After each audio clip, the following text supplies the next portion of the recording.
They done tricked us. They done tricked us with the weather, y'all. They done tricked us with the weather. Gave us 5 days where it was 70-something degrees outside. It switched it back to 40. You heard me. Man, this is real greasy, man. Are we back? That ain't even 37. Are we back though, y'all? Like we never left.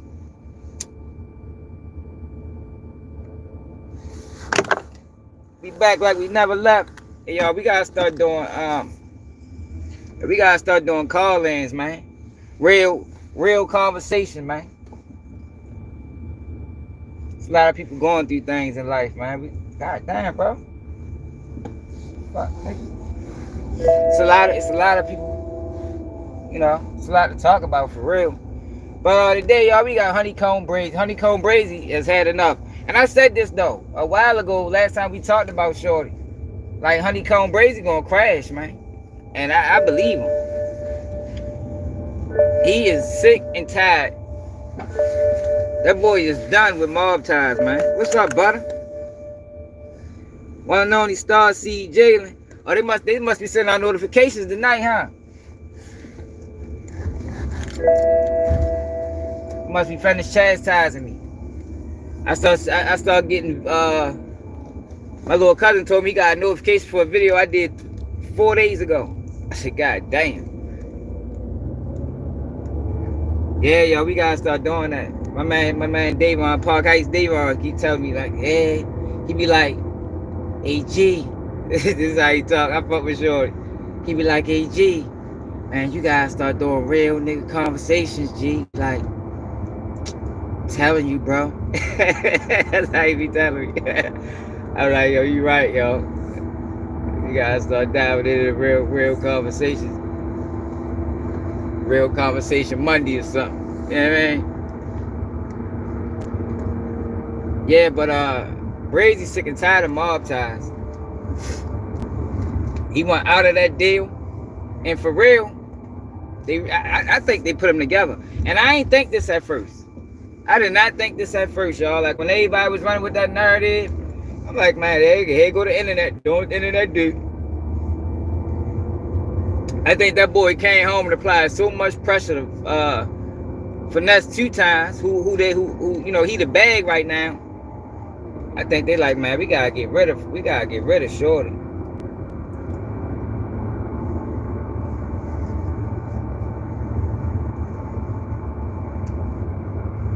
Now he can't prove it, but I think that's where a lot of his frustration coming from. He think mob ties put him together. Like how they set that man up, that fugazi ass fucking that fugazi ass security team. Dude ain't got valid. The car ain't valid. The man gun license it wasn't nothing valid. They got too much money for that to have been done by a mistake.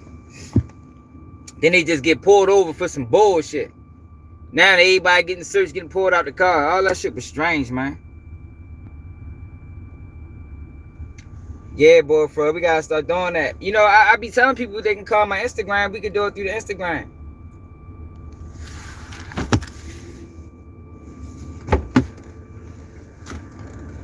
The reason why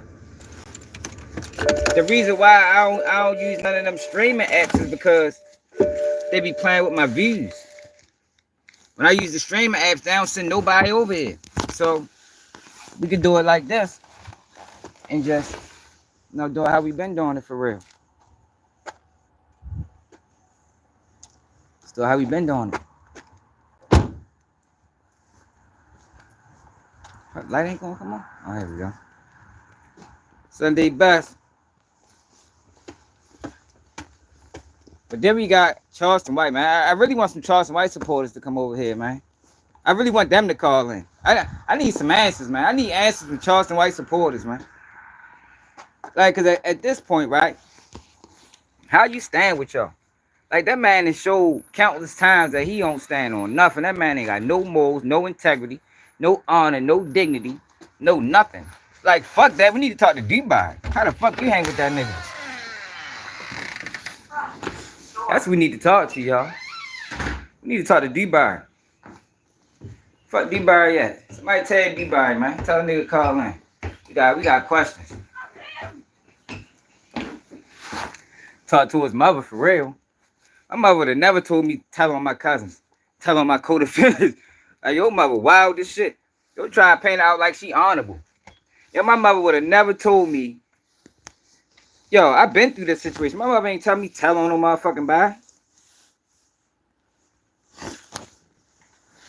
The fuck?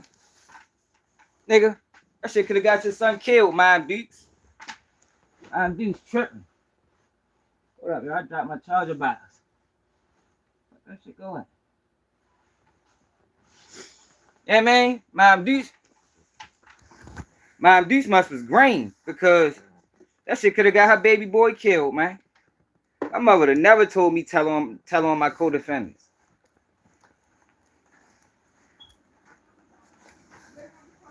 Yeah, the whole time I was booked, my mother ain't never say that. The whole time. We was in pre-trial for like damn near a year. My mother never once parched her lips and said, well, you know you can cooperate. Yeah, man. And mind you, she was so disappointed in the whole situation. But she ain't never once tell me motherfucking cooperate. That was dead. I mean, she probably knew that shit was dead anyway. And I was young too.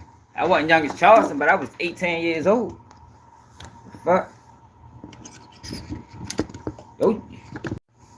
In that video I did earlier, yo tried to paint it out as Coretta Scott King. And Coretta Scott would have never told her kids to do no shit like that. They stood on morals. They stood on principles. And the only reason I'm doing this shit, yo, because he be coming at everybody else's mother. And that man that came at so many people's mothers is ridiculous. We need to put his mother, bring his mother into question. You told your son to tell? Damn. What if he'd have got killed? You'd have been able to live with that? If Shorty would have got killed for telling, would have been able to live with that?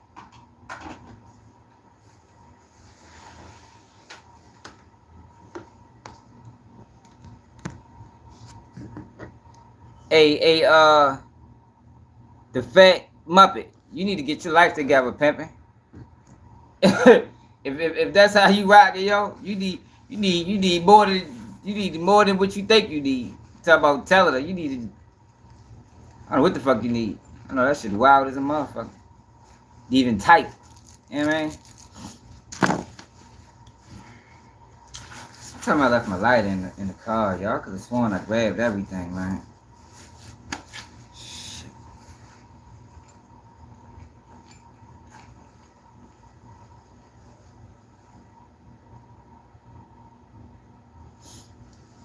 Man, sweet to Jennifer, man. Sweet to Jennifer, man. Straight up. Make sure you subscribe to the channel, Jennifer. We need Charleston White supporters we need to bring them to the table, man. I got questions. Where Real at? Tell Real to call in. I know he watching. With Trenches News.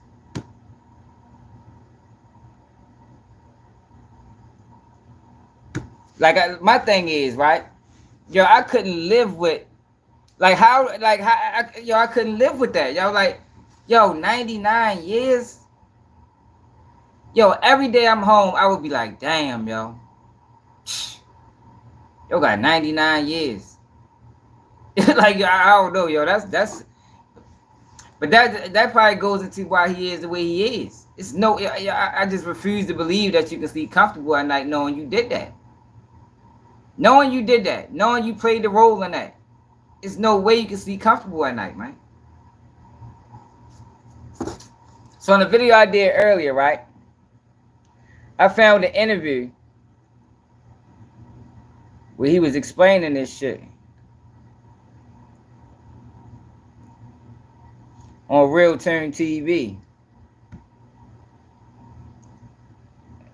This is early on.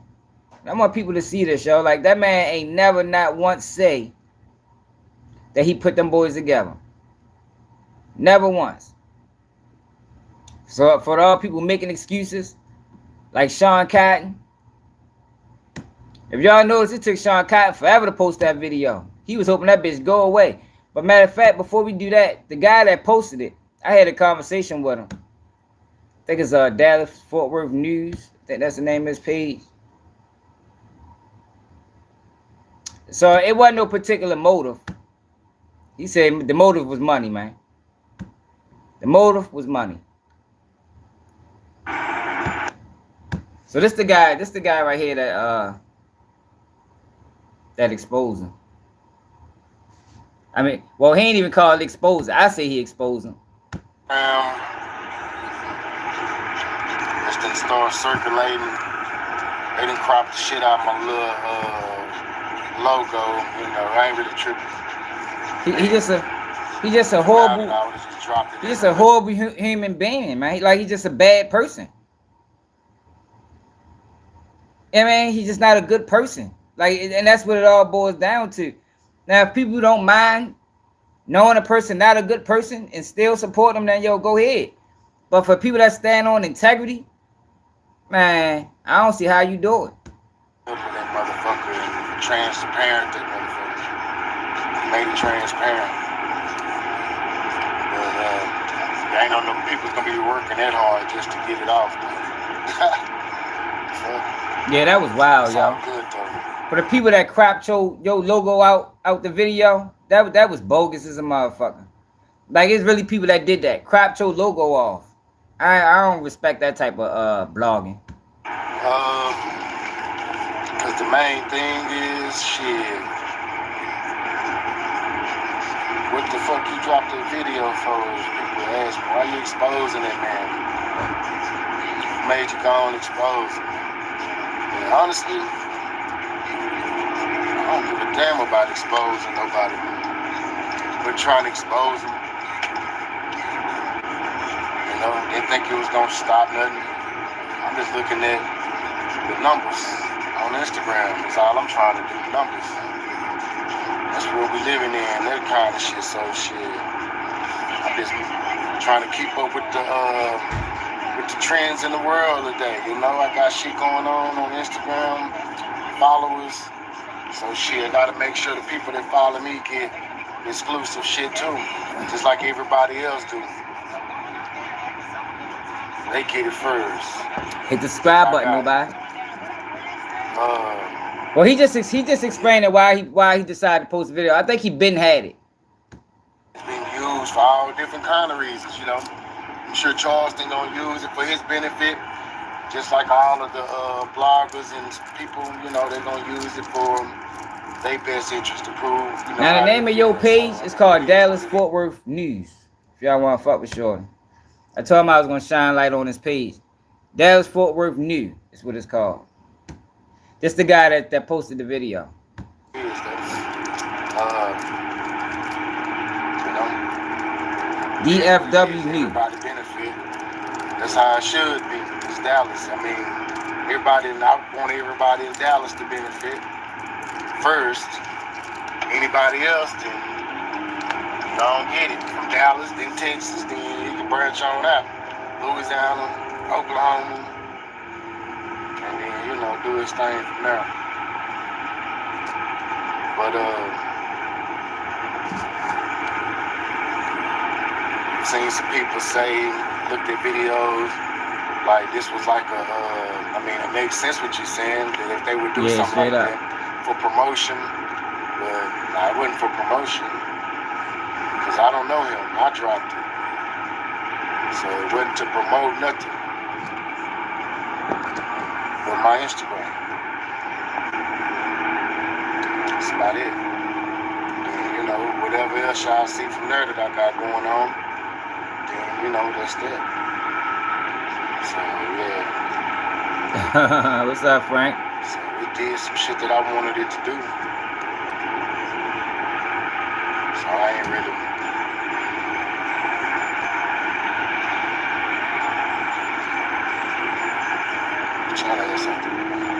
Yeah, it don't really faze me. Shit, I like his response. I mean, I was expecting something like that. saying? See people broke, they viewed it. Call me broke. You know, I viewed it, but it wasn't just, you know, speaking in general. So that's what that is, man. You know what I'm saying?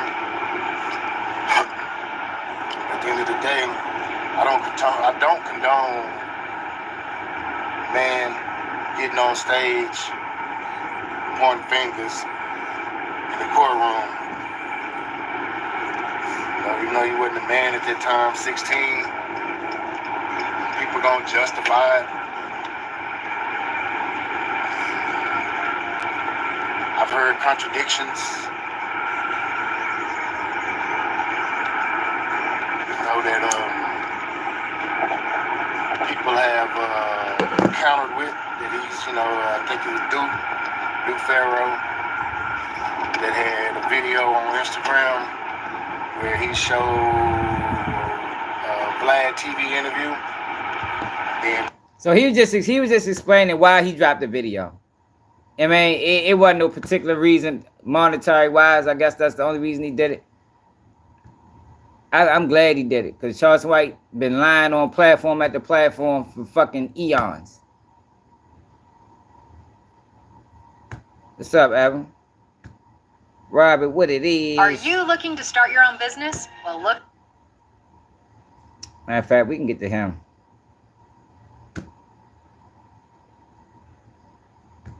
And adjudicated. So I remember going to court the next morning to hold him. You know, I'm the leader, right? I'm playing tough and bad. Nigga, DJ crying, mother nigga crying, DJ mama crying. Listen to this nigga. Hey, yo. Yo, he's a lying sack of shit. Yo said, I'm the leader, right? DJ crying. I come in there tough. Get the fuck out of here. You told on everybody. Like, yo, this guy is a walking. Yo, but what I tell you who he was, though. Go watch that video I did. I told y'all Charleston White always wanted to be recognized. He wanted to be in the in crowd. Look at him. He ain't fit the bill. Like, you understand what I'm saying?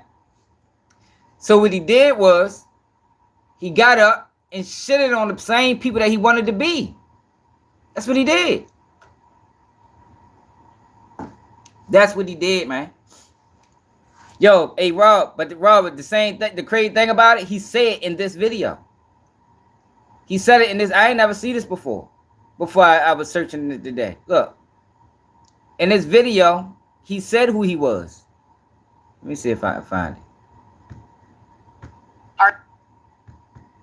Are you looking to start your own business? Well, look no further than busy.com. He's a wannabe. Right now, we'll complete your LLC. It's being like them killer niggas. So nigga, all I ever wanted to be, nigga, I strive to be as a young boy. So I had a very violent juvenile record long before I caught that murder, homie. Oh, he lying. He lying about that shit. He was a quiet boy. Man, I looked at that nigga and say, what? And I ran downstairs and told mama. That nigga say, mama, Kevin say he gonna kill somebody. Well, because mama frustration, boy, bring your ass down here. She whooping. Rather than sit, Plea ain't to go there and kill nobody, man. Plea such and such name, because he fit such was his mom's only child. Buick. Yeah, he was standing up over a bridge. They was dropping the oldest. He got 99 years, just because he was the oldest. Came back on appeal and got 25 years. No, that's good news. Yeah, this is what I learned from that. The world is gonna treat you according to who your mom and dad is. They parents was the ghetto parents who come out the project. Was sent off into the Texas Youth Commission, which is it took us to the suburb, upper middle class living. So I saw colors on TV. When I used to go down, I ain't beating my out to the south side and go to Stop Sticks, I used to see that shit from a distance. But nigga, when I got in that juvenile system, and started seeing little rank and he's a perpetrator, y'all. He always wanted to be. See that, and that's the thing. That's why you gotta be careful who you allow get money. That's why we saying this fuckboy that we saying, because he always wanted to be this. He always wanted to be this. He always wanted to have money. He never had it. So yo, 9 times out of 10, when you give something to somebody that never had it, they're going to abuse it. And that's what he's doing. He's abusing it. See it, nigga, and Daryl Dixon and Dwight Evans started seeing them niggas, man. Shit, the niggas who started, Lil Robert and them, started seeing them, they was a little older. So, nigga, I got to see it up close and personal. So when I went down there with all them child killers, and I saw that gang banging shit, nigga, it was everything I was looking for, nigga, coming from a single parent home with just mama and not seeing no man. I wanted to be accepted. Look, nigga, I've been prepared for this Uncle Wayne. Damn. Yo, I ain't never heard nobody say no shit like that. Yo said I wanted to be accepted. I was praying for this. What? Yo, I have never heard a man say that before. Like, that is shocking. But it shows. It shows. Nigga, and I dove in head first, nigga, and worked my way up the ranks and became the leader in that motherfucker. Can call 50 niggas right now and they'll tell you, say, yeah, that nigga for real. Nigga, I was 6 old, nigga. I wrote mama a letter, nigga. They called me C-Nut. Nigga, I'm blue back home, the little pimp nigga. And now I it is diabolical, bro. I told mama, fuck Jesus, fuck God. I got the Crip God, nigga. Man, I went Crip crazy. Now I got an identity, nigga. I ain't never had no identity. He a grown ass man. Yo said he never had an identity, man. Like, yo, this guy's the fucking, get this nigga out my fucking computer. I can't believe people followed Joe this long.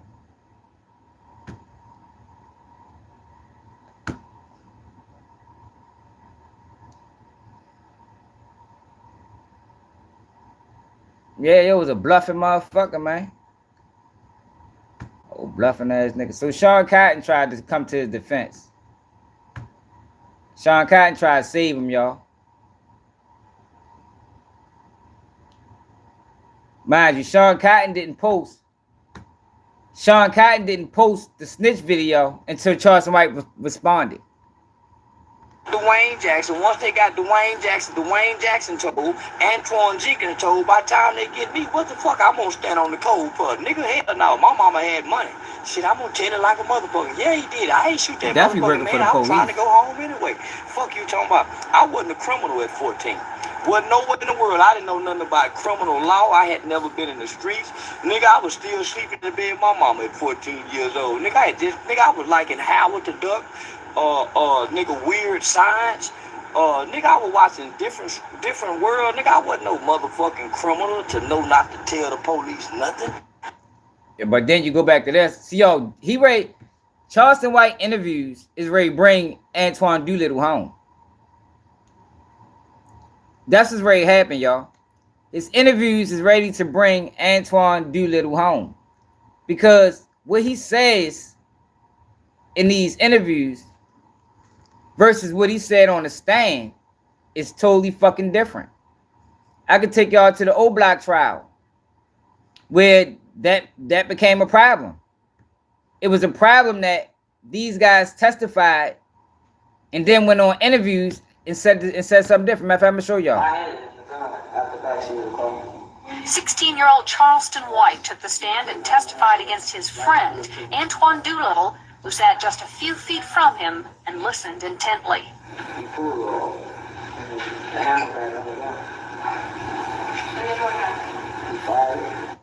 Doolittle is accused of gunning down 34-year-old Michael Levy of Irving. Levy attempted to stop Doolittle, White, and 2 other teenagers accused of shoplifting 3 sports jackets and a baseball cap from an Arlington mall in September of 1991. Witnesses say Levy pounded on their windshield until the teens threw the jackets out the car window. Then Doolittle supposedly shot him in the back as Levy walked away. White repeated the conversation he says he had with Doolittle after the shooting. Levy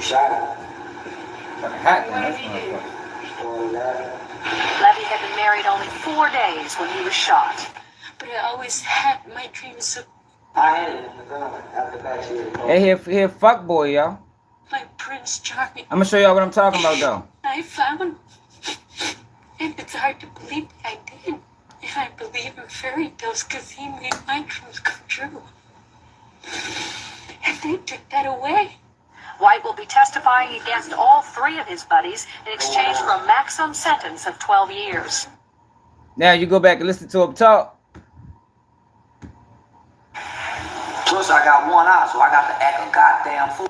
But I never had that thought as a kid. As an early age, as a black boy, man, getting in trouble for murder. My friend DJ, man, God rest his soul, he got out on bond. A high-profile case over. He was the only one to get out on bond. Our mothers, they went to the school, got the yearbooks, got out. For me to be 14 years old, man, to be able to think of this, right? Right. So call and report your car stolen. Give the description. Right? So I Grand Prairie? yeah. We were getting it happen. Boom, man, what stopping us? So when this happened, boom, man, what? But when you put guns in a kid's hand, we go call and report the car stolen. Well, you go call and report the car stolen, they gonna make the police come right to you, nigga. So I said, we go call and report the car stolen. Yeah, we was beefing with some niggas out of Downwoods at that time, right? He might have lied to her too, though. Yeah, we were getting into it with these guys out of Grand Prairie. I ain't gonna say their name. So, for me to be 14 years old, man, to be able to think of this, right? Right. So call and report your car stolen. Give the description of these niggas we getting into it with, right? Give them such and such name. That's dirty as shit right fit my there. body size. Give them such and That nigga such never name, had 'cause integrity. he fit such and such size. So I gave them names to fit all of our sizes, so it'll fit the description of whomever that may have seen it, right? Unbeknownst to us. Yo, that was a dumbass idea, and it was a dirtbaggish idea. He just said, just a dirtbag, y'all. Like I'm sorry to be the bearer of bad news for the people that fuck with him. Just a dirtbag, man.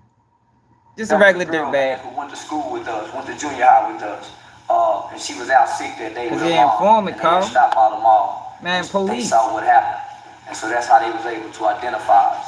Right.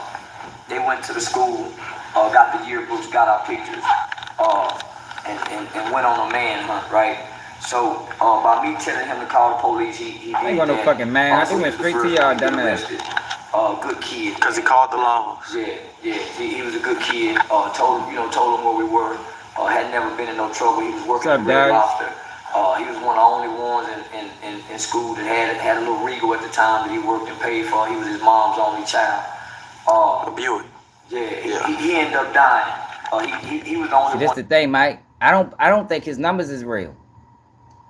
I don't think he got a machine behind him, yo.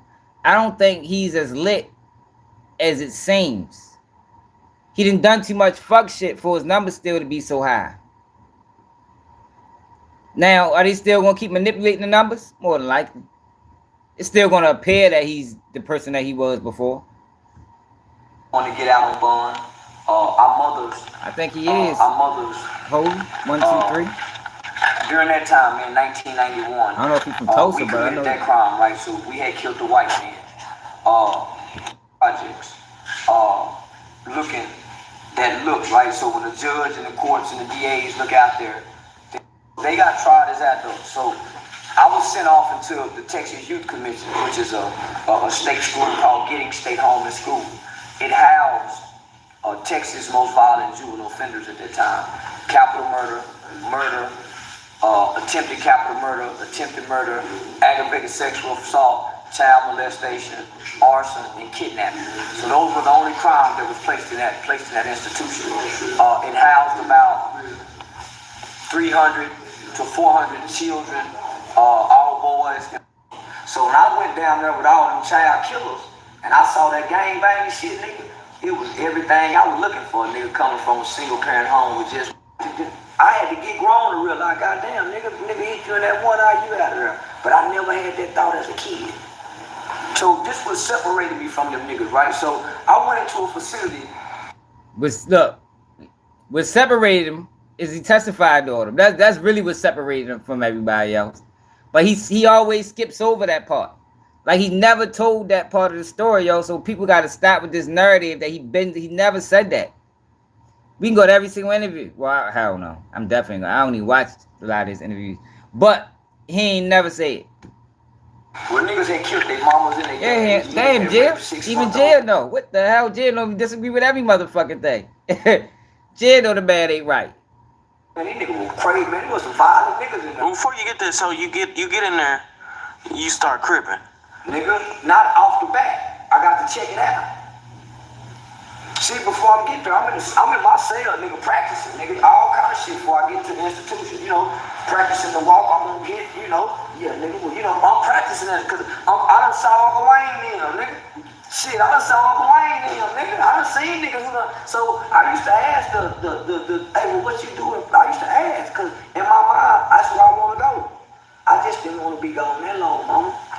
When them white folks said I had to be gone 4 years, man, I looked at mama and said, Mama, I can do a year or two, mama. But I can't do no 4 years. Mama, It is obvious, so. It's definitely obvious. I don't see how people don't see it. But let me show you what I'm talking about with the O Block trial.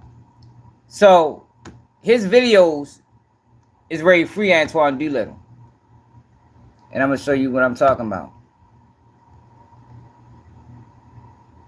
So, in the O Block trial, you know, FBG Butter and Trenches News was the star witness. Trenches, where you at? I know you in here somewhere. They was the star witnesses. And a conflict came up because these people done interviews. Dang, I'm gonna have to go through all this shit. These people done interviews. I don't even know what paperwork it is for real. About the same things that they testified about.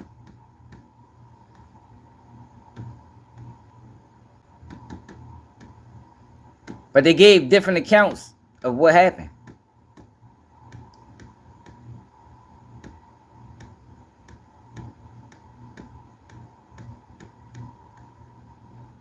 See if I can find it. What paperwork would that shit be on?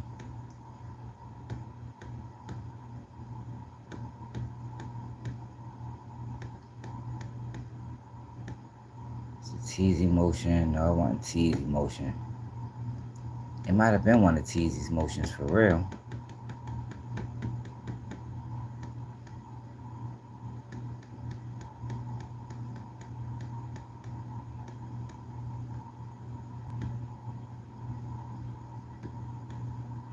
Y'all remember what motion that was?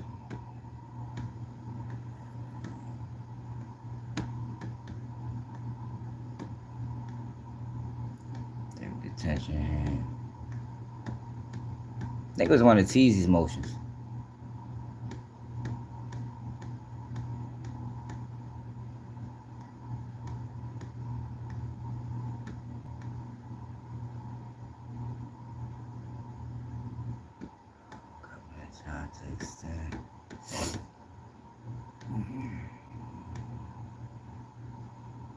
New trial date, no, not.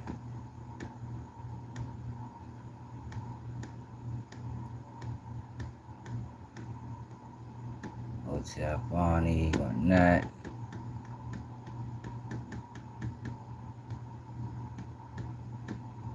God damn.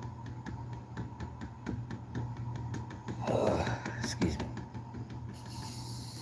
Drake sues UMG. UMG respond back to Drake too, y'all. We can get into that too.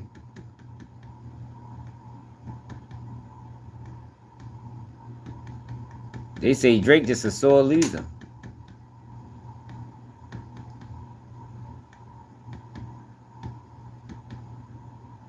Yeah, we ready to start a free Antoine Doolittle campaign.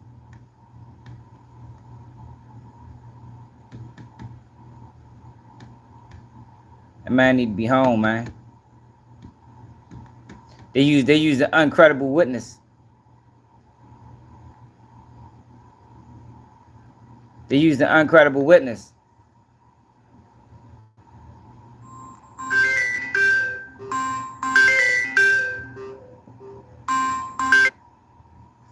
They use the uncredible witness to secure that conviction. That man gave a million different accounts of what happened.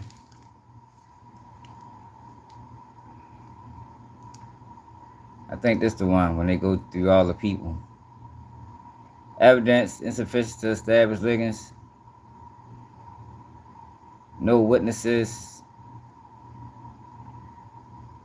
Parkway Gardens.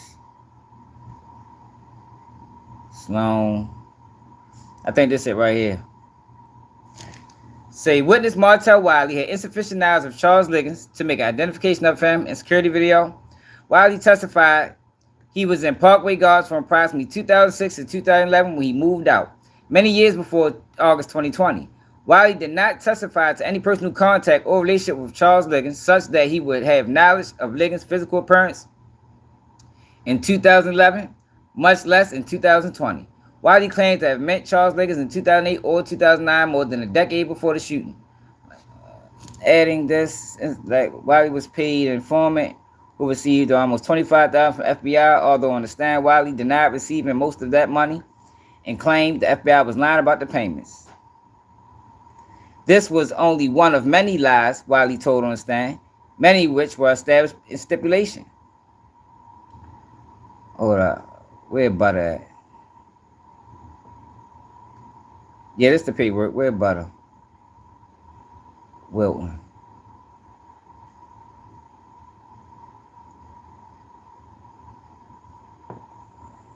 Fuck is Wilton at?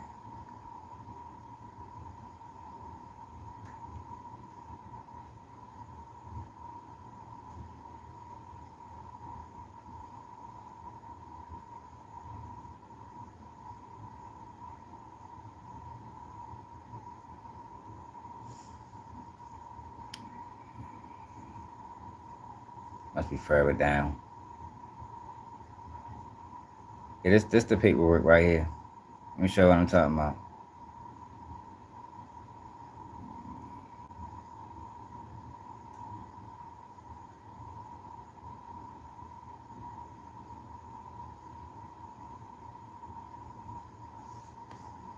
Okay.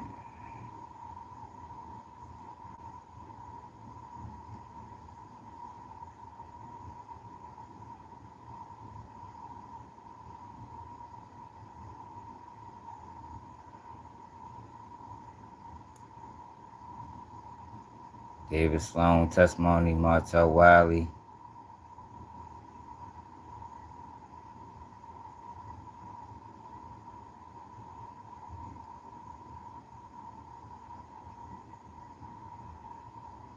Oh, here you go. Wiley, here you go. Wiley was also a witness whose testimony had to be considered with caution and great care because of the benefits he received. He had worked for years as a paid informant, although on the stand he denied receiving those funds the FBI paid to him. His testimony was riddled with lies, including his explanation for his criminal conviction and his description of his YouTube videos.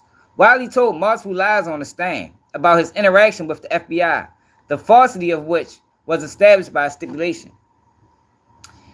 These were not lies Wiley told to a friend on the street. These were lies Wiley insisted upon in court.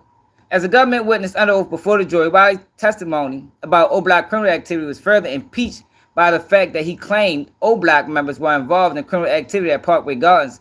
He was actively working as a paid informant. However, again by stipulation, Wiley never reported any such O-Block gang or criminal activity to the FBI.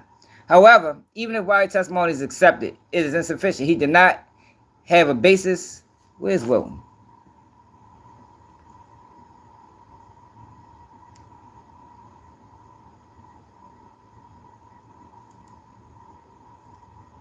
Here you go. In order to prove the racketeering activity of murder of the government called Rakeem Wilton, FBG Butter. Like Sloan and Wiley, Wilton treated the court proceeding with a total lack of respect and was impeached on the main topics on which he was called to testify. The murders of Jakira Barnes and Dale Fisher.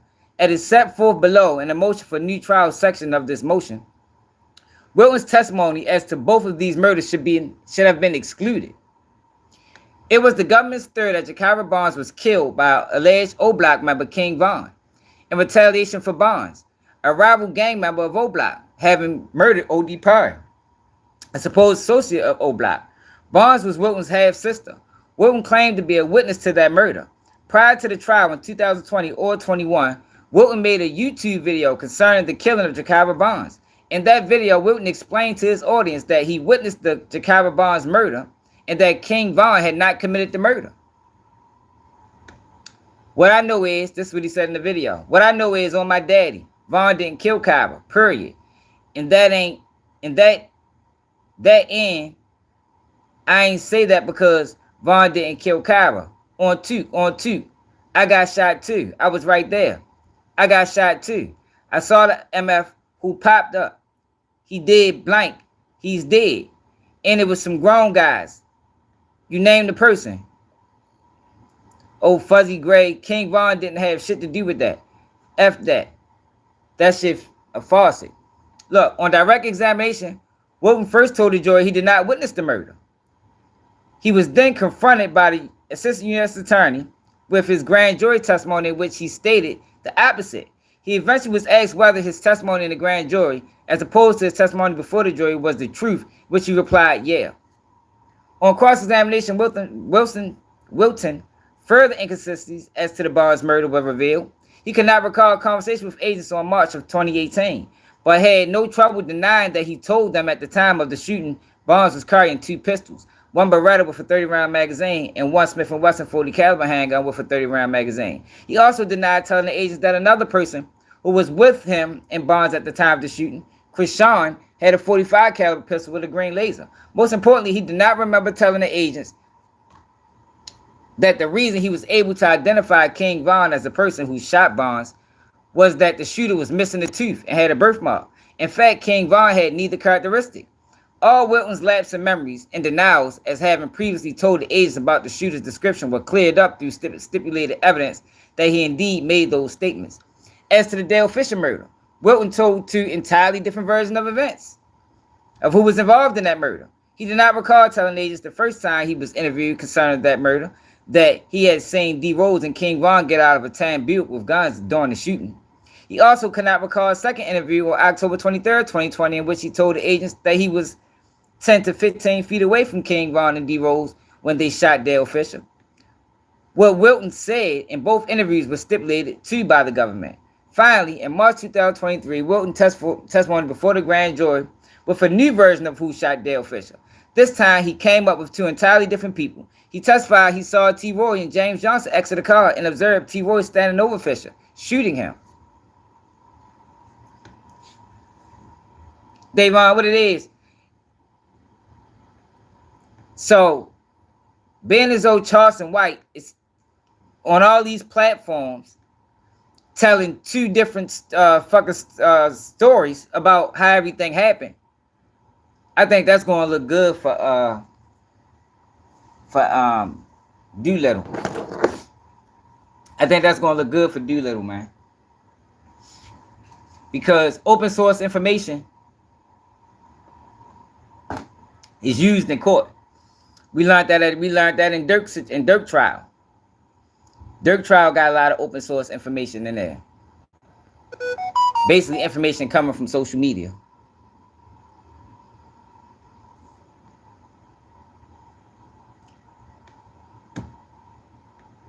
We can go back to Dirk trial. Dirk paperwork.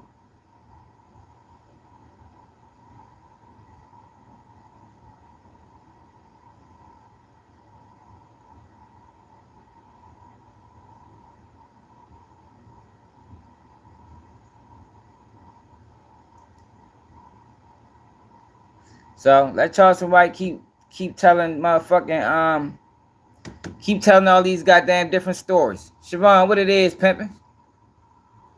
The more he tell all these fictitious ass stories, the better chances that my man Antoine Doolittle gonna come home, man. What is this? That ain't that. I gotta go back. We ready to bring Antoine Doolittle home, y'all.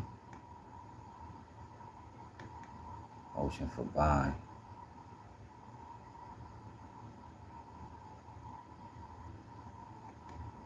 Protective order.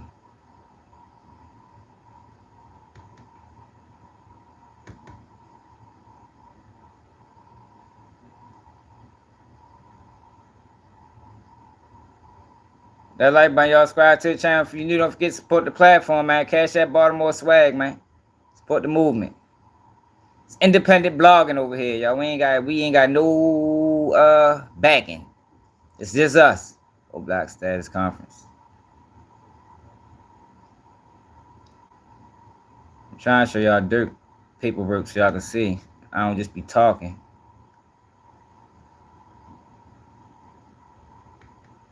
So y'all can see what open source information is. What the hell?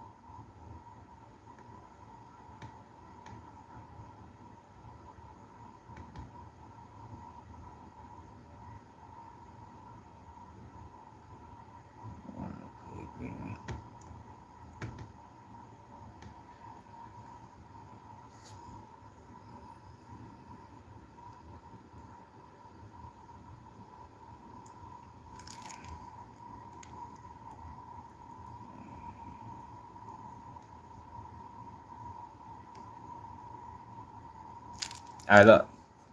Banks is the leader of Chicago-based rap collective known as Only the Family, or OTF. In addition to OTF's status as a rap collective, I know, based on the investigation, that OTF also acts as an association, in fact, of individuals who engage in violence, including murder and assault.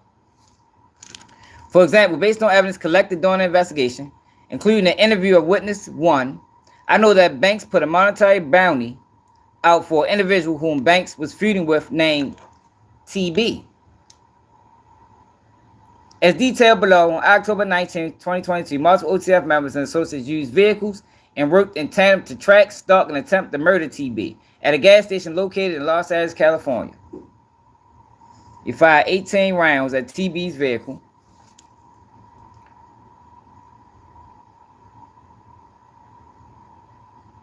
Based on the investigation, as described below, evidence showed that Banks ordered TB's murder and that the hitman used Banks and OTF-related finance to carry out the murder.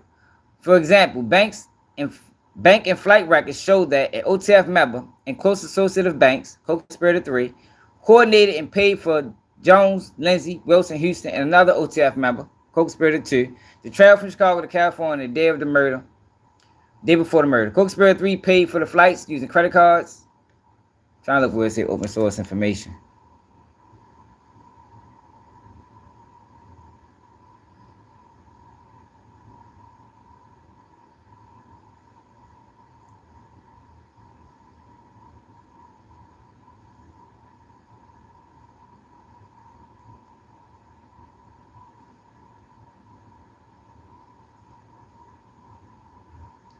Open fire, killing TB.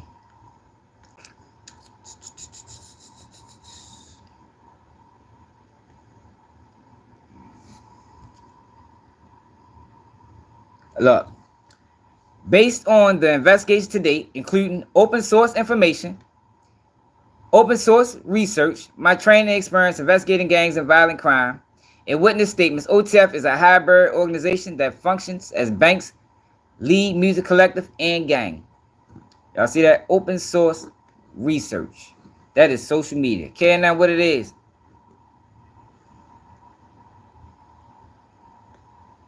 So let y'all somebody keep lying on interviews, trying to make it seem like he was something that he wasn't. Whole time he was a scared little boy, man. For real. Scared ass motherfucker, man, lying and shit. If you live anywhere here in the red on all these platforms, area, lying, trying to build an image. I want some Charles White supporters though, man. I want to talk to them. What they think about him? Them niggas had knowledge to study. During our time, they dropped it 12 to 40. Now, Texas, I'm the first generation of children.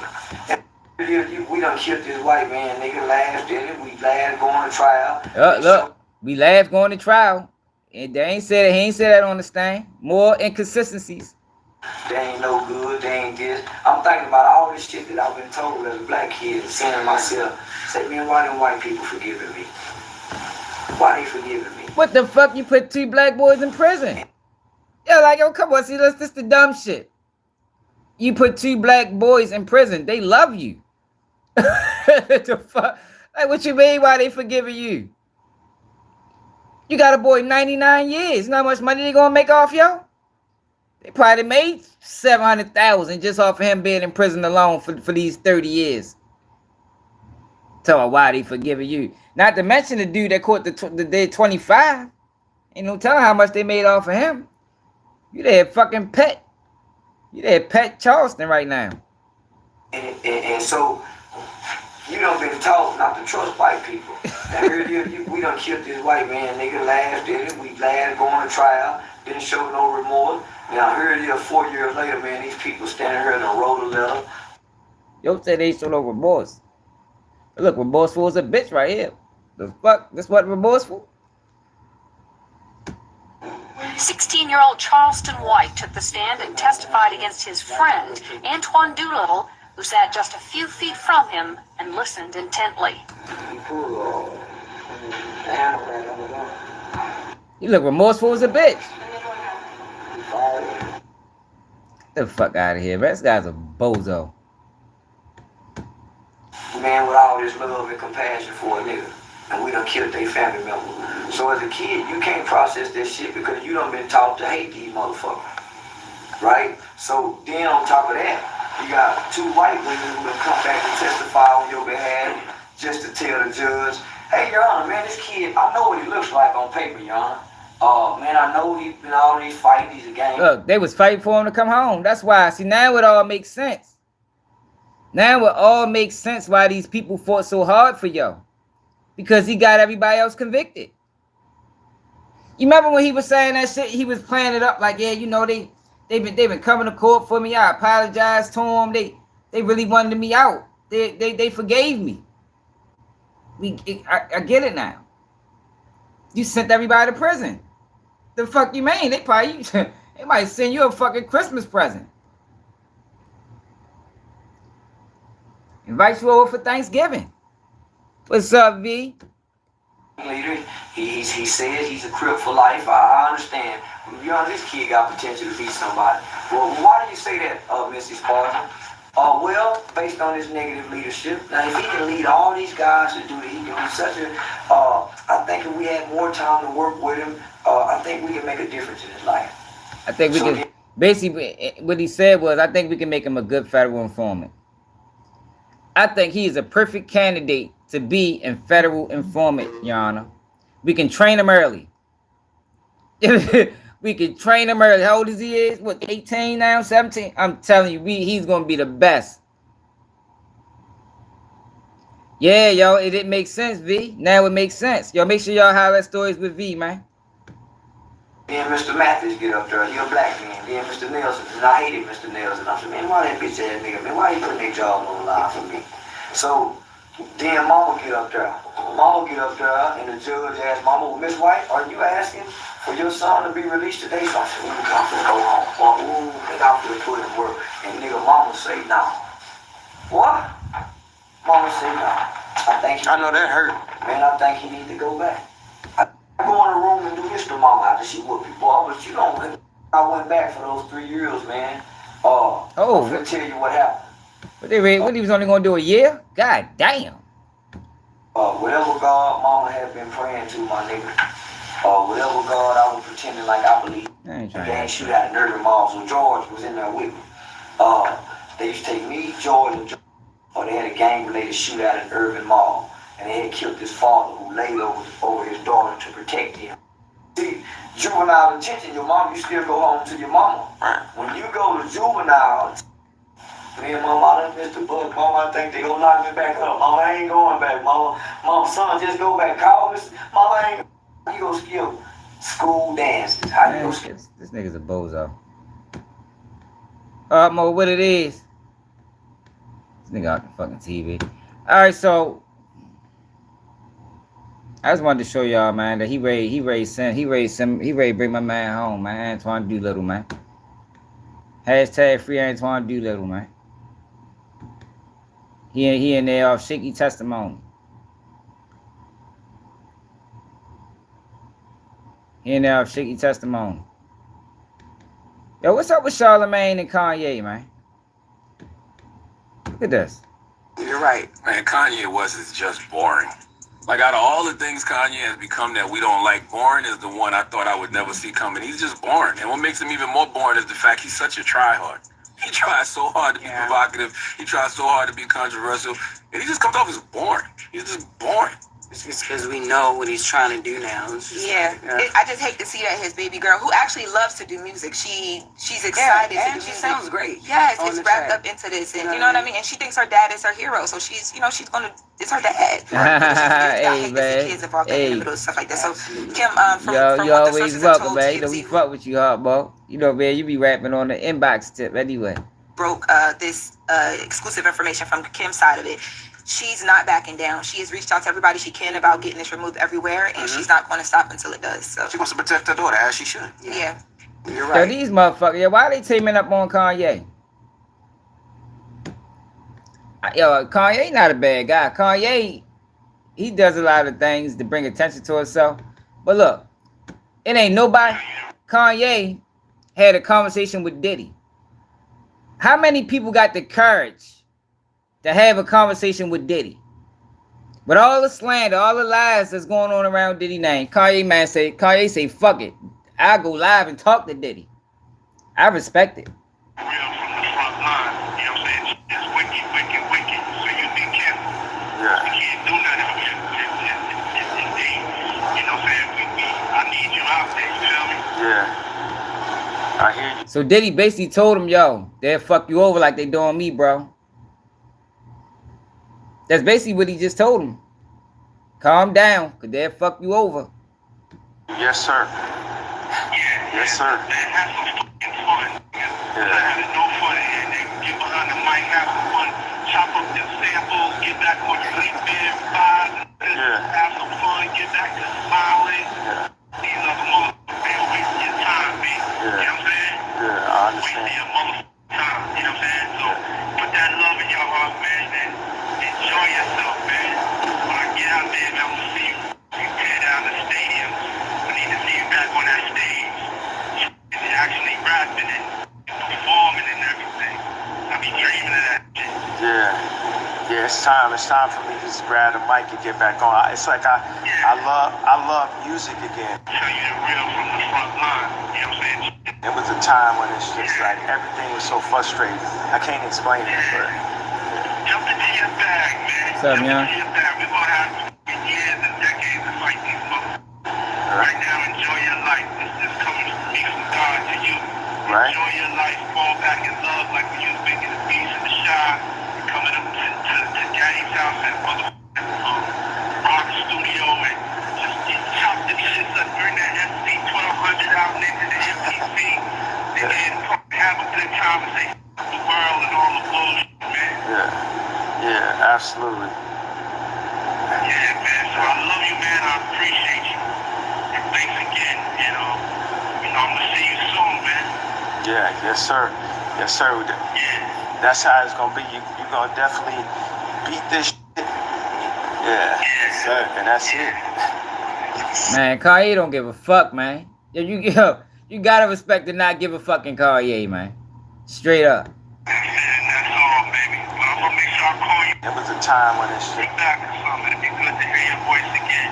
Yeah. Like 59 more days before trial, so I'll definitely be touching it to tap into your energy or something. Yeah. Play me some shit over the phone, give me some fucking life. It's sad I broke Daddy in jail. It's fucking sad as a motherfucker. Shit insane. The devil is a liar. Word up, baby. Coming out though. Yeah, man, but I love you once again, man. I'm gonna let y'all go and get back to some fun, man. I don't wanna bring your vibration down. Never. Keep it in a high frequency, man. You keep doing everything you're doing, man. You got that freedom. And when I get out and I get that freedom, woof. Right.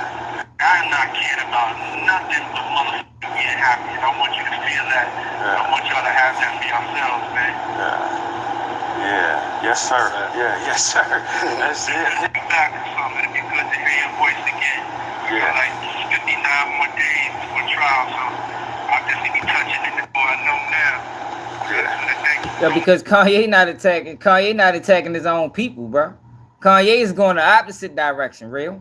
Hey, real, what you call it Instagram? So we can have a conversation about Charleston White. Straight up, Carl. Ain't nobody reach out to him. Ain't nobody call. You know what I'm saying? Nobody, you know what I'm saying? That meant so much. You know what I'm saying? That you reached out to them and took the money away while I'm in this mode. Man, I appreciate you. Word up, man. Yeah, absolutely. I love you so much, man. It's like you raised me even when I didn't know you. You know what I'm saying? Yeah. I feel the love, Jay. For real. I feel the love. For real. So Kanye was just talking to Dirt last week. Now he's talking to Diddy, man.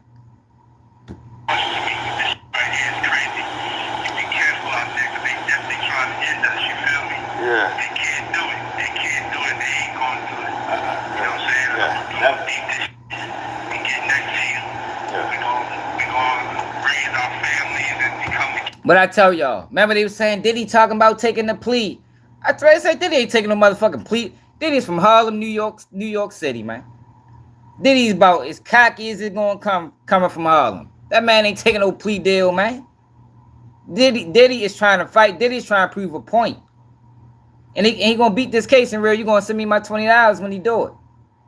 Now the only problem is they adding all these bogus ass charges on the end. They might try to stick him with some of them, but the main charge, the sex trafficking, Diddy gonna beat that shit. Yeah, absolutely. Yeah. But words can't explain how much it means to me. I know now. Yeah. I want to thank you so much for just taking care of my kids, man. Ain't nobody reach out to them. Ain't nobody call them. You know what I'm saying? Yeah. Nobody, you know what I'm saying? That meant so much. You know what I'm saying? That you reached out to them and took the money away while I'm in this mode. Man, I appreciate you. Word up, man. Yeah, absolutely. I love you so much, man. It's like you raised me even when I'm saying. Yeah. It's like being left with Disney. Yeah, I know, but you know they added some new charges on there, man. They added some new charges on there that wasn't on the charges when we made that bet. They added forced labor. You know what I mean? Some old bullshit. That's the level of appreciation that I have. But just like taking care of my son, that's some like next up big brother shit to me. You know what I'm saying? You ain't have to do that. You taking my son and like damn it, big brother father figure to him means a lot, you know. Man, I appreciate that, man. Yeah, man, out there with no parents, man. People trying to rock me, you know what I'm saying? Yeah. And the way you are as a father, man, it's just like I look up to the relationship that y'all got. You know, just even. Yeah. I just always love the way the connection y'all had. How much connection you got?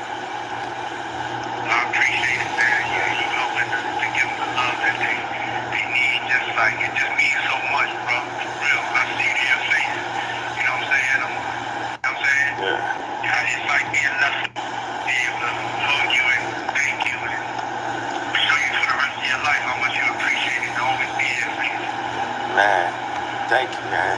Thank you. But I just feel like as a community, like we got to take the responsibility to, you know, just for us, just all of us. It's like we a family. Everybody has been taken. Now Kanye owe me a motherfucking cash app because Kanye got my page struck. Fuck around with his ass on Drink Champs. I got my page struck. Fuck around with his ass, man. So you gotta be careful. Fuck around with Kanye, man. And by this fame, media, music, everything. No done. I thought we was all family, man. I really thought that. You know what I'm saying? Right now, you the only family I got. You the only family I see. You feel me? Yeah. But I always spoke up for everybody, you know.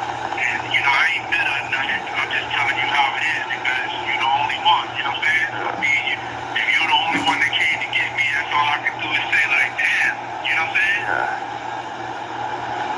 Every time everybody try to attack us, I'm always riding. And you're the only person that be able to hug you and thank you and spoke up, and I appreciate it. Yeah, absolutely. I just felt that energy. It's like something was channeling through me. You know how it be when I like get in that mode and it's like gotta do it.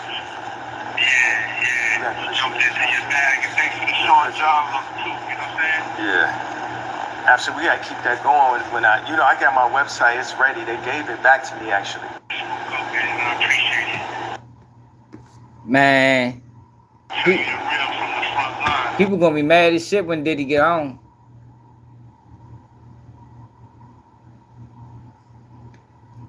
Yeah, man, that Larry Hoover shit fucked up too. What's it called? Posted something about Larry Hoover the other day. How he been in prison all them goddamn years. 50, what he been in 51 years? Like, come on now. Jesus Christ. It's like they blaming Larry Hoover for all the fucking crime in Chicago. And he ain't been involved in that shit in who knows how long. It's a dirty game, man. That's why it's best not to even play. Stay the fuck out them people way, man. People play dirty, man. People play dirty.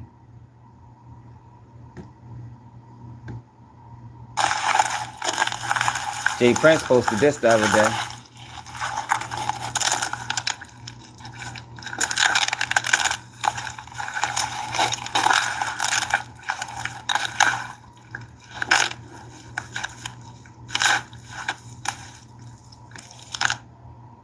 They got them 31 years and 30 years in solitary confinement. Wow. His mental probably gone, yo. Like, that shit crazy how they can just do people, man. Look at this shit, though, y'all. Did y'all see this? Out of Philly. Gunman convicted of 2022 North Philadelphia shooting where over 50 shots was fired. This is going to show you on this video, you see these three individuals that are walking down towards the 3000 block of Page Street. What you don't see in this video is these three individuals had already cased the block. This is a premeditated shooting. They planned to shoot somebody on this block. You can see the individuals now returned with COVID masks, and now they began firing. I think I remember this.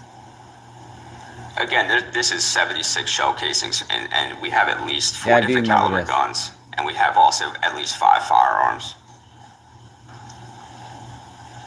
So you're going to see 2 of the offenders run back to the 3000 block of Fontaine Street. That's where they were all meeting prior to this shooting.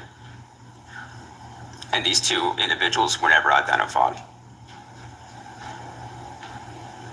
Man, Shorty This is going to show you. Shorty took it like a champ. He the only one got caught.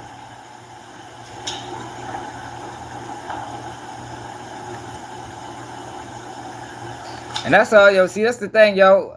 I talk against it, but if this, you got to stand on that shit, man. If this the life you want to live, even though I say, fuck no, it ain't a fruitful life, stand on it. Don't go out like a Charleston White. Cause that's bitch made shit. Shorty the only one that got caught. And so now we're going back to the 3000 Page Street. What you're going to see is as those 2 individuals that are unknown offenders, they run back to 3000 Fontaine Street. There's a 3rd shooter that will loop back around and meet up with our 2 defendants in this case. Oh, 2 got caught.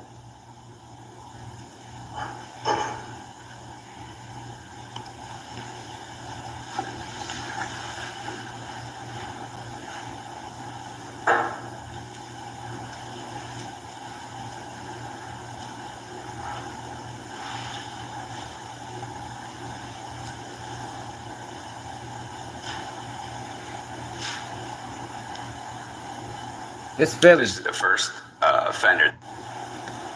It's Philly.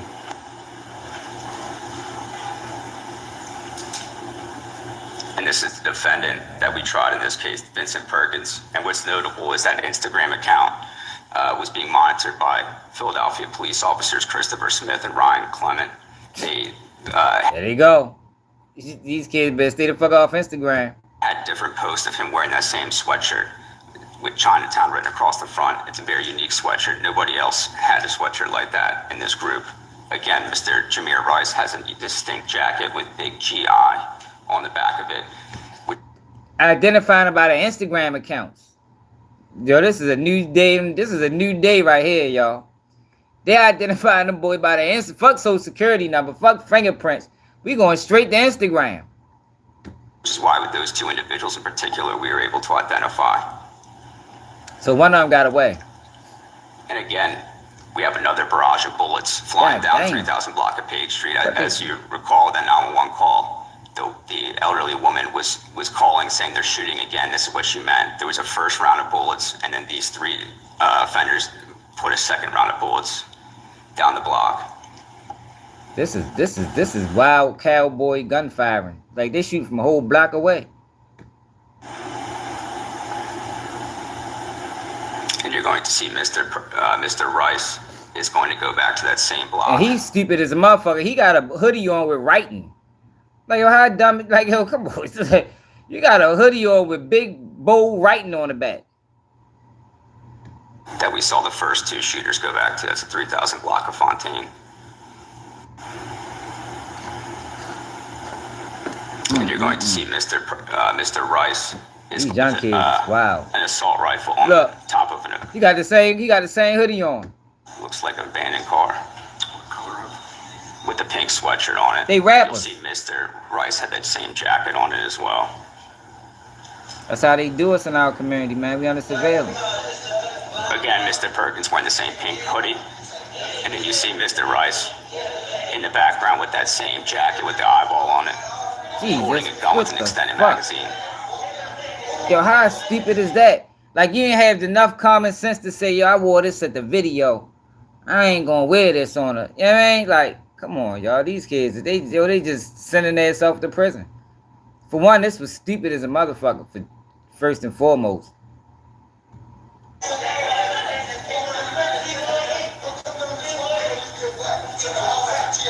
Probably is perfect.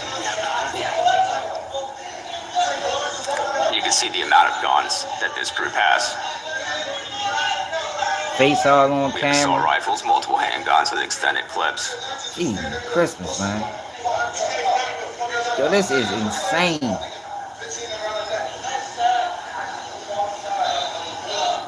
And again, these are an assault rifle on the top of it. This is amazing. Looks like there's two police officers that identified Mr. Perkins and Mr. Rice. They were monitoring these accounts. Officer Smith and Officer Clement, they were monitoring their activities and were able to identify both of them in that surveillance video. And if we last want to go to the crime scene. Yes, the crime scene photos. Did you want that final video? The final video was completed. All them fucking shots. Oh, actually, there is a third social media video.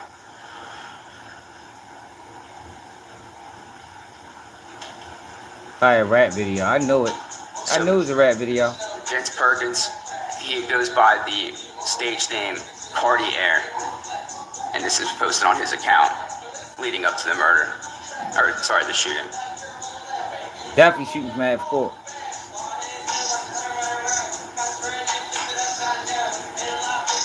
I told you, yo, what I tell y'all about drill, yo, drill rap don't talk about getting away. Like, like that's the forgotten part in drill music. It's not. It doesn't talking about. It never talks about getting away, man. Shoot, kill, go to prison. That's the motto. Officers that identified Mr. Perkins and Mr. Rice, they were monitoring these accounts. Officer Smith and Officer Clement, they were monitoring their activities and were able to identify both of them in that surveillance video. And if we last want to go to the crime scene. Jesus, yes, the crime scene photos. Did you want that final video? The final video was completed. That was, yeah. Oh, actually, there is a third social media video. Where you see that at, Alvin? So, Vince Perkins, he goes by the stage name Cardi Air, and this is posted on his account.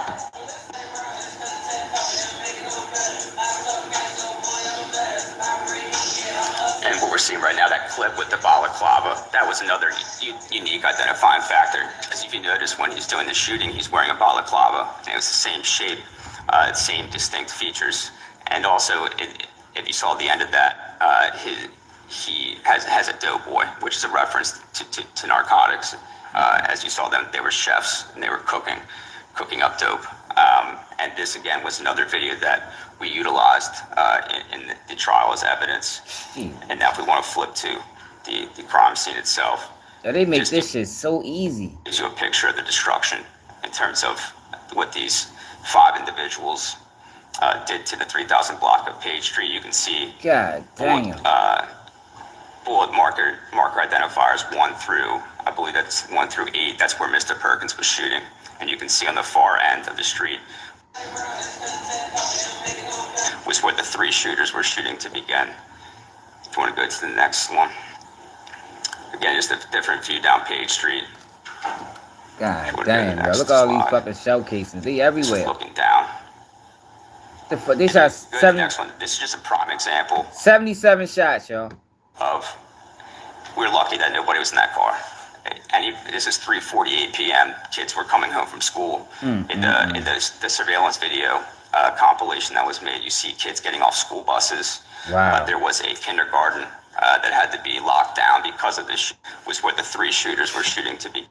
Mr. Rice is being charged with 4 murders, so that's no coincidence. That is his screen name for his Instagram. And what you just saw on the screen was the complaining witness in this case. Miraculously, he did not die. He was transported by Philadelphia police to the hospital and was discharged that same day. He actually walked all the way home after being shot twice. And you can see the police car right here is going to get the victim's 911 call, which causes them to go past the crime scene and go pick up the victim. He walked to West Susquehanna Avenue, is where he was, where his residence was, and they transported him to the hospital. But again, this is an innocent man that was walking back from the deli store and just caught in between the crossfire. Or not in between. This is a one-way barrage of bullets from this group of individuals. And again, these are the Instagram posts that were part of the identifying factor. Mr. Rice is being charged with 4 murders, so that's no coincidence. We used in the jury trial. Mr. Perkins is wearing those same New Balance sneakers, as you can see. In one of his posts, he's wearing those. We used in the jury trial. Mr. Perkins is wearing those same New Balance sneakers, as you can see. God, Leo, like what the fuck is going on in the world? Like these kids is fucking stupid.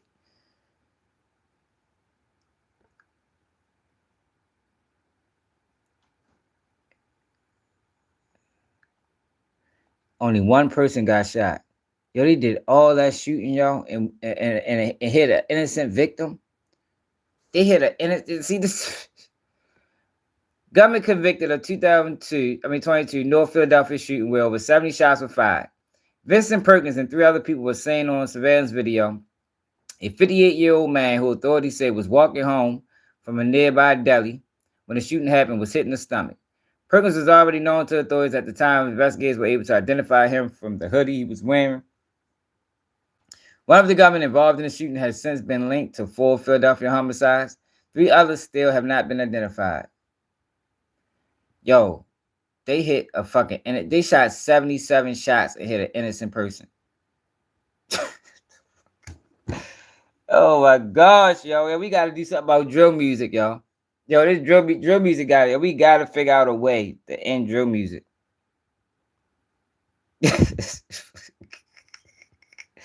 Yo, we gotta get rid of drill music. Yo, this is drill music shootings.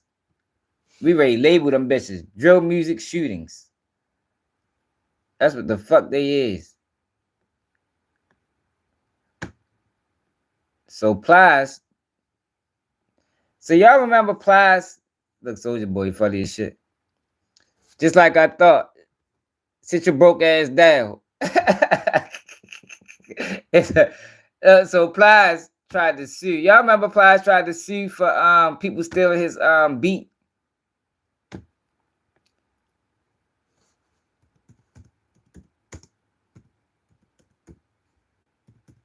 So I guess the lawsuit got dropped.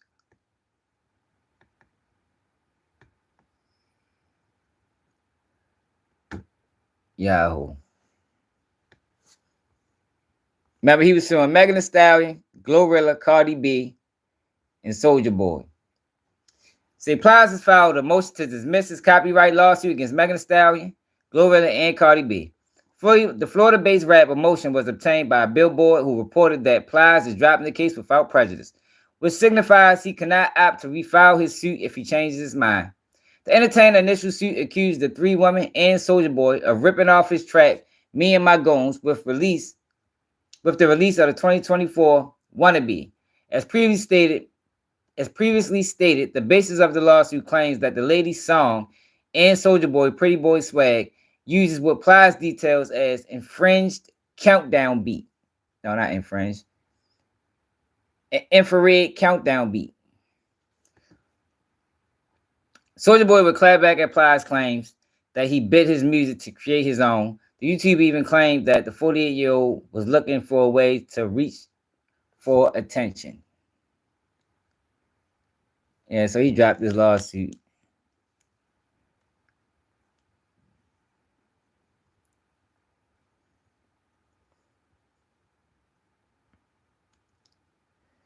Yeah, remember it was the My Dougie beat for real. Plies must just woke. I think Plies was mad about the election, and he just decided, you know what? I'm ready to make some. I'm ready to sue somebody. Fuck, let's calm lost and shit. Now UMG said Drake on bullshit. Just because Drake lost the lawsuit, that's the only reason. I mean, lost the battle. UMG fires back at Drake lawsuit over Kendrick Lamar, Not Like Us, an attempt to save face. That's what they called it.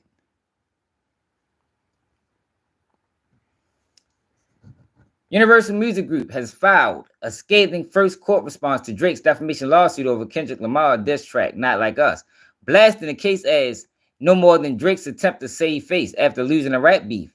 In a motion filed Monday, seeking to dismiss the lawsuit, attorneys for the music giant argued that Drake allegations against the company were clearly meritless, and that they had gone to court simply because he had been publicly embarrassed. One of the most successful recorded artists of all time lost a rap battle that he provoked, in which he did, in which he was willingly participated. UMG's lawyers right. Instead of accepting the loss, like the unbothered rap artist he often claims to be, he has sued his own record label in a misguided attempt to salve his wounds. In the filing, UMG pointedly noted that Drake himself had leveled his own hyperbolic insults and vitriolic allegations during the same exchange of stinging rap tracks, including accusing Lamar of domestic abuse and questioning whether the rival had really fathered his son. Drake has been pleased to use UMG's platform to promote tracks leveling similar incendiary attacks at Lamar, the company's attorneys right. But now, after losing a rap battle, Drake claims that Not Like Us is defamatory. It is not. In a statement to Billboard on Monday, Drake's attorney, Michael whatever, responded to the new filing. UMG wants to pretend that this is about a rap battle in order to distract its shareholders, artists, and the public from a simple truth. A greedy company is finally being held responsible for profiting from dangerous misinformation that has already resulted in multiple acts of violence. This motion is a desperate ploy by UMG to avoid accountability. But we have every confidence that this case will proceed and continue to uncover UMG's long history of endangering, abusing, and taking advantage of its artists. Come on, man. Now y'all trying like y'all are saving grace. Get the fuck out of here. All the damage that drill music then fucking... Right, Carl. Look, I didn't even see you said that. All the damage drill music didn't cause. Now you try to make it seem like, man, ain't anybody trying to hear that shit. Yo, y'all remember we read that lawsuit? That lawsuit is hilarious. Yo, we was over here dying. Like the word in that lawsuit is crazy. Let's go back to it again, y'all. I was tripping. I can read that again. That lawsuit was too funny. That lawsuit was too funny.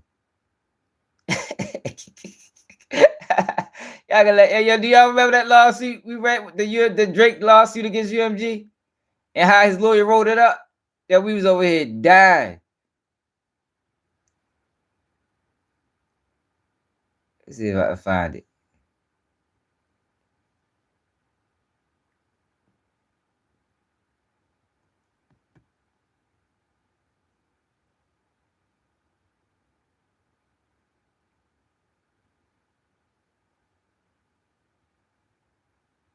Hold up.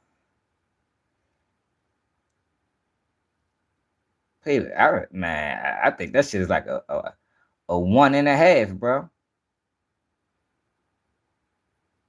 I tried listening to 3 songs. I turned that shit straight off. I ain't gonna lie, bro. I can't listen to Playboy Cardi. I don't even know what the fuck he be talking about. No, it's fairly back.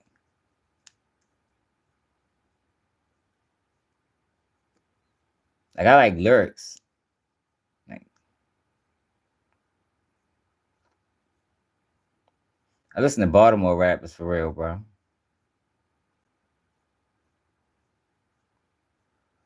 Most of the time, I don't even listen to music, to be honest. I'm more listening to podcasts and shit. Trying to tighten up on my craft, listening to my videos.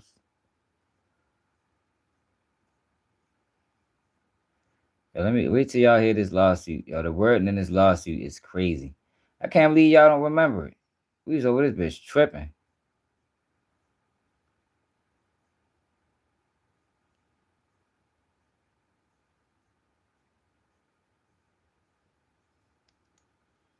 Should be coming up.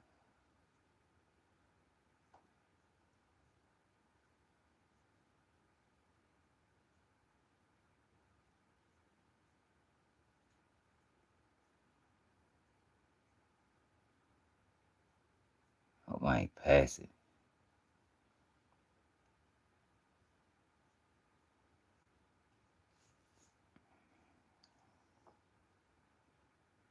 All right, here you go, right here.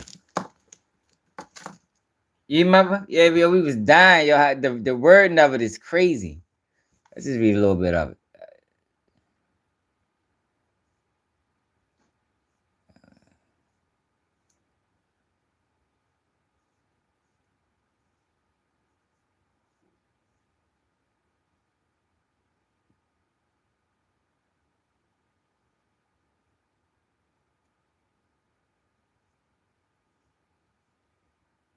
Yeah, he talking about how the bots.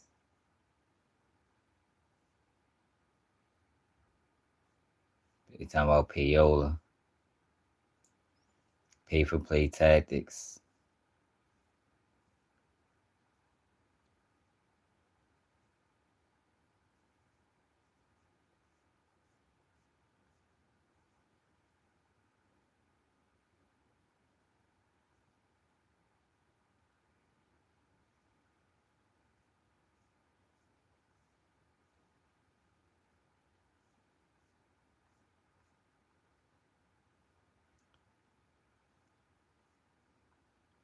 Is this the one?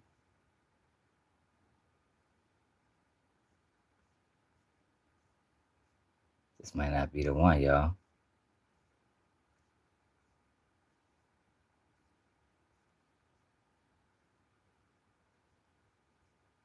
This ain't the one. Shit. God damn it.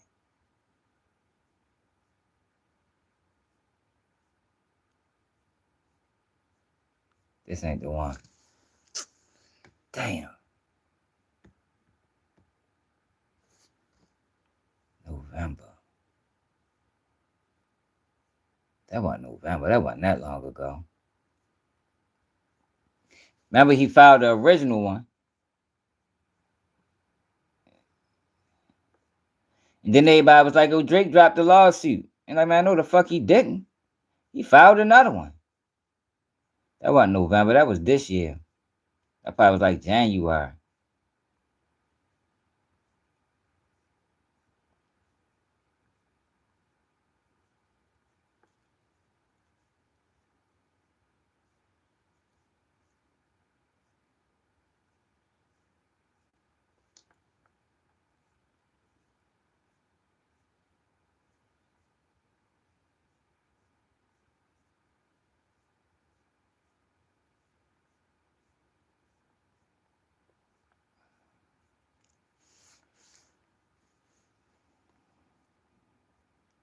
Shit, I was January. If somebody look when Drake filed that lawsuit against UMG. Not the first one, not the first one, but the real lawsuit.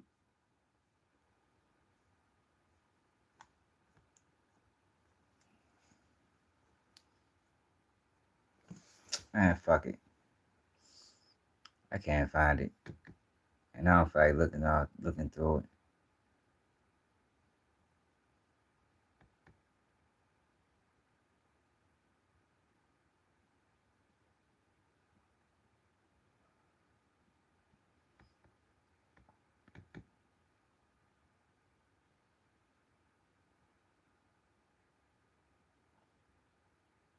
Man, the way they wrote that shit, I ain't gonna lie, that shit was so damn funny to me. Like he said he insinuated that that Drake was not like us. 25th.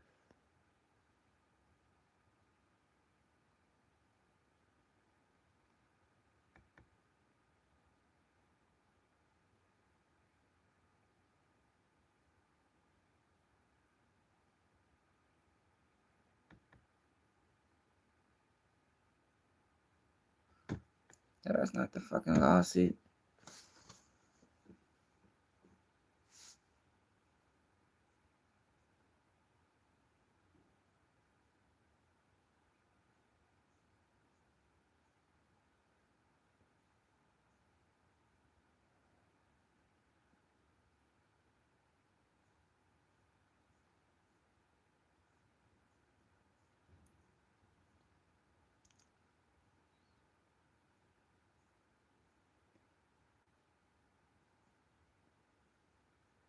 To inflate the song occurred in the state.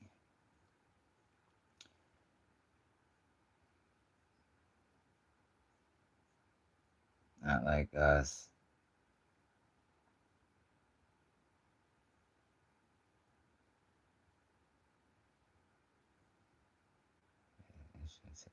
Misconduct.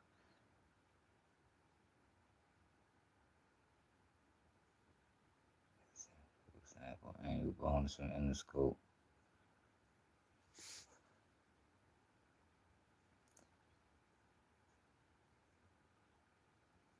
Man, shit, man.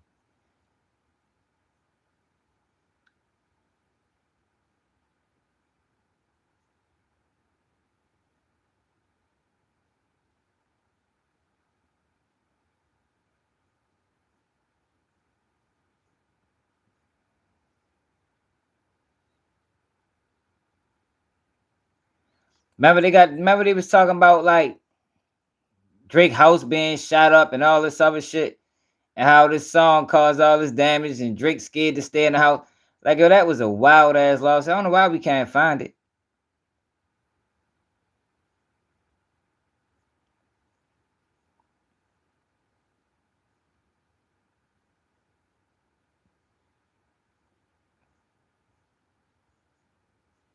Y'all don't remember that? Talking about his house got shot up and that song put a target on his back. Let me see something. Drake rescinds UMG lawsuit. I got the latest for Drake, UMG, and motion to dismiss. No, that's not what I'm The looking first for. headline from Uproxx is Drake says UMG's motion to dismiss his defamation lawsuit is nothing more than a desperate ploy to avoid accountability. I'm looking for that. I'm looking for the old one.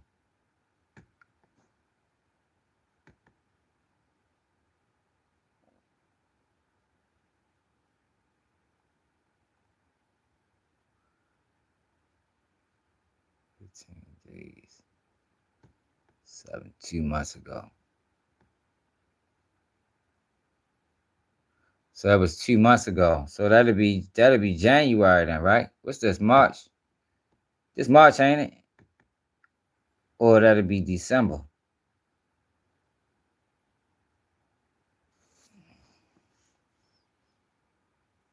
Fuck, I get all the way down there.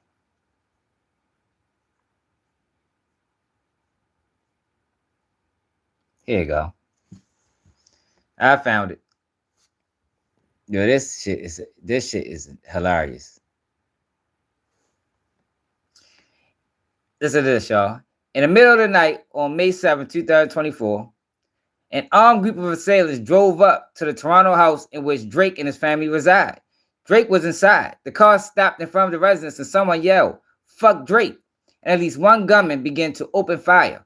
One bullet went through the security gate and hit Drake's front door. Another bullet struck and wounded a security guard, who was also one of Drake's friends. While the car was in the driveway, Drake and others in the house summoned help for the security guard, and did everything possible to keep him alive. During the nearly 30 minutes it took for an ambulance to arrive, Drake and others labored to keep the man alive by applying pressure to the gunshot wound with towels. Blood was everywhere. After the security guard arrived at the hospital, surgeons worked quickly to remove the bullet, stop the bleeding, and save his life. Though it took days for his condition to stabilize, thankfully the security guard survived. The very next day, May 8, 2024, a different intruder used his bare hands to dig a hole under the security fence surrounding Drake's Toronto's house. He managed to dig deep enough to squeeze through and enter Drake's property. Fortunately, Drake's home security guards caught him before he was able to cause any physical harm. Although the trespasser managed to yell racist slurs and threats against Drake before being escorted off his property. On May 9th, the very next day, another break-in attempt happened.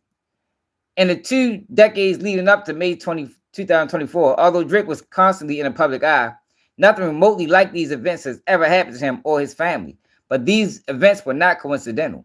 They immediately followed and were approximately caused by UMG's action leading up to and on May 4th, 2024.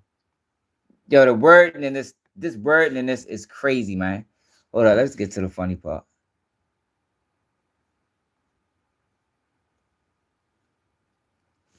UMG saw an opportunity to seize it and continued to fan the flames even after learning of the enticement to violence on May 7th and 8th, along with the unrelenting vitriol towards Drake that has followed. The song in question is Not Like Us, the recording, written and performed by Kendrick Lamar Duckworth, professionally known as Kendrick Lamar.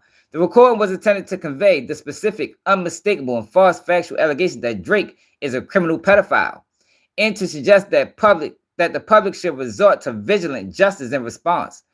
The recording is defamatory because its lyrics, its album image. In its music video, all advances the false and malicious narrative that Drake is a pedophile. The lyrics repeatedly accuse Drake of engaging in criminal acts, including by calling him a certified pedophile and a predator who needed to be placed on neighborhood watch.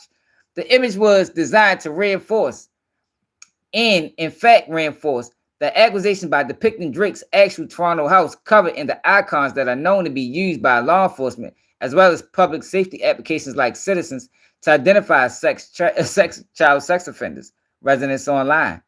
The video boasted the same message by, for example, showing images associated with sex trafficking and juxtaposing the game of hopscotch with lyrics accusing Drake of trying to strike a chord and is probably a minor. Yeah. Yo, this lawsuit had me dying laughing when I first read it, man. The lawsuit is not about the artists who created Not Like Us. Instead, it's entirely about UMG, the music company that decided to publish, promote, and exploit and monetize allegations that it understood were not only false, but dangerous.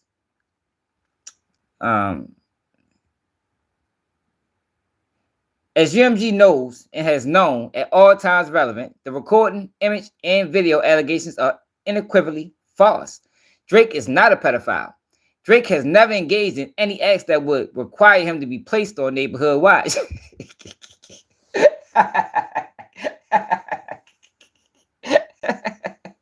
Hey, it's too funny, yo. Kendrick Lamar did wrong for that. Why Kendrick Lamar put all that song, man? I could put the nigga on neighborhood watch.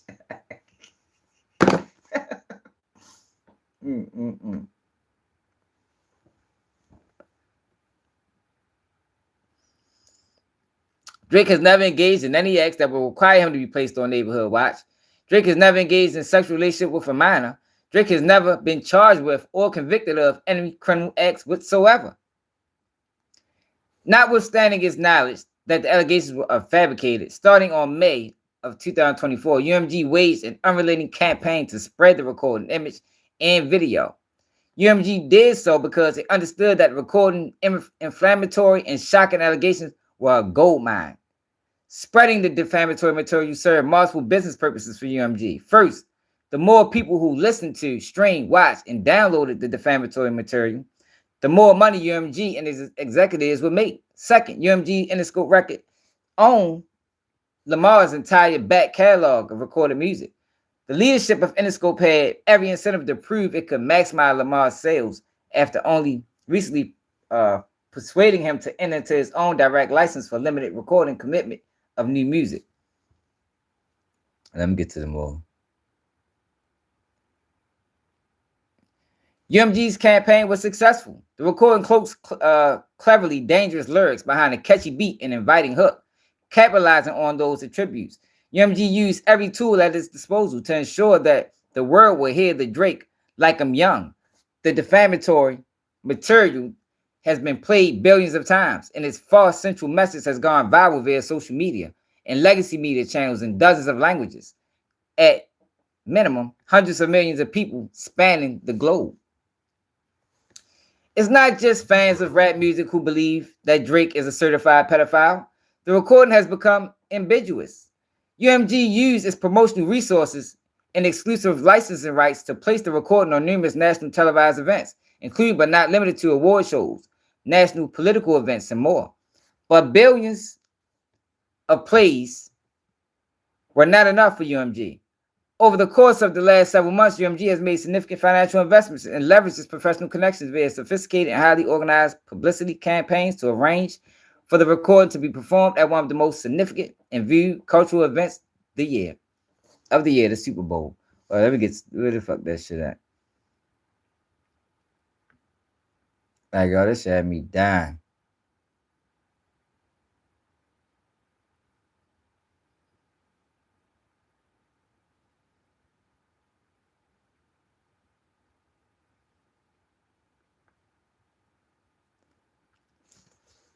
So I say predictably, millions of people who listened to the recording or saw the image and video believed the defamatory material to be true. UMG had previously published Lamar's song Euphoria, which also widely understood to be targeted at Drake, and which stated, "Don't tell no lie about me, and I won't tell truth about you." As venomously public commentary confirms, the average listener or viewer has understood the defamatory material to reflect the truth, rather than an art of hyperbole. In the words of one commentator, now everybody believes that Drake loves touching children.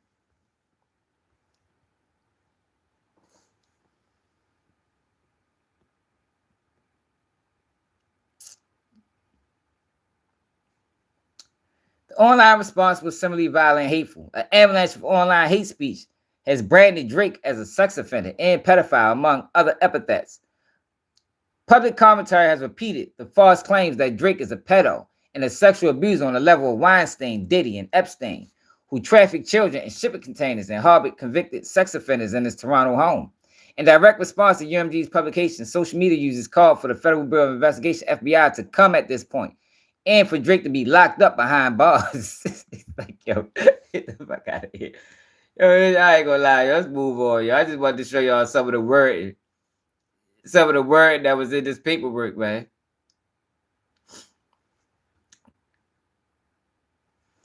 Yeah, the song was dangerous, yo, but you know, it was a rap battle. And Drake put some wild allegations on him too. The mob-like response to recording continues to unfold on and offline. Recently, flyers were plastered all over Toronto with a photo of Drake and a Canadian YouTuber who was sentenced to 3 years for sexual assault with the words, "Canadian sex predators gotta stick together." Yo, who the fuck? Like, this was out of line. Yo, who did this? Who posted this all over Canada, man? Why they do that to that man, y'all?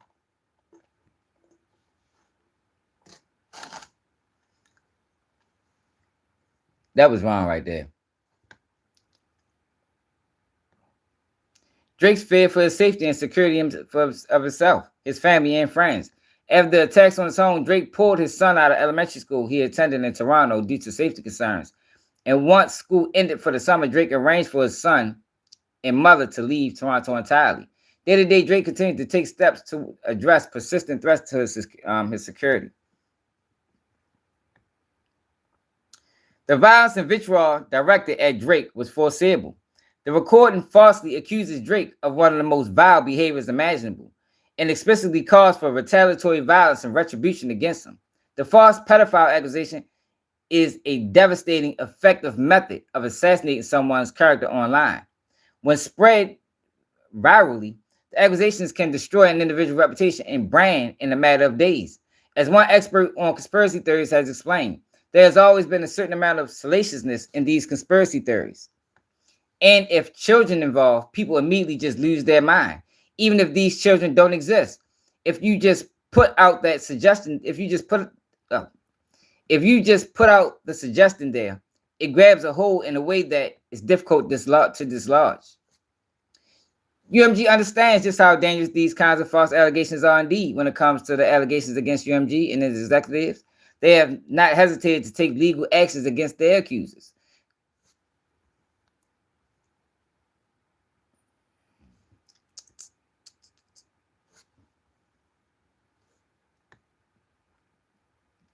In stark contrast, when Drake confronted UMG about his role in promoting allegations of sexual misconduct lacking the slightest factual basis against him, UMG refused to do anything to help. Instead, UMG continued to republish and promote the defamatory material, even after Drake had unequivocally denied the allegations in public and had communicated that in private to UMG. Drake informed UMG of tangible harm that the publication and promotion of the record had caused them, including violence, threats, reputational and financial damage, and more. Yet UMG still chose money over safety and well-being of its artists. Many months prior to filing this litigation, Drake attempted to address these claims privately with UMG. Drake believes, per Sir Grange, that UMG leadership should be held accountable for the decisions we make and how we conduct ourselves.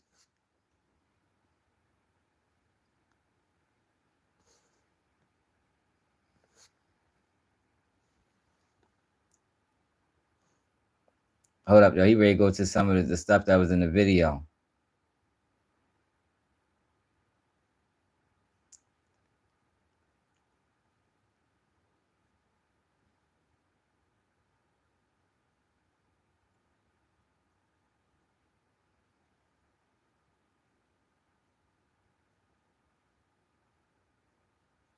I think that might be the other paperwork.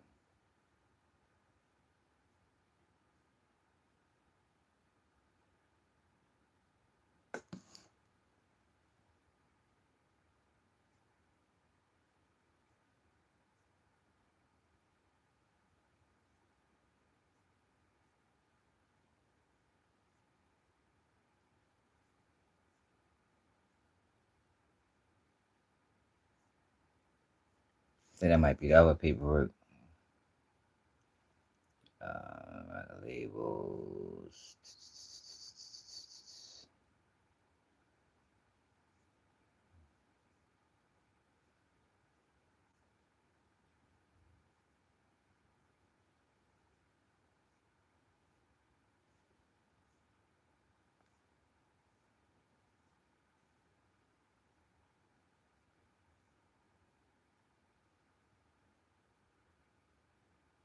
Oh, here you go, right here. When viewed on Spotify, Apple Music, Amazon Music, iHeartRadio, SoundCloud, and Deezer, the recording includes the following language: exclusive license to Interscope Records. Since the initial publication of the recording has been streamed globally more than 990 million times on Spotify alone, as of the date of this filing. The recording repeatedly accused Drake of engaging in criminal acts, including pedophilia and other acts that would require registering as a sex offender and being on the register. And of being registered as a sex offender. Within the first minute, the recording identifies Drake by name and states that Lamar has heard that Drake has a predilection for underage women. Say, Drake, I hear you like I'm young. The next line is thinly veiled threat that Drake should should be careful that he never ends up in prison, a place where child predators are notoriously the target of violence. You better never go to cell block 1. The recording continues to say that any woman who falls in love with Drake should be careful to hide her little sister from him. Next, in a perverse, like, yo, this the part that had me tripping. Like, yo, he didn't have to, like, go through the lyrics and break down every lyric. Like, yo, that was too much, man. Next, in a perverse reference to Drake 2021 album, Certified Lover Boy, Certified Pedophiles. In a play on a dual meaning of minor, a person under the age of 18 in a musical scale, the recording says that Drake is trying to strike a chord and is probably a minor. Later in the recording, Lamar describes Drake as Malibu's most wanted. The recording continues to say that Drake and his people in the circle need to be served with a subpoena because predators move in flocks, and asserts that Drake's name got to be registered and placed on Neighborhood Watch. The recording also repeatedly suggests that violence should be used against Drake because he's a pedophile, like the sound of someone being beaten up. The recording repeats, wah, wah, wah, wah, wah, and then says Lamar will fuck him up. Later, the recording threatens that if Drake comes to Oakland, where Lamar grew up, he won't make it out alive. I think the Oakland show gonna be your last stop. The recording makes clear that justice will be served, not through the legal system or commentary on social media, fuck a caption, but through physical violence. We want action, no accident. I'm hands-on. He fuck around and get polished.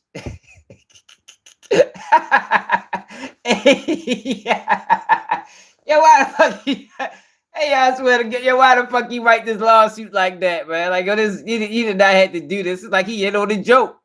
It was like he in on the fucking joke, man.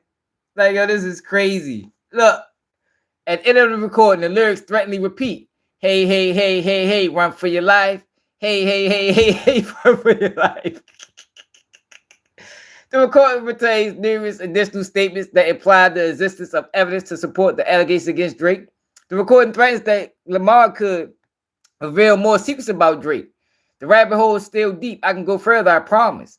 And that the public will believe him. The audience not dumb. Shape the stories how you want. Hey, Drake, they're not slow. The recording continues by making reference to several Drake songs, Family Matters, and God's Plan, and accusing Drake of being a liar for denying allegations of criminality. The Family Matter and the truth of the matter, it was God's plan to show y'all a liar. The recording also makes a vulgar attack on Drake's OVO brand. What OVO stand for? The other vaginal option? And let me hear you say OVO.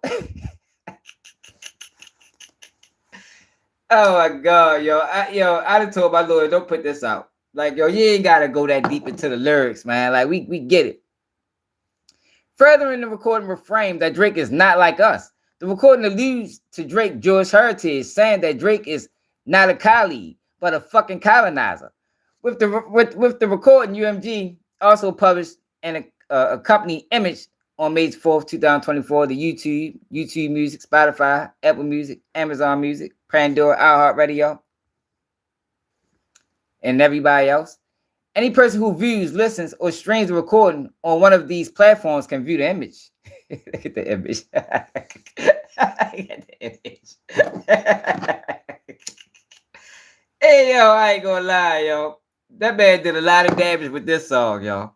Yo, Drake fuck around hate Kendrick Lamar. Like, for real. Like, he might really...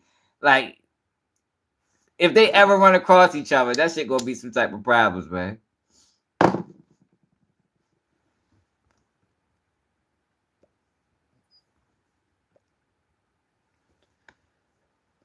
The image features an aerial view of Drake Toronto's home, includes identifying information regarding the location of the home, and is covered in icons used by law enforcement and public safety applications like citizens to identify child sex offenders in their residence on public registries. Now, yo, this shit was crazy. Now, look at this part. The allegations against Drake are unequivocally false. Drake has never been charged with, indicted for, or convicted of any charge of sexual violence or assault, including but not limited to sexual violence against a minor. Nor has Drake engaged in inappropriate romantic or sexual behavior with a minor. The recording provides no evidentiary support for any of its defamatory allegations. Instead, the recording, whatever references hearing, these allegations and threatens that it can go further. Like I'm done, yo. Like yo, they go into the music video. It's showing talk about the hopscotch. Man, this shit is like yo. He went gun ho with this motherfucking with this goddamn lawsuit, man.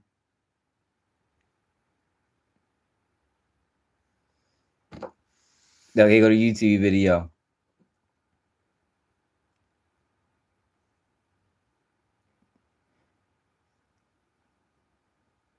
The video depicts images bolstering recording defamatory allegations. For example, the lyrics "trying to strike a chord" and is probably a minor, matched with an image of hopscotch, a popular playground game for children. The imagery reinforced the drawn-out singing of a minor lyric and the lie that Drake is a pedophile. look at Kendrick Lamar, y'all.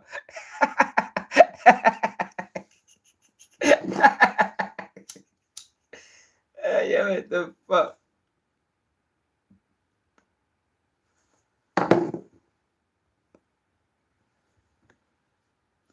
Yo, the crazy thing about it is I didn't even pay attention to none of this stuff. Kendrick Lamar is depicted in front of shipping containers with air conditioning units inside. This image are associated with sex trafficking. Like, I didn't pay attention to none of this shit, man. Like, yo, they must really, like, thoroughly examine this video. Because I swear I ain't see no significance. Bandera, what it is. The video also includes allusions to Drake over your brain, which is represented by an owl in combination with lyrics wop, wop, wop, wop, wop, dot, fuck him up. Shows Lamar beating an owl-shaped pinata with a bat. During this scene, a caption appears at the bottom of the video states disclaimer. No OV hoes were harmed during making this video. No OV hoes. Yeah, what the fuck? In this conclusion, the video depicts a prolonged shot of a live owl in a cage. The meaning is clear. Drake belongs behind bars. Yeah, I get the fuck away from this shit, man. Yo, Drake wild as a motherfucker, man. I know he hate Kendrick Lamar though, y'all. Like that shit going. Somebody, they better not ever be in the same venue. Now I know Drake ain't no gangster, but I know he tried to keep some around him. But Honeycomb Brazy, man. What's up, Benji? No, you good, bro? Honeycomb Brazy. Honeycomb Brazy ready to die about his respect. Oh, what, he took it down? He always do that shit, man. I knew I should have fucking screen recorded it. This nigga took down the fucking post. Well, basically what he was saying, he ready to die about his respect. Let me see, somebody got it. Honeycomb Brazy, mob ties. I need to say mob ties.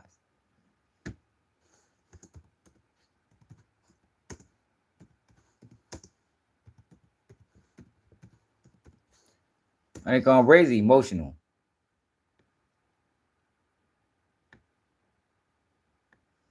Ain't nobody even get this shit, y'all. Here you go. Key Talk got it. Let's see the Key Talk. Look, he must be the only one that got it.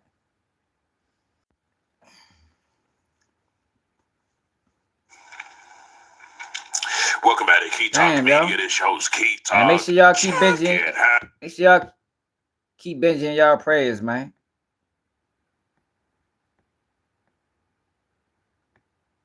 Hope everything work out, bro. Oh, man. All right. Hey, man, make sure y'all hit that like button on this video for me. You know, that's the only thing I ever ask y'all. So hit that like, the Annie House. Anyways, I guess it's time with the Prince family. Different label that this happens with, but it happened. All right, so Honeycomb Brazy said, I went to war with the biggest rat in the whole city. All the money and bricks I had on my head, I still survived that shit. Now I guess I gotta go to war with the Prince family. But I don't mind dying for what I believe in because I stand on what I stand on. And I'll never stand down. All a nigga want to do is to be free. I've been locked up my whole life. What I look like letting a enslave me when I'm free, I'd rather die from a headshot. I really live by that. What type of OG don't want to see like me eat? What y'all think about that, man? What y'all think about that, y'all? What y'all think about? What y'all think about? Far as signing the deal, right? Signing a bad deal, basically. You sign a bad deal versus doing what's right. You know what I mean? I think they got him booked, to be honest. I think they got him booked. I really do. And I think that's where all this is coming from because he really wasn't talking like this when he was home. He want to. I think he think they got him booked, and he want out, and I don't blame him. Now I know some people say, "Well, business is business." He signed, like I get all of that, yo, but I don't know, y'all. I don't know, y'all. I'm real big on morality, and I think sometimes, yo, you gotta, you know what I mean, morality supposed to play a role. But it's like in this business, ain't no fucking morality. It's all about what's on that dotted line. Where the fuck you say that at? Trenches News in the chat. It's like, yo, people don't know what they signed. That's true. He had to be signed with them boys for a minute. Honeycomb Brazy going off on mob ties again for the 17th time. Appreciate it. Can y'all see that? Going off on them boys, man. He went out. He said he wanted to die about it.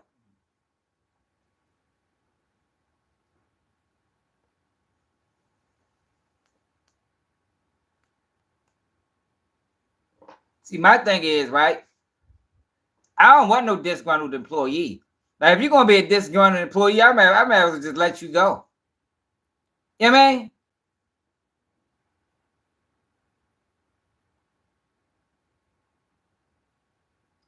Damn, Benji.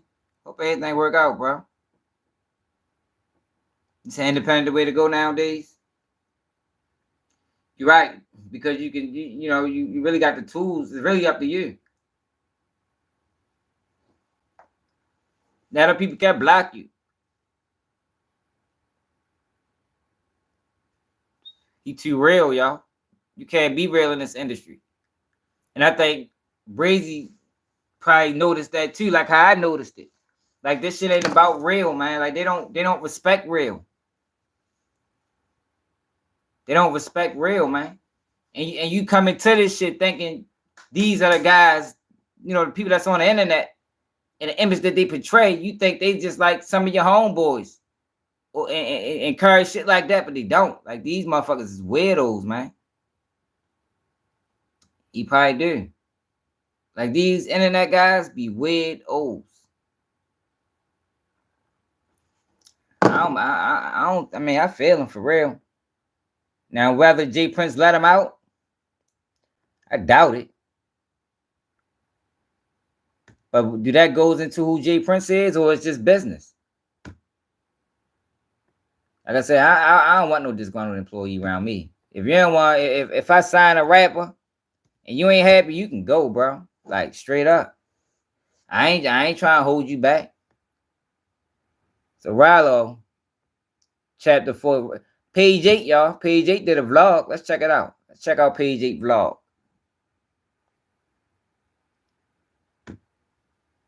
If you have a 700 plus credit score, you qualify. Let's see if he discussed page 8.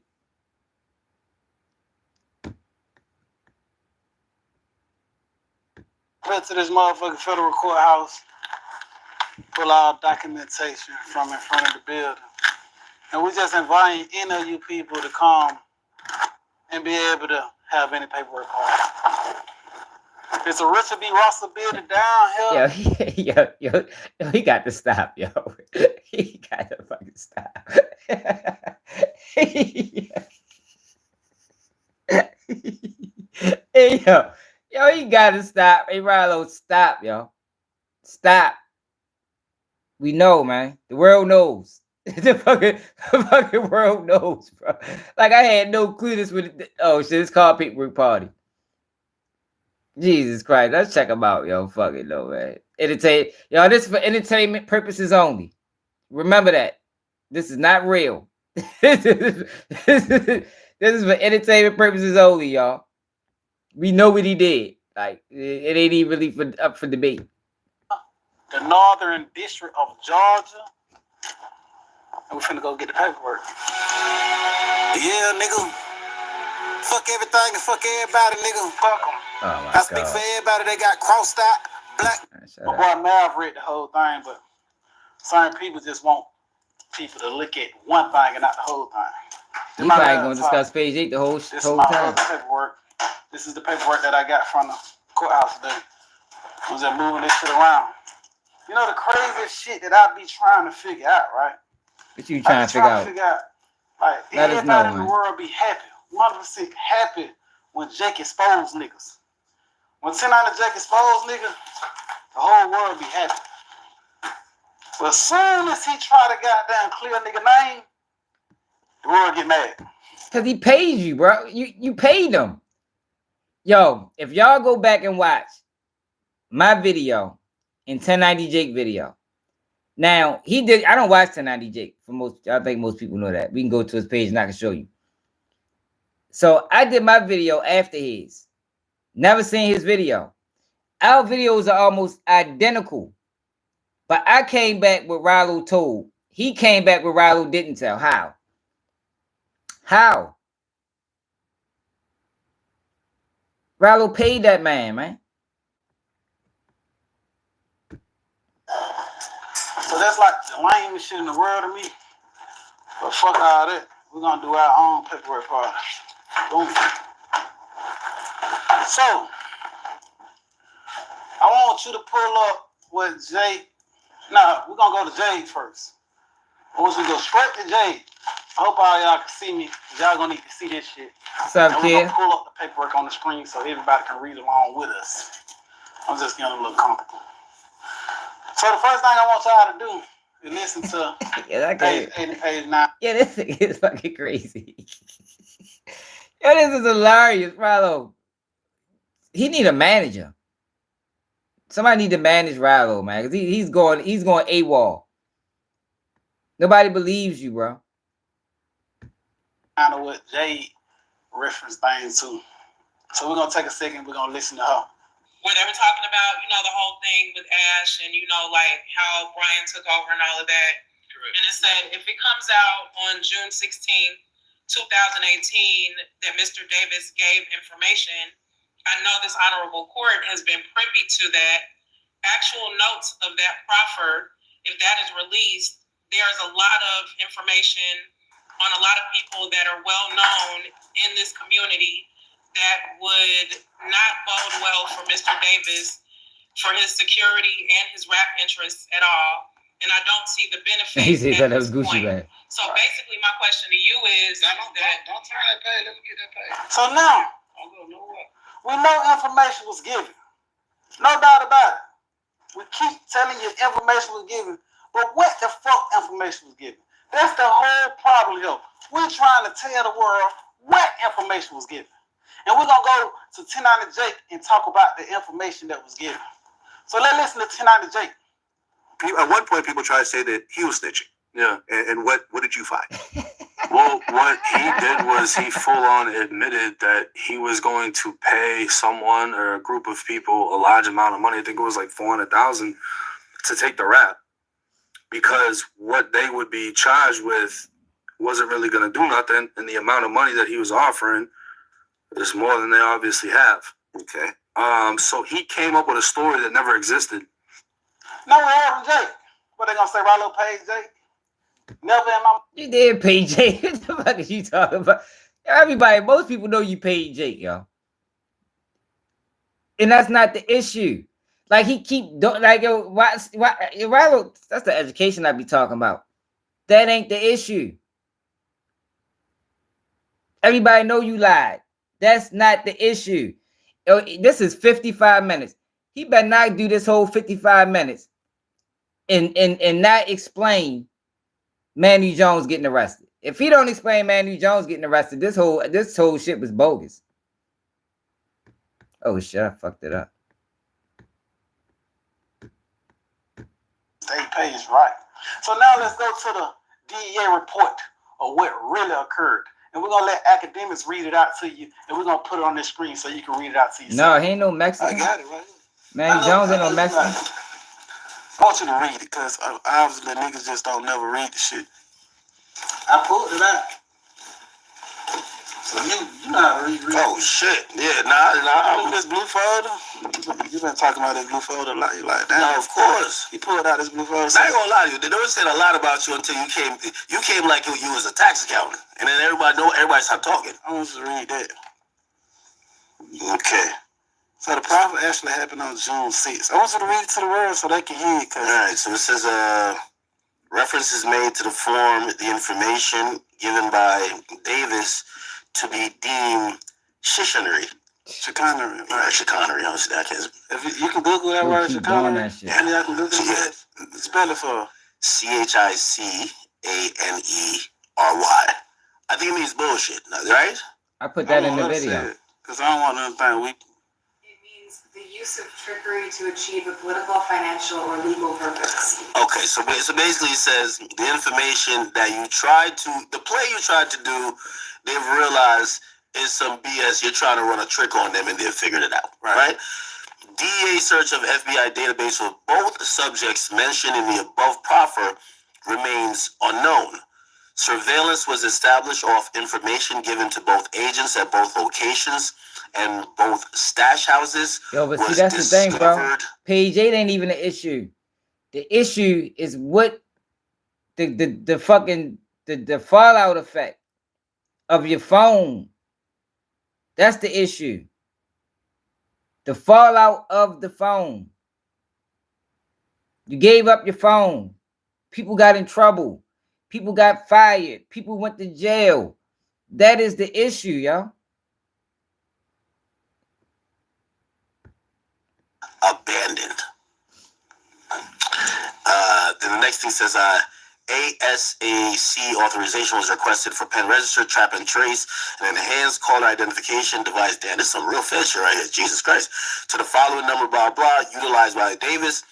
To date, no information has been received on subjects mentioned.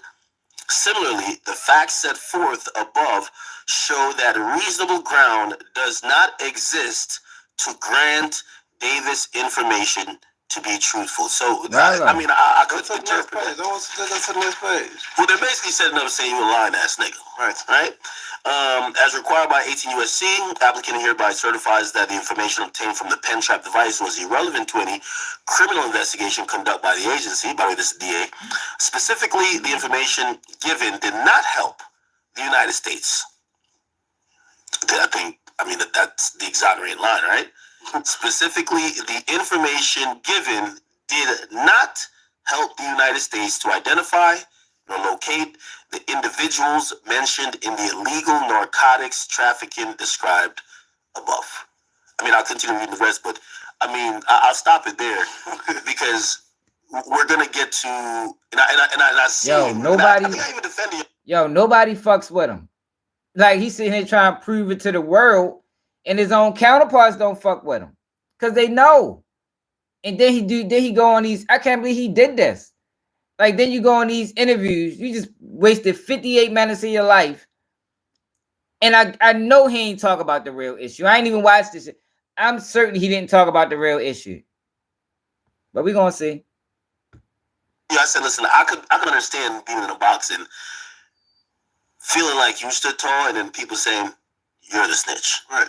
And when you came out, I could tell you wanted everyone who put that out there to not only be as loud with the apology, but to have some accountability to that, right? That line is, and by the way, we have the official paperwork here. That line would tell me it basically means you did not help with the investigation of anybody. Right. And if anything, you just lied to these motherfuckers, right? The facts in this information given from my personal observation and my training experience and the information obtained from Davis. And by the way, this report, I would think, would tell them that they can't give you no deal because you're hindering the process more than you're trying to help them, right? My training experience and the information obtained from Davis have been read and considered through this federal criminal investigation conducted by the FBI. It lacks credibility. Davis said his plug, aka his drug supplier, was dead, tan him up. which led him into drug trafficking marijuana on 2 separate occasions. 16th of October 2017, then October 26th of 2017, a Federal Bureau of Investigation confidential human source purchased heroin inside Pakistan from a known fam goon. During the sale of the heroin, the confidential source was told the heroin came from Davis. So there was somebody telling on you. Right. It was a lot of people telling on me. I got that documentation. I just ain't never put that out there. So how do you feel when people then say you told? When you have the actual paperwork that's saying, I mean, people put that paperwork, like my co-defendants and stuff have put that documentation out. That's right, yo. Sometimes I really believe that Rallo don't think he told. Sometimes I really believe, like, he is the only one that don't think he told. And everybody else like, Rallo, yo, you told, bro. Yo, because you can't justify this. Like, how long Rallo been home? 6 months? Like, yo, like, let it go, bro. Live with it. Yo, he would sleep much better at night if he just lived with the reality of, bro, you gave your phone up. People went to jail. You know what I mean? People went to jail, bro.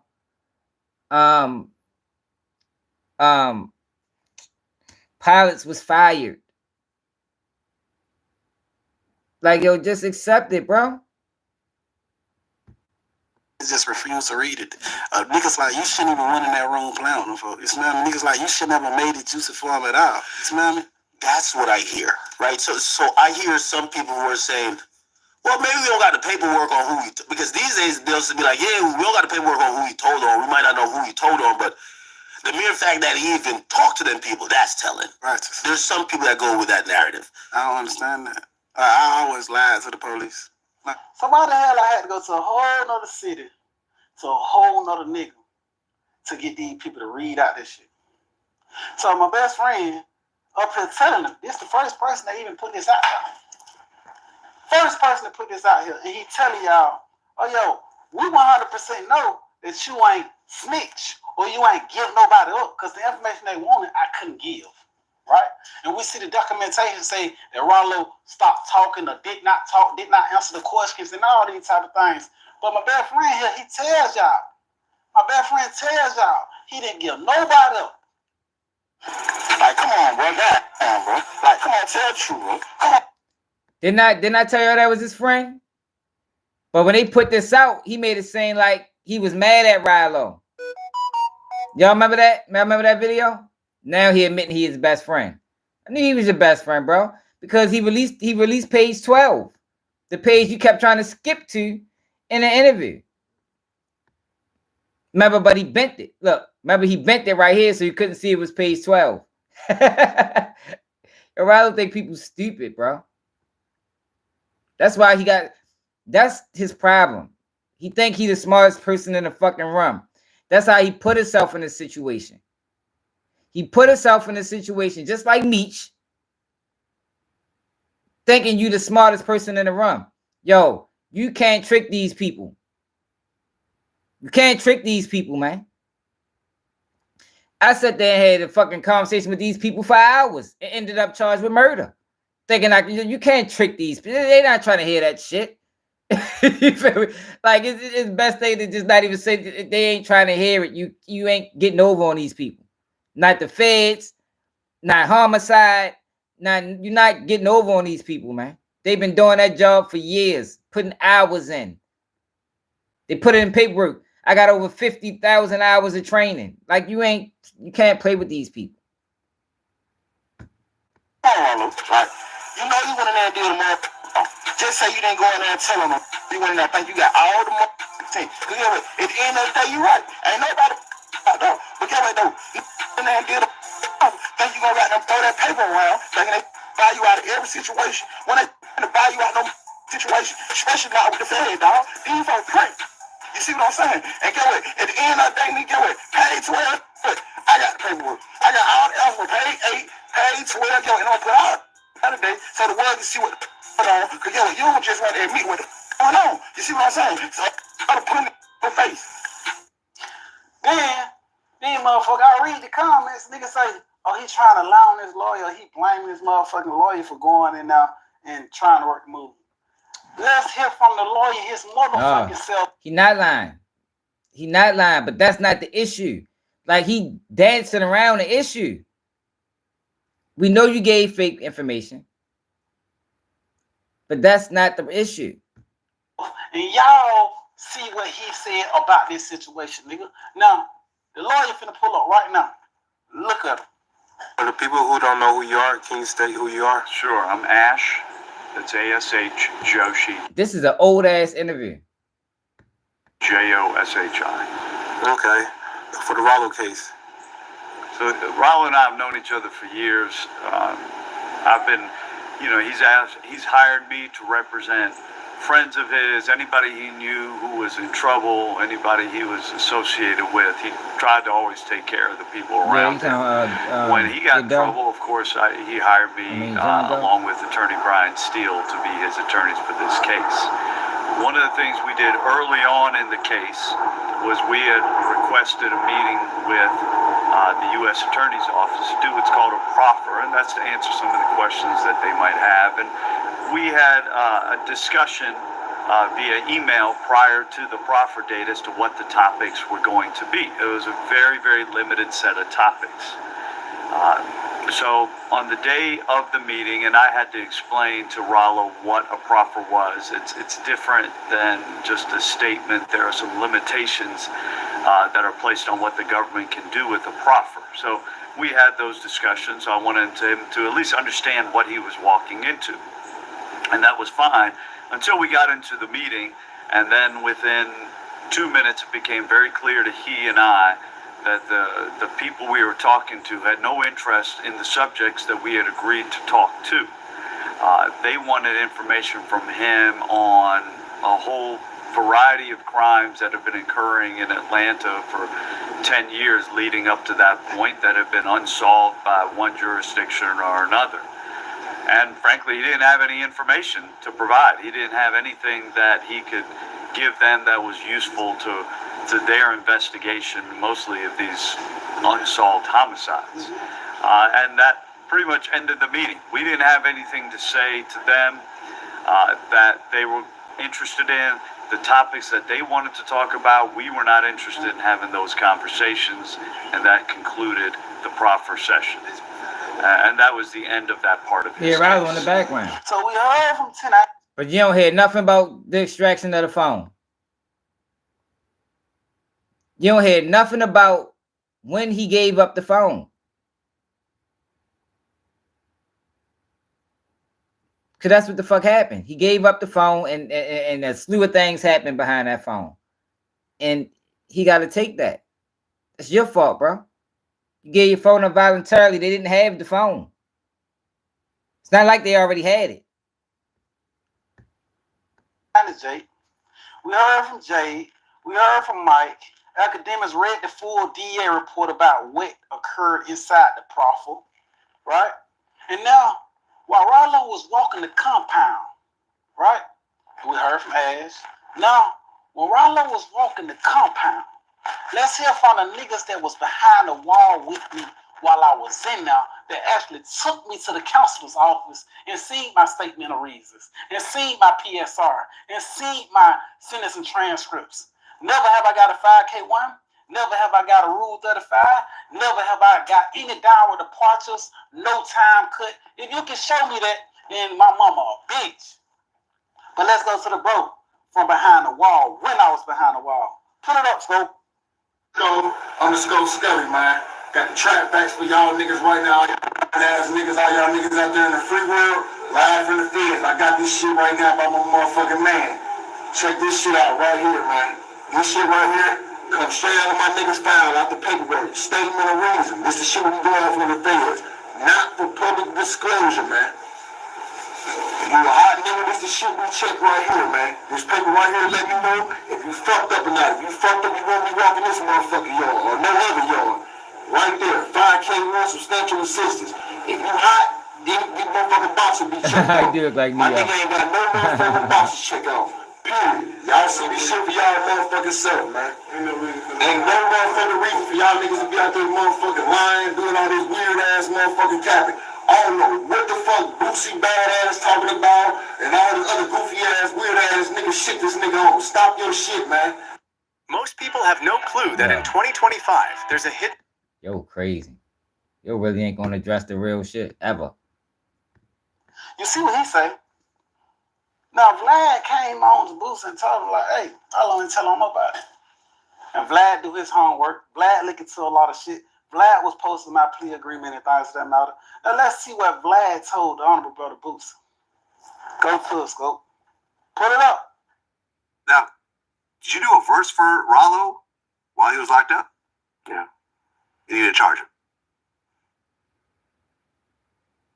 Me and Rollo just had to sit down.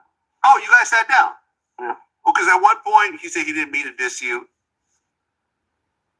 And, you know, there was some back and forth. So you guys finally sat down in person? Yeah. Okay. Were there a lot of people there or just the two of you? Nah, his niggas and my niggas. Okay, so there were some people there making sure everything was calm. How did it go? I mean, it went cool. It went cool. What's up, Rob? So no beef anymore? Nah. I'm glad, man. I've always liked Rollo. I've interviewed him twice. I don't think that Rollo snitched. Right. Based on Look everything at I've Boosie's heard. face. And, you know, he's like a pilot. I'd like to see you two go at it. So I'm glad you guys worked it out. Rollo didn't tell him nobody. Rollo tried to bust a move. The information Rollo gave was fake. Rollo tried to finesse them folks. So what the fuck wrong with a street nigga going inside a profile or me trying to lie from this is where I jail? Everything. Ain't now nigga from my hood been locked up. I ain't never in my life got caught with no motherfucking work in New Orleans or no other place, nigga. When I got caught with a bricker boy. Niggas is lying. If you can show me when I got caught with a bricker boy, my mama a bitch, nigga. Yeah, that's not true. I If you looked can into show me that. a 5K one of my paperwork, my mama a bitch. If you can show me a Route Yeah, 35. he ain't got caught with no brick of dope. That ain't him. I looked into that case. That ain't y'all. That's somebody different with the same name. If you can show me any of that bullshit. See, I ain't gonna put unnecessary smut on the nigga name. I heard Dinky Wild say that. That shit not true. The fuck I said it was me up here trying to finesse affairs and pay these people $400,000. Show me anything that contradicts that, bitch. And matter of fact, since we on that, we just talked about all 6 or 7 of them things. We heard from the lawyer, we heard from the bros behind the wall. Now, you want to say Rollo gave them his phone and gave information inside his phone. Now let me show you on the private jet of me having a flip phone. Because we know inside this documentation it said it was an iPhone. Now, nigga, everywhere I went back then, we had a flip phone. But a lot of you niggas wouldn't know about that. Why? Because y'all use Telegram and shit like that. So y'all new trappers. But back then... Damn, he just told again. Jesus Christ. This nigga can't stop telling. He just told again. Like, yo, he just told, yo, why did you do that? What the fuck did that shit have anything to do with anything? Y'all ain't peeped the tell? He can't help himself, y'all. This nigga's a fucking motor mouth. We had flip phones. Now, Scott, pull up the picture with me and my flip phone in my hand, nigga. Let's say Rollo gave information to the feds at his Yo, house. Rollo, come on now, bro. You is not ready to use this to explain the phone. No, that ain't gonna work. That ain't gonna work, bro. You cannot use this right here to explain the fact that you gave your phone up and they found information out of it. That is not the same. We ain't even, I might as well skip that part. Cause that's pointless. Ain't even gonna put that on record. Cause that's idiotic. On the same jet I got caught on. What a motherfucking... What do you got? Fuck you talking about, nigga? Yeah. That's me. On the same jet I got caught on. with a motherfucking flip phone. Now show me where the feds got information out that flip phone, nigga. Show me. What? You can't show me. Are you serious, bro? So that's the only phone you like? Come on, man. This nigga's crazy. Yo, like, it was wow, yo. Like, come on, bro. Like, you could at least explain it. But like, if you was gonna give a shot at it, you could at least did it better than that. You can't show me.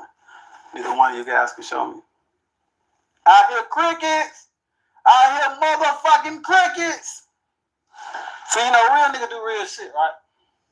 My homie, the homie, Brick Baby, when he seen, you know, the nigga record the phone call inside made it to his phone, but he left out the part about me giving these people $400,000 to take the charge. Brick Baby automatically assumed, oh, Rollo done told on somebody. He went up on me. Show him what he went up on me. What you wouldn't notice if you wasn't for this hearing. So he's only girl, that come from a prosecution misconduct hearing. The nigga said, what you expect me to do? I got caught on the plane with this shit, girl. So we just seen the honorable brother go up on me. And now, let's go show him, or show the whole world, when Brick Baby was a real nigga and said, okay, you screen that shit out and you cleared that up. Shit, I ain't say it was that now. Yeah. Fair enough. Cause that's the same thing they had on you was an allegation till you was able to show proof. So you right. I mean, even if the whole world come out and say Rollo ain't telling me, cause I'm surprised they ain't put a nigga in. Hey, just lie and say Right. Rollo. I'm surprised. Brick Baby history. More questionable than Rollo's. This nigga got locked up in 17 different states. Like, what the fuck? Like, how you go? Like, come on, bro. Do you might say no about Brick Baby. Brick Baby been locked up in Atlanta, Detroit, Alabama, California, and he only did one bit. He ain't been federal yet. Yeah, right. He can't vouch for nothing until he tells about that chopper he got caught with. They did that the way they ain't on me. Why the fuck can't none of y'all do that? Cause y'all nigga want a nigga to be a rat. Y'all want a nigga to lose street credibility. But guess what? Fuck you and your street credibility. I don't need that. I'ma keep going. I'ma keep making money. And from this point on, all you motherfuckers gonna see me do is build. That's all you gonna see me do. So this the end of that. If you want a nigga to find out what Rollo did, if you ain't gonna go read the book, then you can bring it to chapter 46. Rollo, paperwork party found. Boom. Rollo is straight, is what I'm saying. Rollo didn't cooperate on anything. He tried to create a situation, to got some shit, but it was really just like a shot in the dark. Rollo didn't cooperate on anybody. And Rollo did his time, and he's getting out, and I think he's going to be embraced. Hey, yo, Boosie, like, man, get the fuck out of here. Like, man, you can't stamp nobody. Like, what do we got going on here, man? I can't stamp nobody. Like, get the fuck out of here, Vlad. You some fucking, wipe your feet when you step on the carpet. Fuck you talking about? You's a visitor. Ain't done with you bitches yet? Hell no, I ain't done. Now, a motherfucker said in the comments, oh, Rollo told the police the pilots was involved. Motherfucker, the whole plane that I was on had number cameras on. The pilot had me on camera. The moment they couldn't even get me out of the plane, you know what the feds said? Where's the pilot? We need him to get Rollo out of the plane. And I'm finna show you the motherfucking actual proof in the footage from that night. Let's go. Show these motherfuckers the footage of the night. Open the door! Open the door! Hey, where's the pilot? How do you get to the cargo hold from the main? This is the police! We are sending a dog in if you do not open the door! Open it now! The fuck he get this footage from? The fuck he get this? I got even more questions now. Fuck, he reached out to law enforcement? Nothing in your hands!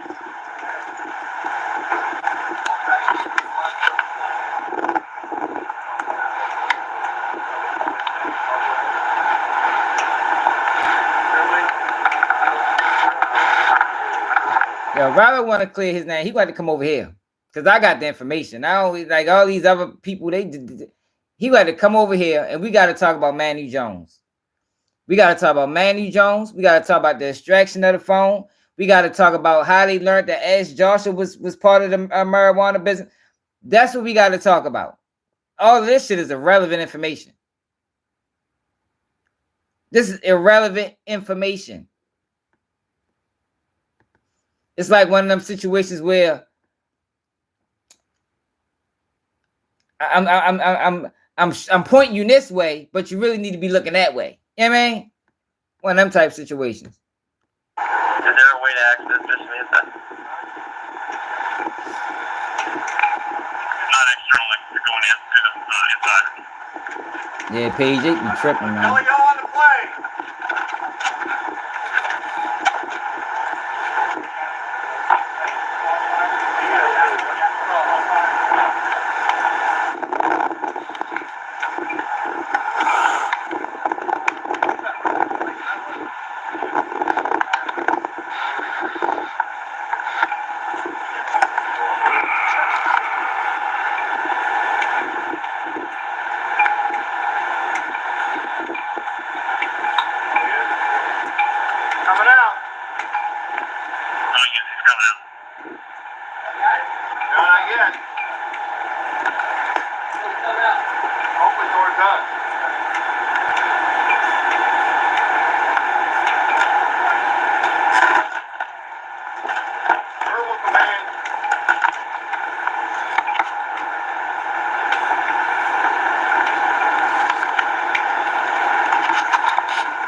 Where the fuck is he at? There you go. Hey, outside unit. They'll get stuff that correct. Clear the rest of the plane.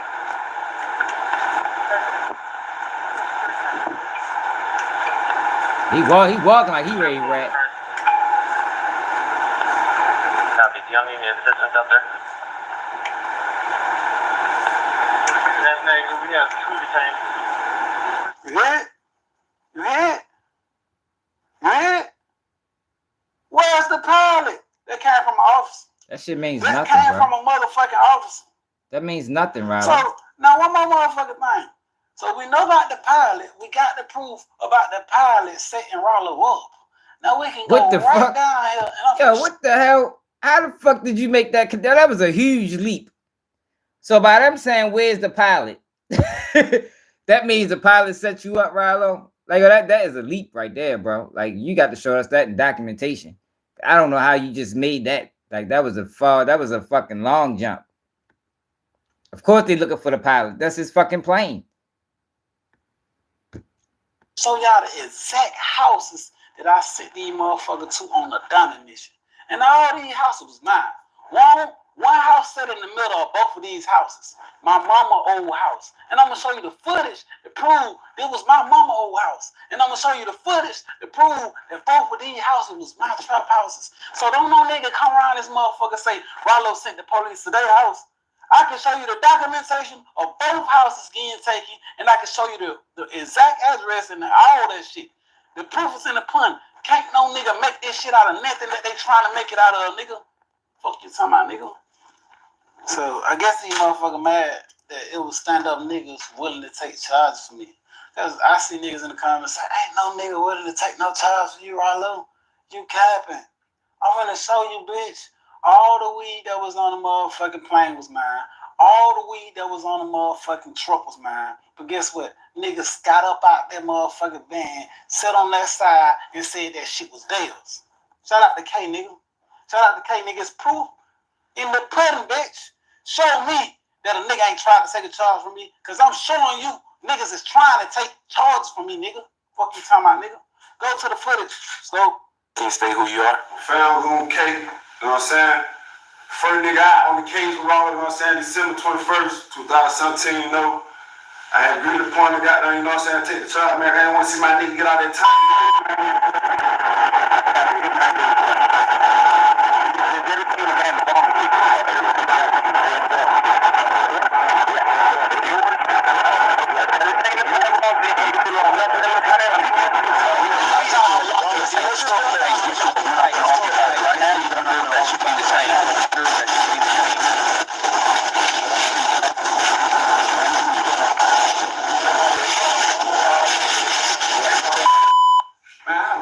Peon ass niggas don't motherfucking tell you what the fuck going on in our motherfucking case, man.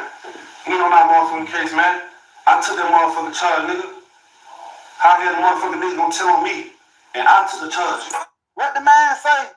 The man said the shit belonged to him. Yeah, this is all useless I information. had motherfucking permission to say that shit belonged to him. So I'm snitching because a nigga wanted to take a charge from me. So I'm snitching because a nigga was willing to let me get him some motherfucking money to go to jail for me. He was gonna get right out. He wasn't facing the motherfucking time I was facing, nigga. So guess what? All the proof is in the pudding. Now y'all motherfuckers show me different. Y'all see who told on Manu Jones? Y'all see the motherfucking pilots was already wired and trying to motherfucking put me in jail for the rest of my motherfucking life. Huh? And I got some homework for you motherfuckers to do. Anybody that get on career. You see how he just glossed past Manu Jones? Glossed right past it. It's a 15-year mandatory minimum. That means you can't get. Yo, his phone opened the door up for all this other bullshit. Your phone opened the door up to it, man. Like, yo, just accept it, bro. Like, and move on, yo. Like, you'll live a much better life. Just accepting accountability and moving on from this shit.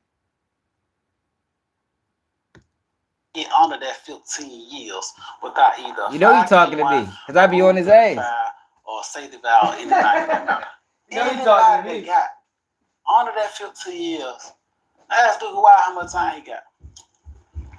Ask any nigga that got on my case, everybody know that this case was a 5-year minimum.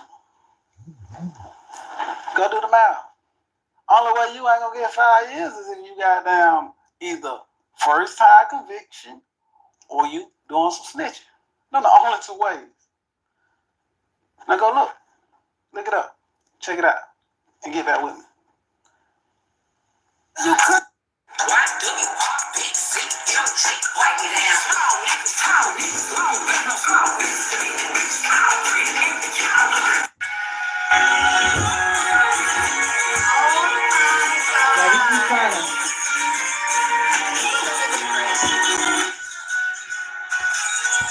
He keep trying to put Manu Jones on Dookie Wild. They wasn't even on the same case. When you go to Pacer, they got Rilo and Manu Jones on the same case, just them two. Before they added him to the whole indictment, it was just Rilo and Manu Jones. Like, yo, just accept what you did, bro.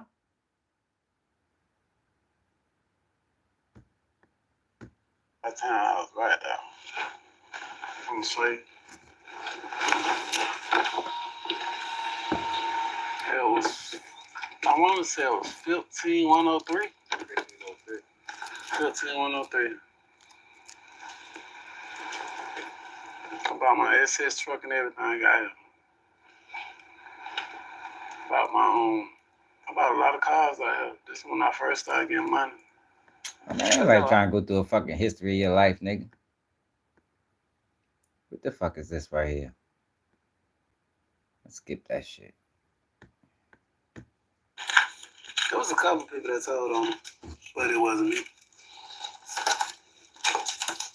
And in all documentations in reference to what John Doe and Jay have presented, it all says that Rilo never mentioned the plug, never would give up the plug, never would give up the source. They didn't need it. See, this is the part. They already had it. See, yo, Rallo tried to stiff them people. Yo, it took Rallo 4 years to be sentenced, y'all. Think about that. What was it? How long was it, Hot Mo? Rallo got booked in what?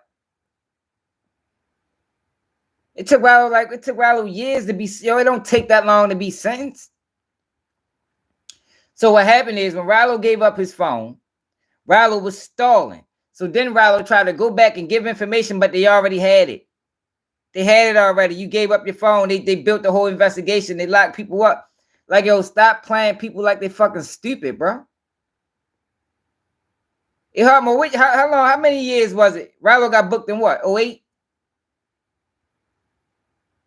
It couldn't have been 08. What the fuck? 2025. The fuck year that was? All right, 2018.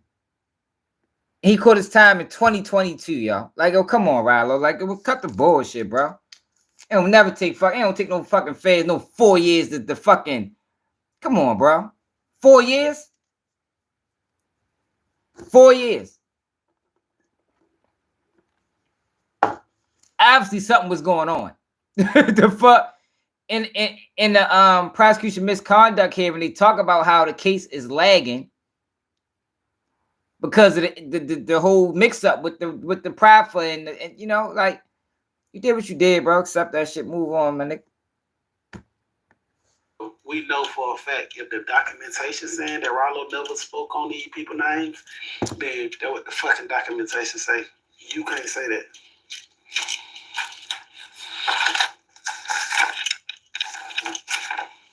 Okay. Go back to what Brian Steele said. He said, now we in 20, what was it, 20, whatever, and everybody has been revealed.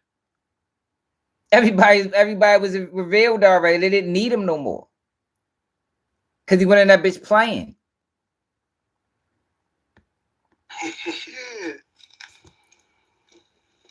it go.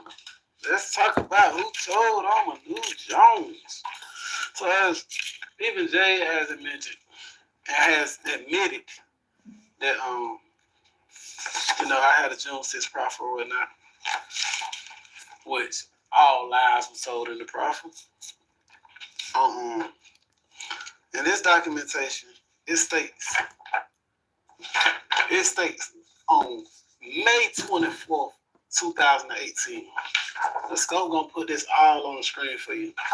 And I don't want y'all to say that I put this out here or goddamn, I'm the one who got down some kind of way put this nigga Duke Wild information out here, because if we go back to the Wack 100 interview, we know that them people wouldn't even fuck with me. We know that somebody else exposed the dude Duke Wild. That shit ain't have nothing to do with me. John Doe exposed him first. Second, everybody else, you know, he ain't just tell on me. He told on motherfucking me. He told on, well, excuse me, I ain't gonna say he told. He lied on me. He lied on Kenny Man. He lied on Manu Jones. He lied on Big Cuz going from motherfucking Alabama. He lied on all. Yo, Manu Jones wasn't even in this case at first. How did Manu Jones get in the case? like these are the things he need to be answered. How did Manu Jones get in the case? Different people. And this proffer right here was done March 24th. So, and he can't say this shit ain't him, because one thing about it, we got his writing. This is his handwriting. His fucking handwriting for Randall Smook on 5/9/2018. So this a whole month before they even said Rallo did a proffer on June 6th. Right? So let's read. Randall Smook, date of birth, 3/6/1992. Interview on the condition of a proffer. That's the difference between him and I. Nigga, I lied. Nigga, you told for real. Prior to the interview, to this day, prior to this interview to date, Smook read inside the proffer. Smook admitted to going to the trip with Rallo, Terrell Davis. This flight was determined At the end of October 2017, Smoot flew with Davis on a private plane, blase.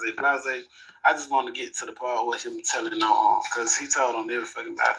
I'm going to let Wack 100 interview show you who all he told on. But I'm going to get to the nitty gritty of him bringing Project Yanni. that dude, the new Jones up, because we need to know who told on the man. This nigga here went crazy. Hell no.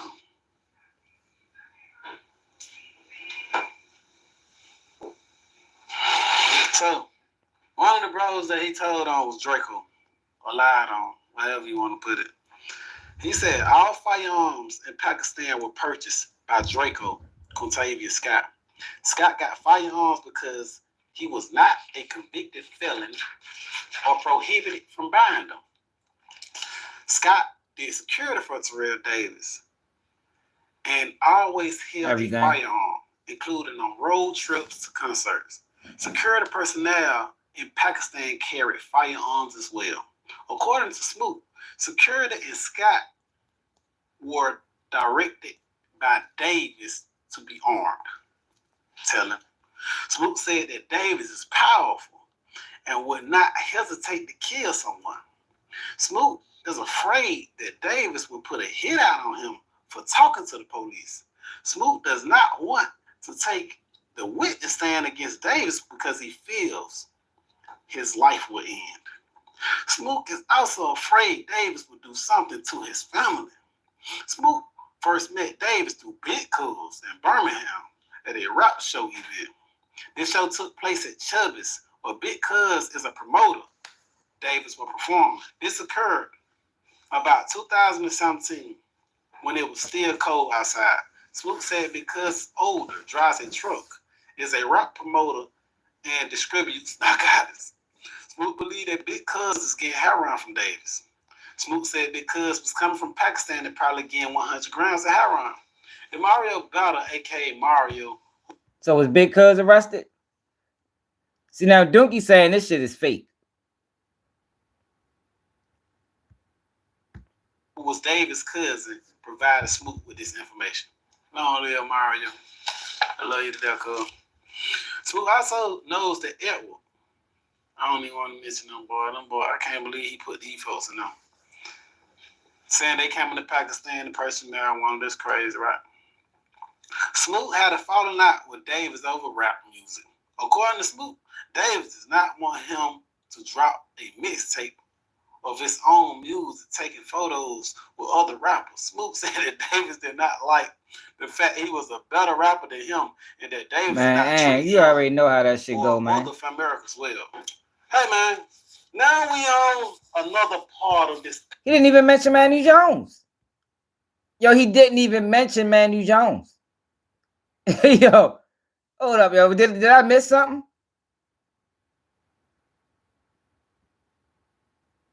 Let's go back. Yo, did I miss something? Or did y'all hear Manu Jones' name? Or did I miss it?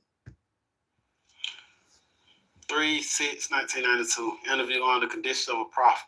That's the difference between him and I. Nigga, I lied. Nigga, you told, for real. Prior to the interview, to this date, prior to this interview to date, Smoot read inside the prophet. Smoot admitted to going to the trip with Rollo, Terrell Davis. This flight was determined at the end of October 2017. Smoot flew with Davis on a private plane, blase. I just want to get to the part where him telling on, because he told on every fucking body. I'm going to let Wack 100 interview show you who all he told on. But I'm going to get to the nitty gritty of him bringing that dude, the new Jones up, because we need to know who told on the man. This nigga here went crazy. Hell no.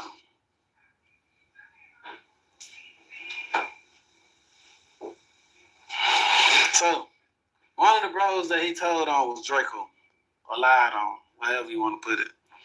He said all firearms in Pakistan were purchased by Draco Contavia Scott. Scott got firearms. He didn't because mention Manny. He was not a convicted felon or prohibited from buying them. Scott did security for Terrell Davis. See, O'Reilly think people stupid, yo. He still ain't mention him.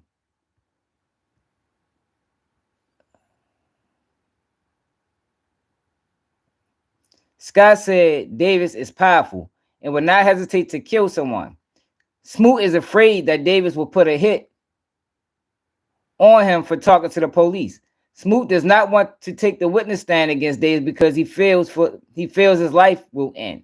Smoot is also afraid Davis will do something to his family.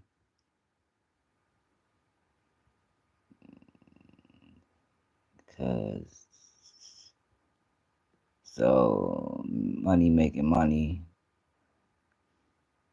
Falling out with Davis. Mixtape. Smoot was a weird shooter. Drive-by. Man, they don't mention Manu Jones nowhere in this motherfucker, man. Rollo funny as shit. Always carry a firearm, including on road trips to concerts. Security personnel in Pakistan carry firearms as well. According to Smoot, security and Scott were directed by Davis to be armed. Tell him. Smoot said that Davis is powerful and would not hesitate to kill someone. Smoot is afraid that Davis will put a hit out on him for talking to the police. Smoot does not want to take the witness stand against Davis because he feels his life will end. Smoot is also afraid Davis will do something to his family. Smoot first met Davis through Big Cuz in Birmingham at a rap show event. This show took place at Chubby's, where Big Cuz is a promoter. Davis will perform. This occurred about 2017 when it was still cold outside. Smoot said because it's older, drives a truck, is a rock promoter, and distributes narcotics. Smoot believed that Big Cuz is getting heroin from Davis. Smoot said Big Cuz was coming from Pakistan and probably getting 100 grams of heroin. The Mario Bella, aka Mario, who was Davis' cousin, provided Smoot with this information. Long live Mario. I love you to death, cuz. Smoot also knows that Edward. I don't even want to mention them boy. I can't believe he put these folks in them. Saying they came into Pakistan to purchase marijuana. That's crazy, right?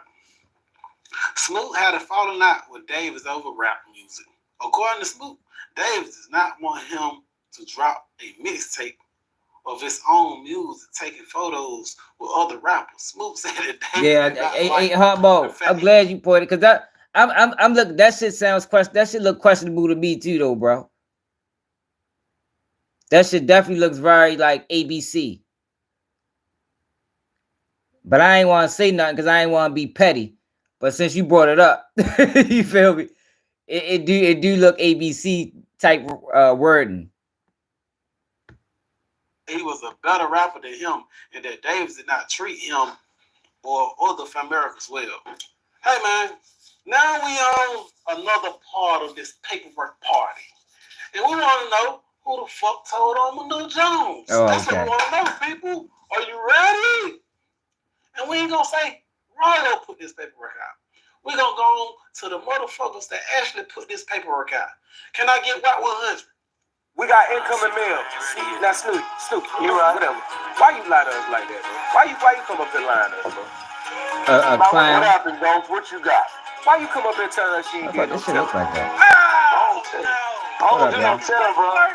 You know we the exposers, right? Let me write this screen off. Okay, this shit look.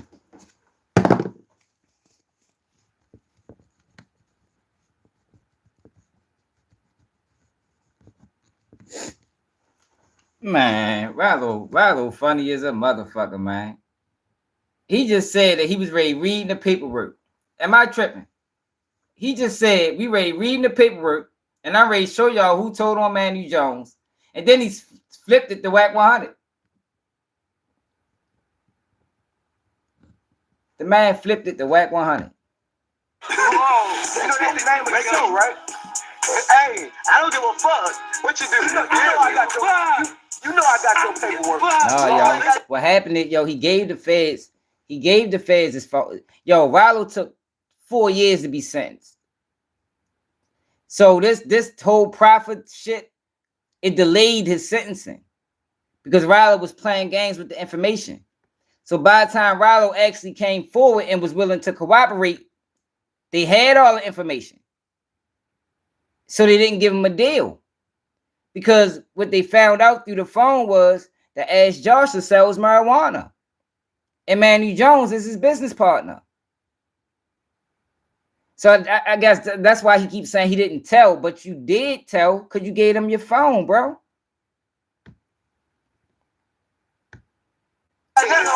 Why would he send it? Why would he send it to Wack 100 instead of him reading it on his own? Mr. Long, hold on, don't run. You ain't got nothing. Don't run. That was in the building. Hold on. Crawford, wait, listen, bro. Crawford with Randall Smith. Wait. That's not my name. That's not my name. AKA Dookie. That's not my name. That's not my name. 5/9/2018. That's not my name. What? Stop. That's not my name. The cat's out the bag, dude.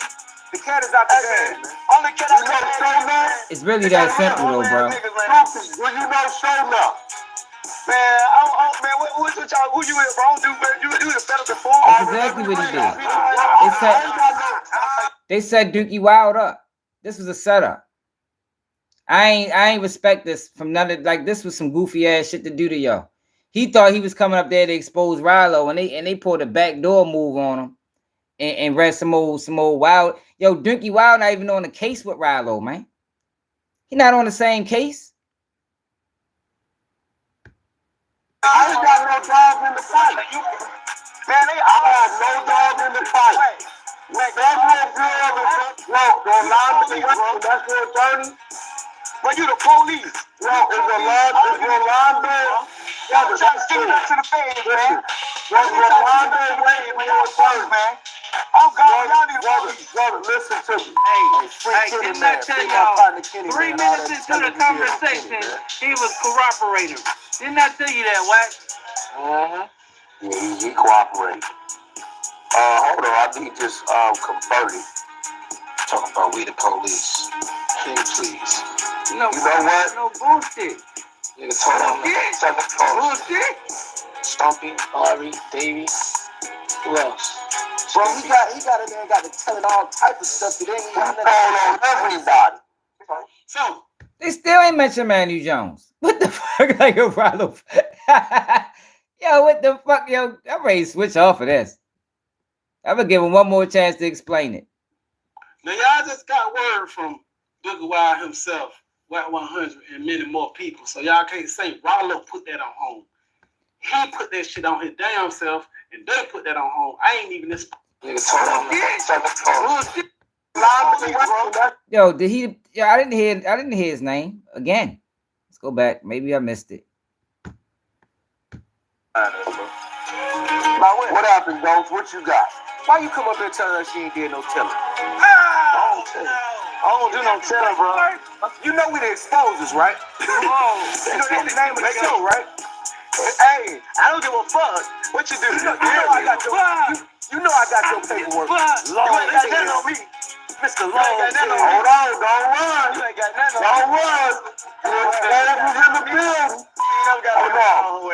Crawford, wait, listen, bro. Crawford with Randall Smith. Wait. That's not my name. That's not my name. AKA Dookie. That's not my name. That's not my name. 5/9/2018. That's not my name. What? Stop. That's not my name. The cat's out the bag, dude. The cat is out the bag. Only cat out the bag, man. It's your whole ass niggas, man. Dookie, do you know Shona? Man, what y'all, who you with, bro? You the better before. All right, let me read it. I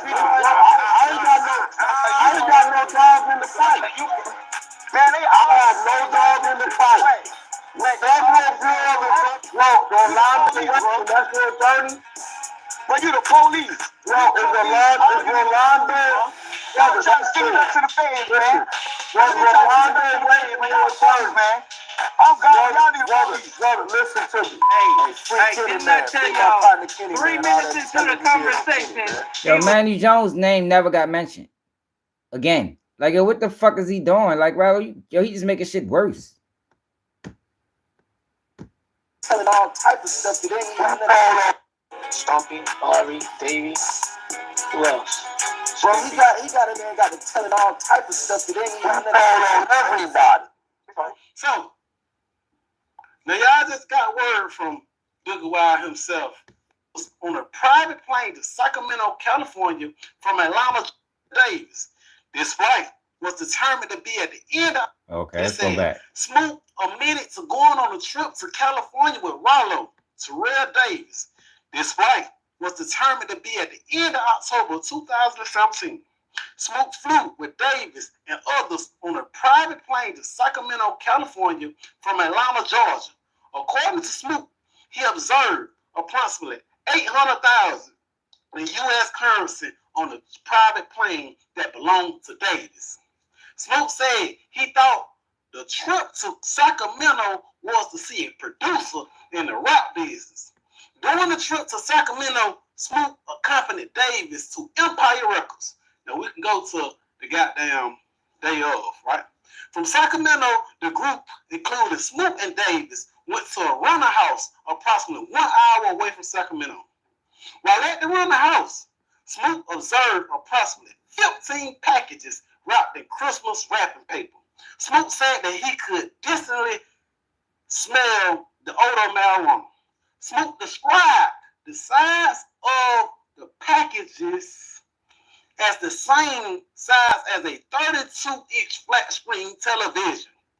At this time, Smoot did not know the contents of these packages, but suspected marijuana due to the smell. Smoot informed the agents he believed he was intentionally being kept in the dark on certain aspects of the trip because he was new to America. Upon leaving the runner house, the group drove to the airport where the Christmas packages was loaded into a private plane. Smoot said that he did not help load the Christmas packages. Okay, now we're back. It's like Smoot was not able to fly on a private plane back to Atlanta due to the large qualifications of quantities of packages that were placed on the passenger compartment of the plane. Smoot believed he flew back commercially with Louis, Deidre Smith, and Shownuff, and Twan Morrison. So he told on Louis, he told on Shownuff. Smoot remembered Chaos, William Rose, my cameraman, he told on him. He putting all these motherfuckers, he telling on everybody. Flying back on a private plane from Sacramento to Atlanta. The crumpled packages was brought back to Pakistan, 1177 Lucille Ave, Atlanta, Georgia, in a Sprinter van. The packages were unloaded from the Sprinter van and placed in Davis' room inside of Pakistan. Smoot said that Davis' room. How the fuck would he know all of that if he said, yo, see, yo, this the bullshit? How could he say all of that when he just said he didn't fly back? That doesn't even make sense, yo. If it says he didn't fly back to Atlanta, how the fuck can he then say that the packages went to Davis' room? From Sacramento to Atlanta. The crumpled packages was brought back to Pakistan, 1177 Lucille Ave, Atlanta, Georgia, in a Sprinter van. The packages were unloaded from the Sprinter. Yeah, Hartmo, but he said he couldn't get on the plane. It wasn't enough room for him. Believe he flew back commercially with Louis, Deidre Smith, and Shownuff, and Twan Morrison. Hold up. Now we're back. It's like packages was brought back to Pakistan, 1177. He told on Shownuff. Smoot remember Chaos. Would load the Christmas packages. Okay. Now we're back. It's like Smoot was not able to fly on a private plane back to Atlanta due to the large qualifications of quantities of packages that were placed on the passenger compartment of the plane. Smoot believed he flew back commercially with Louis, Deidre Smith, and Shownuff, Antoine Morrison. So he told on Louis. So I'm sure he told on the private plane got there way before. William Rose, my cameraman, he told on him. Way before He telling on the commercial flight. Flying back on a private plane from Sacramento to Atlanta. The criminal packages. What? That don't make sense, yo. Like that don't make sense. You just said he flew commercial. Now you say he remember chaos flying back on a private plane. Is that not what he just said, or am I tripping? Is that not what he just said? He just said that Dookie Wild said he flew back commercially. And then saying he remembered chaos flying back on a private plane. Like the next sentence. Commercially with Louis, Deidre Smith, and Shownuff, and Antoine Morrison. So he told on Louis, Listen. he told on Shownuff. Smoke remember said that he did not help load the Christmas packages. Okay. Now we back. It's like Smoke was not able to fly on a private plane back to Atlanta due to the large qualifications of quantities of packages that were placed on the passenger compartment of the plane. Smoke believed he flew back commercially with Louis, Deidre Smith, and Shownuff, and Antoine Morrison. So he told on Louis, he told on Shownuff. Smoke remember chaos. William Rose, my cameraman, he told on him. He putting all these motherfuckers, he telling on everybody. Flying back on a private plane. Chaos is a person. The criminal packages was brought back to Pakistan. 1177 Lucille Ave, Atlanta, Georgia, in a Sprinter van. The packages were unloaded from the Sprinter van and placed in Davis' room inside of Pakistan. Smoke said that Davis' room was the room with the large metal screen type door on the interior. From there, Smoke observed packages being obtained, showing that marijuana was inside the wrap packages. Smoke knows the packages brought into Pakistan. Yeah, that's what I'm saying, Homo. It don't make sense.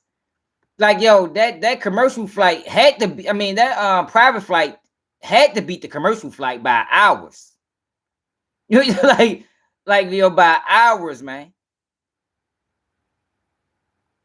So how the fuck was he then able to witness where the drugs was packaged? That don't add up, bro. See, the thing is, he be telling this shit to people that, you know, average YouTube person that's watching. Yeah, but that doesn't make sense, Rilo.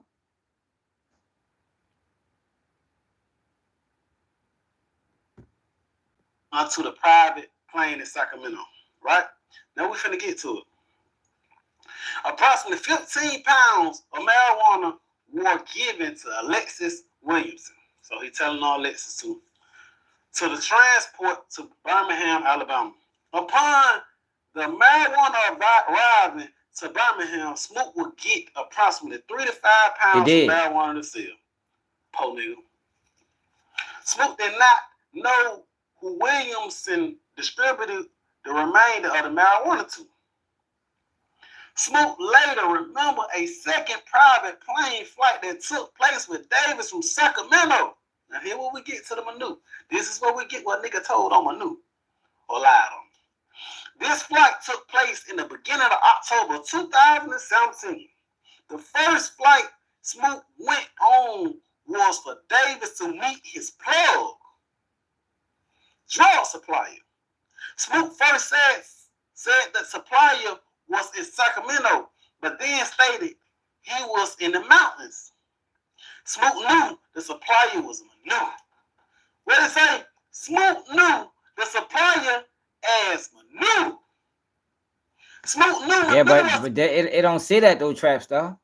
It don't say he got back the next day. Like, that's important information. You wouldn't leave that out. You wouldn't leave out that he got back. I came the next day or a few hours later. Like, oh, that's how paperwork be written up.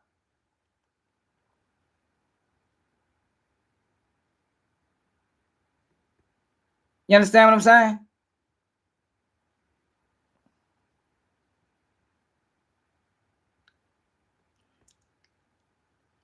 Yeah, but if he's giving a detailed account, they're going to want to know, when did your commercial flight get back? That's the information they're gonna want to know because they're trying to create a timeline.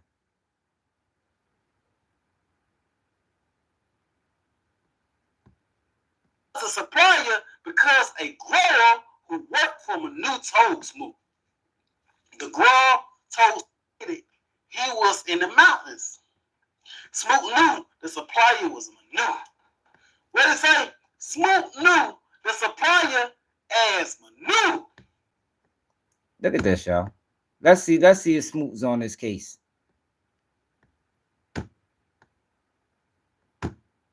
Let's see if Smoot is on this case. I could have sworn when what's his name? What's Dookie Wild name? Dookie Wild name? His name is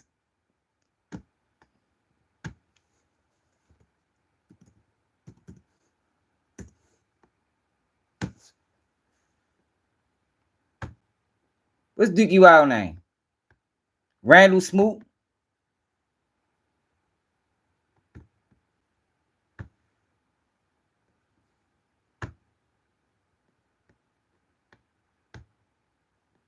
Search for Taylor Brands. It's Randall Smoot, right? LLC next to your business name. Just go to their site, enter your LLC state, add your business name. Officer, prior to his departure, signed by magistrate.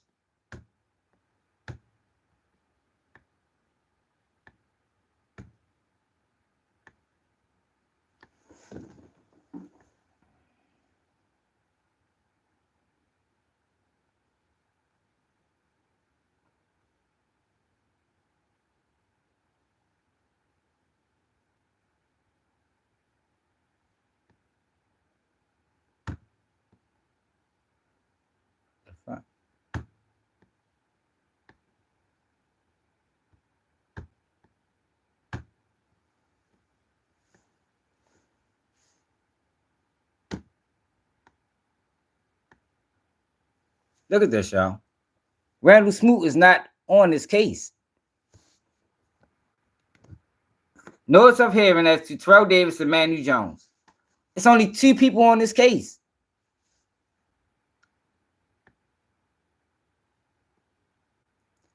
Terrell Davis and Manu Jones must be present for this hearing.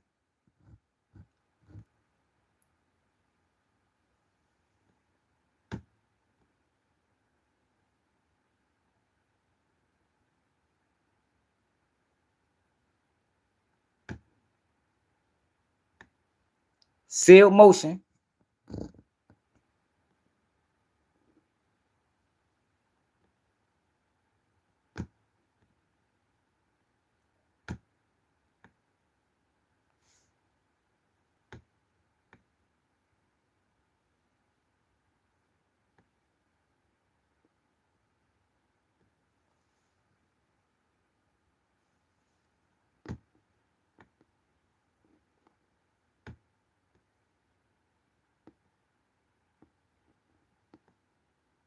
That was September 20th, 2018.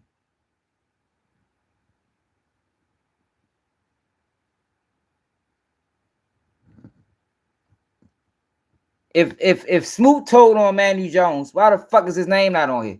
Why is it just Rilo with him on this court date? Smoot should be at this court hearing.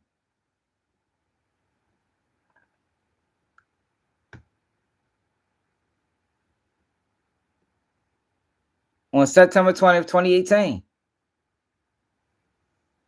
Yo, bro, Manu Jones wasn't on the original case, Trap Star. He wasn't on the original case.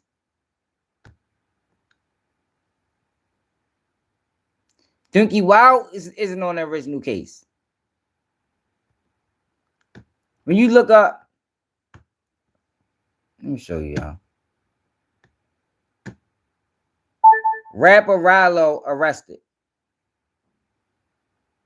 According to 11alive.com, DeKalb County, Atlanta rapper Rilo is facing federal charges after his apartment was raided by multiple agencies on Wednesday.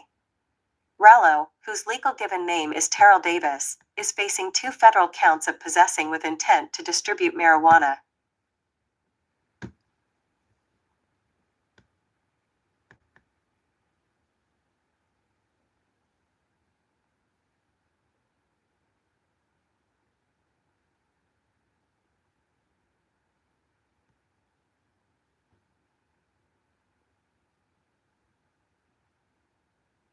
Yo, Drinky Wild only got arrested on a gun charge, man.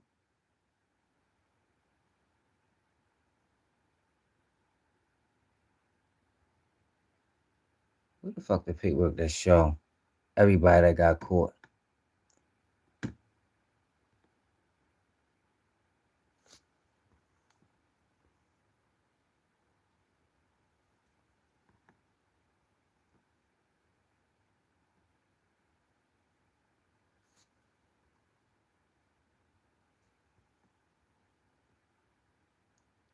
Rilo Davis, William Chaos Rhodes, Brenton O.G. Mitchell, Antoine Shonuff Morrison, Quatavius Draco Scott, Bilal Muhammad,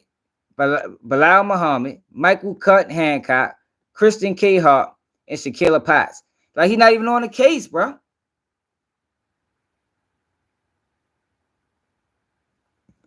This the indictment. Like, he keep trying to put everything on Dookie Wild is not even in this case.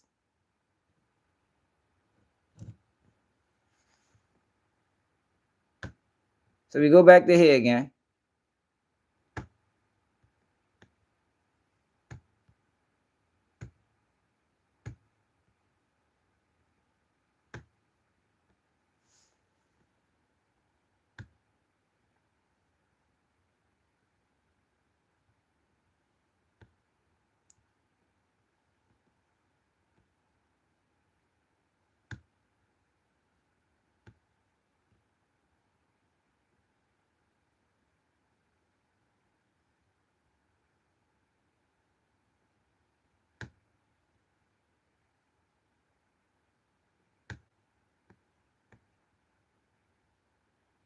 Modified conditions of release by Manu Jones. That was October 1st.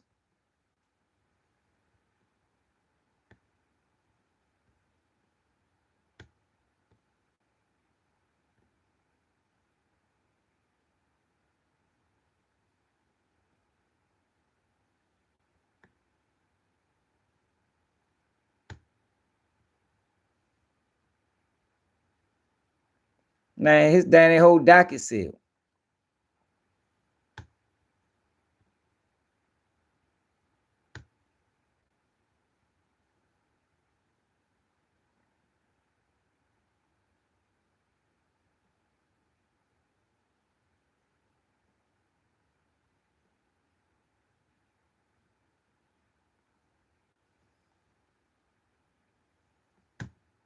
Shit.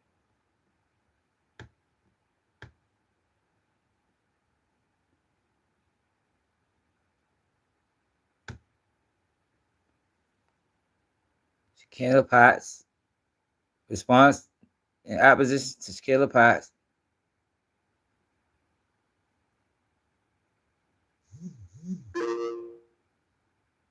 Teleconference.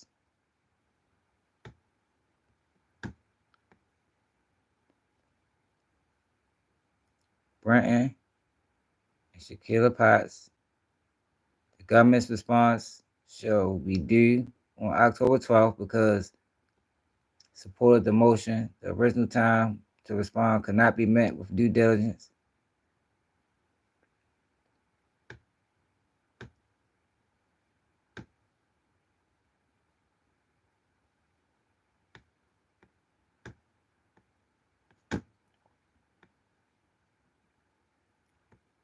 Orders to Terrell Davis, Markeith Thompson, Arthur Oak, Kevin Hart, William Rose, Britton Mitchell, Antoine Morrison, Catavius, Bilal, Michael, Christian Harp, Shaquilla Potts. Now look, Manu Jones on the case now.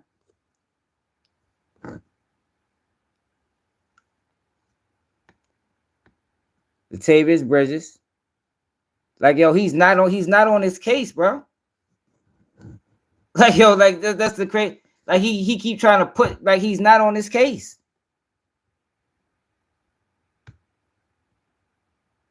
So how did Manu Jones, how did he tell on Manu Jones and he ain't on the case? The first time we see Manu Jones' name pop up on the docket is just him and Rilo. It's just him and Rilo. Now you see they added him on. He the only person that got added to the case.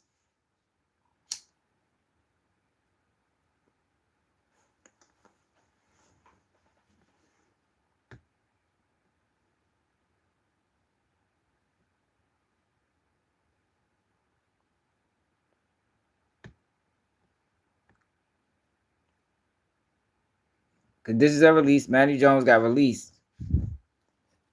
Now, when I talked to Rilo, he said Manny Jones is only locked up for 3 days. Now, I don't give a fuck if he locked up for 3 months or 3 minutes, nigga. Then he came back with Dookie Wild told on Manu. Come on, bro. Like, keep that shit real, man. Dookie Wild ain't on this fucking case, man.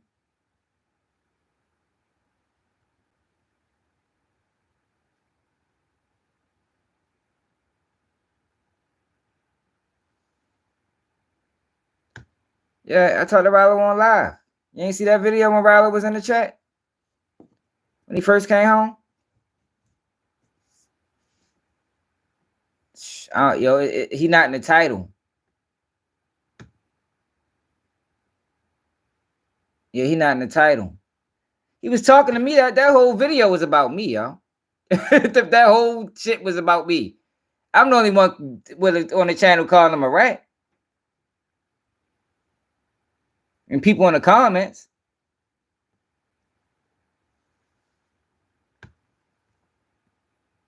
It's a live video. Y'all don't remember that live Rilo was on there? It was months ago.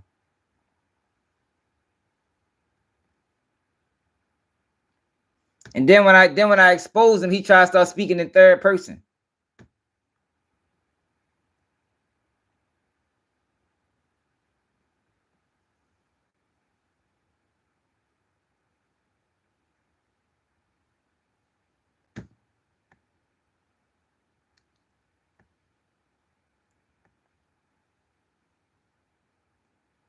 All these fucking sealed documents, man.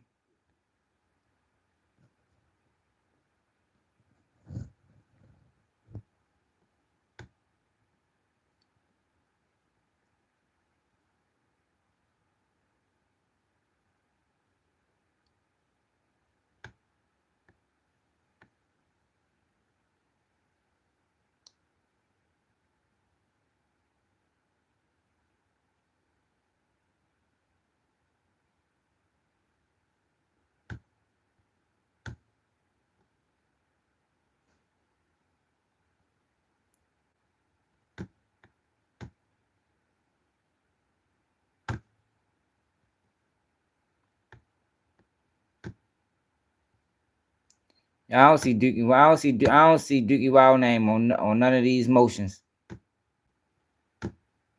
Like Dookie Wild didn't have the same case number as Rilo, man. They only got the same case number, yo.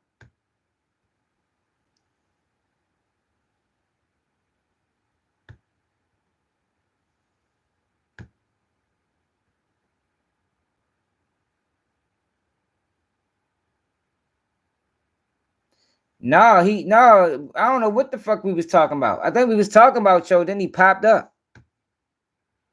I'll see if I can find it. We was talking about him, then he popped up.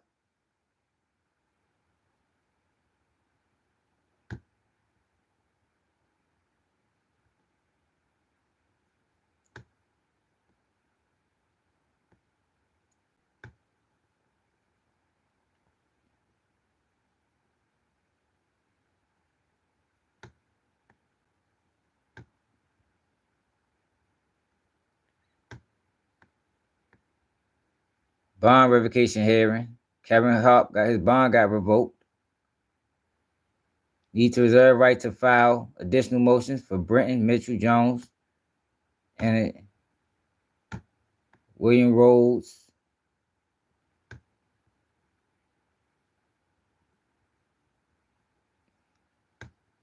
Yeah, that man not on that case with them, man.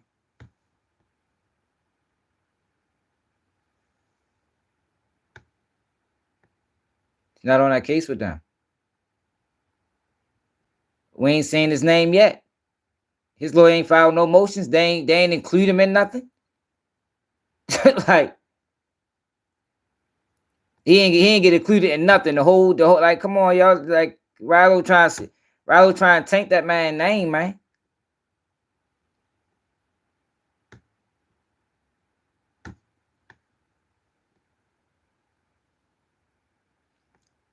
Kevin Hart witness Stevens sworn and testified. Bond is set at 20,000 to be secured. Agree to residence search contraband. Withdraw as an attorney in court.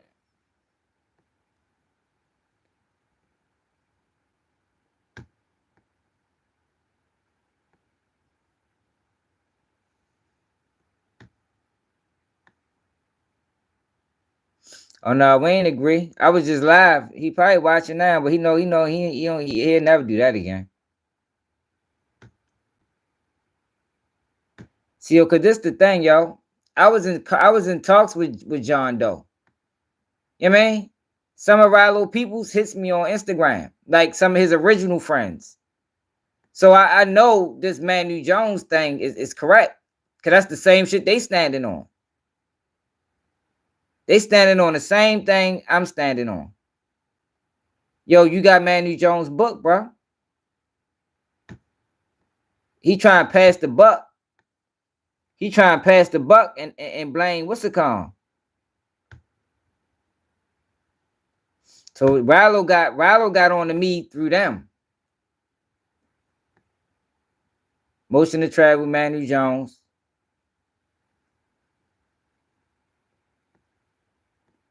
William Rose allowed to travel to Puerto Rico. Shakila Potts, motion to Shakila Potts got released.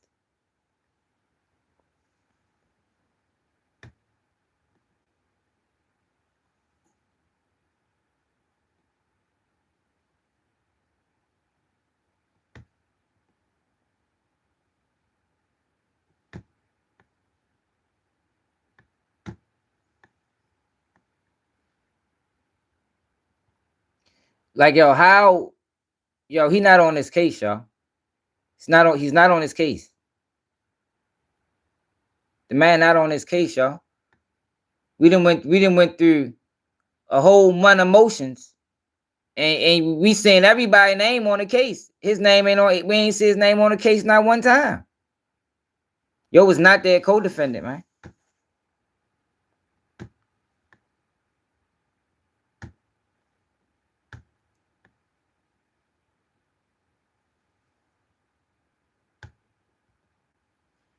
Now, Trap Star, that's my man, G. Trap Star, he was just asking questions.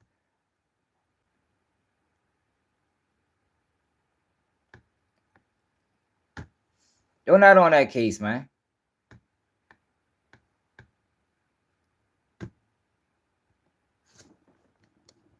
Let me see. What the fuck video was that? It was a live. Rallo.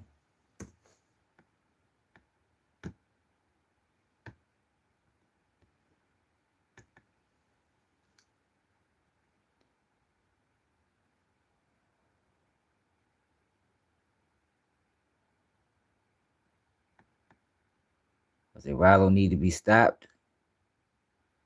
Oh, here you go. Rallo joins live, tries to defend snitching.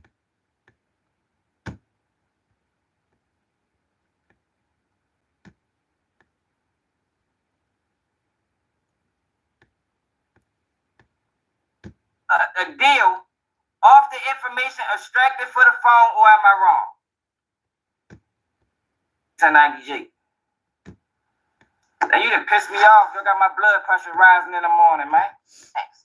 And it's not a bar certified, my you go to prison, you don't want to go. It ain't about. Nah, I'm alright, y'all. I got a whole house. I can take you out. Yeah, this the video. Rallo joins live to defense snitching allegations against KPG News. Yeah, you can go back and check it out. For some reason, you can't see the live chat. He started trying to after a minute, he started trying to speak. Once I exposed him, he started trying to speak in third person like it wasn't him. After he was just coming home, he must ain't know niggas ignore me. Niggas don't reply to me online. You tripping. Yo was geeky. Yeah, never do that shit again. I tell you that much. There's a reason why niggas don't reply when I'm going in on niggas.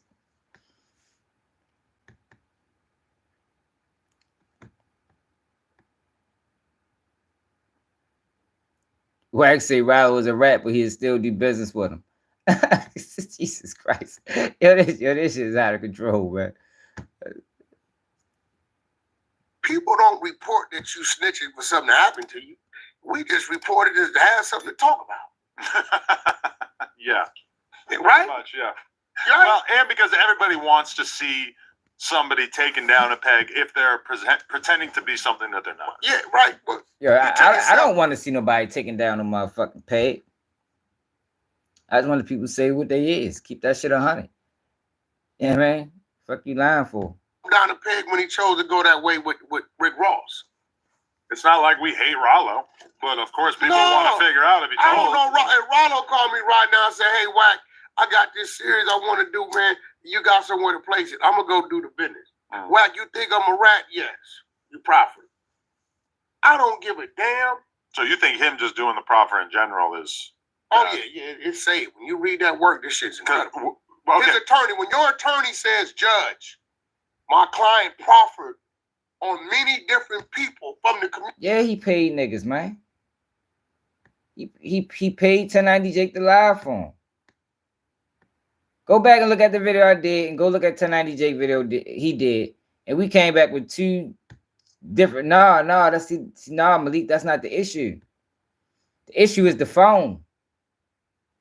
The issue is what his lawyer said about the phone.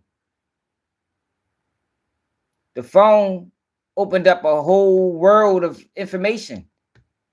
Through the phone, they found out. Let me go to the video again. Through the phone, they found out about everything. Y'all gotta realize, yo, it took Rollo 4 years to get sentenced, yo. That is fucking strange as a motherfucker in the feds. Feds get you out of there, yeah. Just like Meech. See how long it took Meech to catch his time? The feds get you out of there, man. Whenever you sitting 3 years in the feds, that's strange, man. Look how fast they got old block out of there. Let me go back. Let me go to this video. Are you looking to start your own business? Well, look no further than busy.com. Right now, we'll complete your LLC filing free. You just come to a supervising officer prior to. Now you can't see the paperwork, but y'all know I ain't gonna read nothing that ain't there.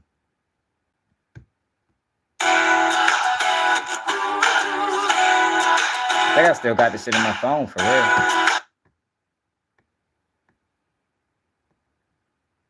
To do that, we gotta go back and we get to the proffer that took place on June blank, the meeting that took place on June 6th, 3 days later, according to the document said 4 years, bro. Ended.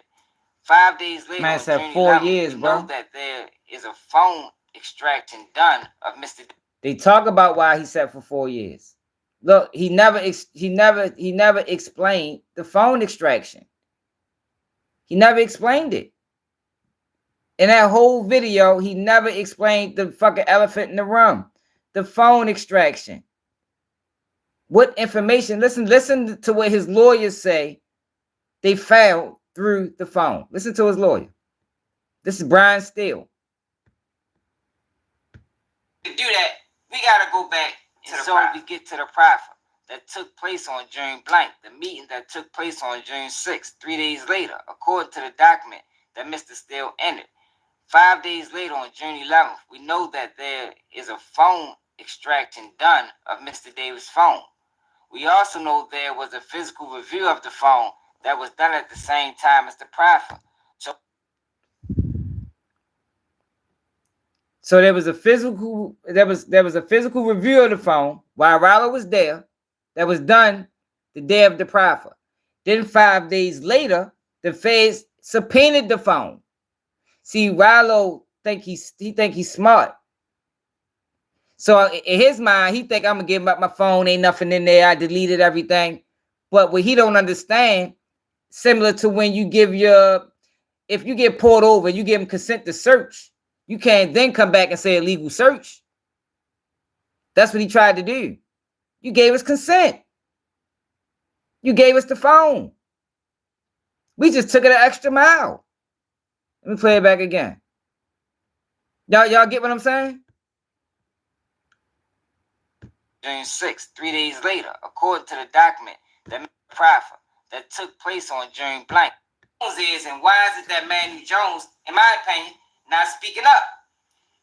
But that Mr. Steele ended. Days later, according to we get to the proffer that took place on June blank, the meeting that took place on June 6th, 3 days later, according to the document that Mr. Steele ended. 5 days later, on June 11th, we know that there is a phone extracting done of Mr. Davis' phone. We also know there was a physical review of the phone that was done at the same time as the proffer. So on June 6th and on June 11th, we know that that phone had been reviewed. United States filed this motion noting the conflict, and then we later filed the brief that really fleshed out the conflict. So, Your Honor, I believe that this is a situation, as Mr. Steele has argued, that Mr. Davis has sort of been kept from moving his case along because of the conflict. It fucked this case up. That's why it took so long. Because it was a conflict with the lawyer that he brought because Riley was trying to get a deal. He was still trying to get a deal throughout all of this. Because what was going on is y'all got information out this phone. This phone led to an arrest. Why isn't my client getting the deal? So now we saying prosecution misconduct. This conflict arose, and it was the government that put it forth to Mr. Steele and to Mr. Joshua and raised it before the court. And further, Your Honor, we acknowledge that Mr. Joshua has a conflict and that Mr. Joshua brought Mr. Davis in for a proffer. And that's why blank acknowledged in Mr. Steele's motion that came out of that proffer. Now he wants to go a step further and say that we can't use information that came out of the consent for the phone, for which we had a search warrant as well. This is the state. I mean, the United States government. Y'all get what I'm saying? Now y'all trying to say we can't use the information that we got out the phone? You gave us consent to search. We got a warrant for it. We subpoenaed the records. But the government has taken the precaution to raise this in a timely fashion, to raise this conflict to Mr. Steele and to Mr. Joshua, of finding that his lawyer was not just a lawyer, had a conflict. But even of a conflict, Mr. Steele objected, and now the idea is that it was a conflict, but it wasn't a waivable blank, a non-waivable conflict. It was just an issue with him being in on the marijuana business. Come on, man.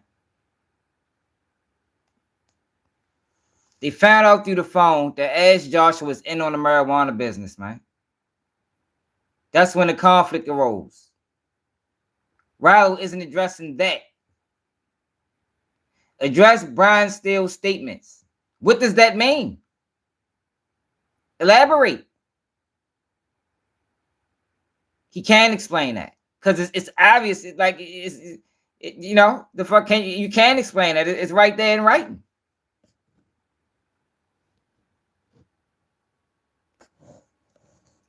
It's right there in writing.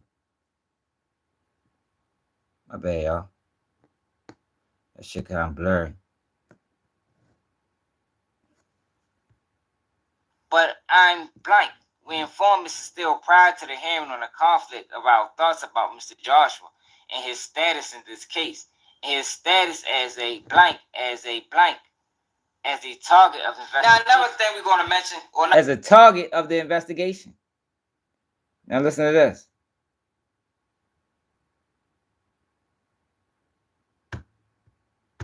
Complicit. You're going to hear in the next clip that involve even more mention of Mr. Joshua. That was with respect to the affidavit. No mention of drug trafficking.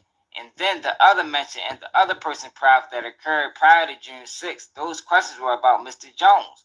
And Mr. Steele wants to make the blank believe that if we knew about Mr. Jones, we should have known about Mr. Joshua. And that is just not borne out by the facts. That the United States operated, under the knowledge that Mr. Joshua had a conflict.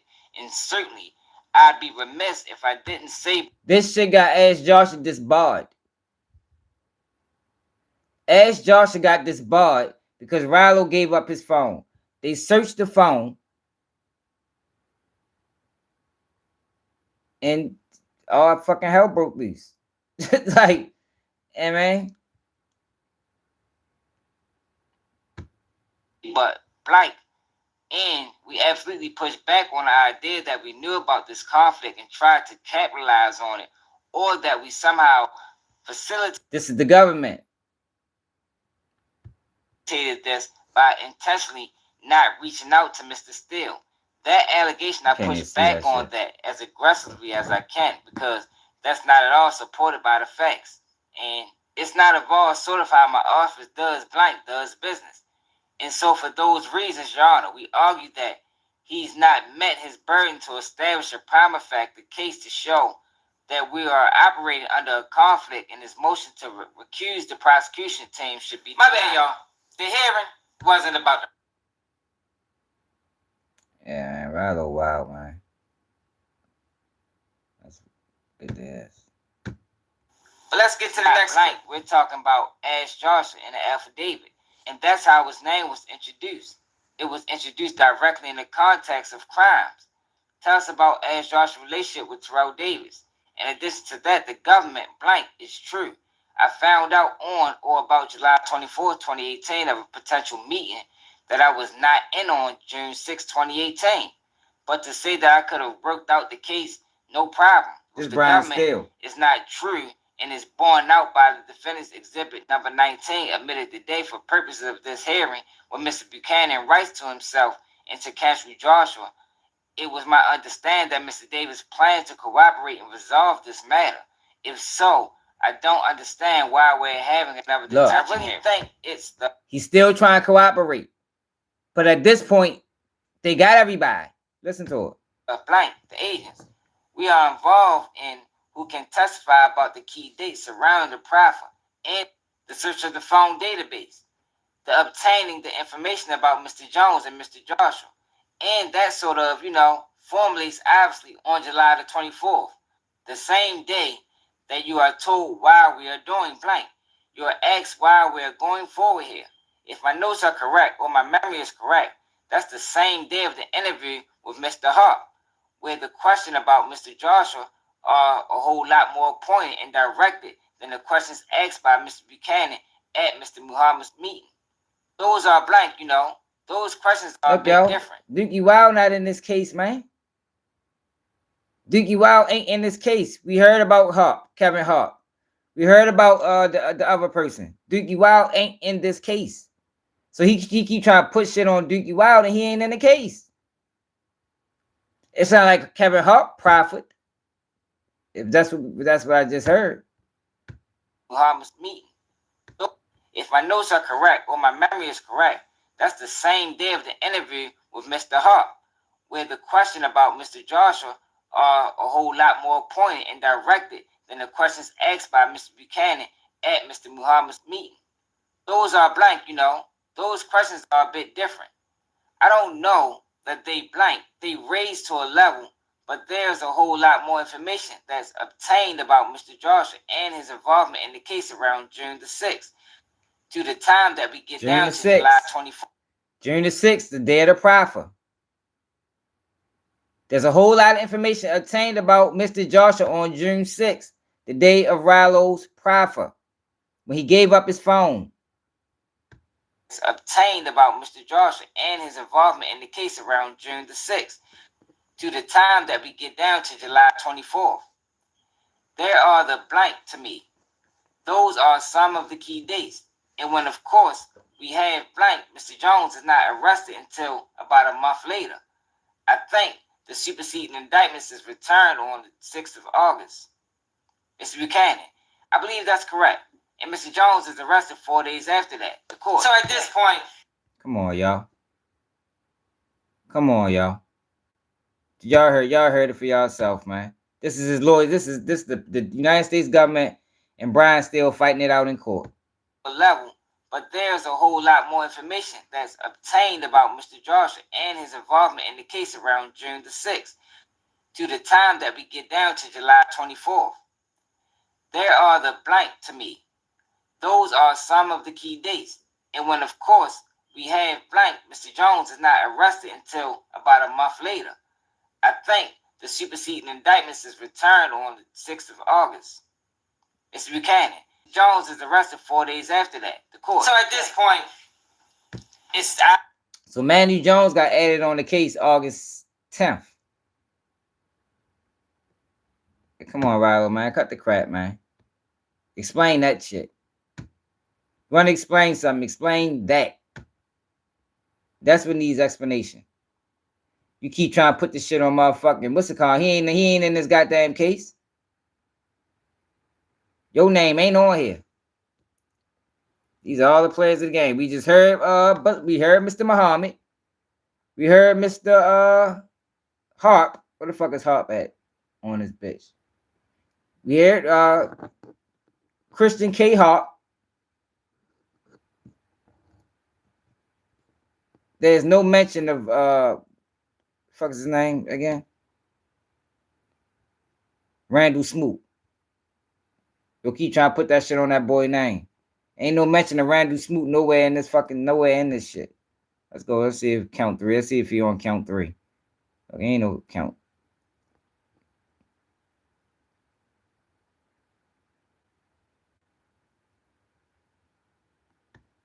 They want you to pay for it.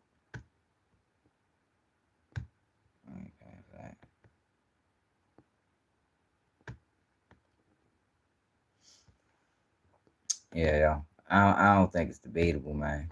Like, I just need to take accountability, move on with his life. And man, got caught, brother. Just like Meech. Got caught.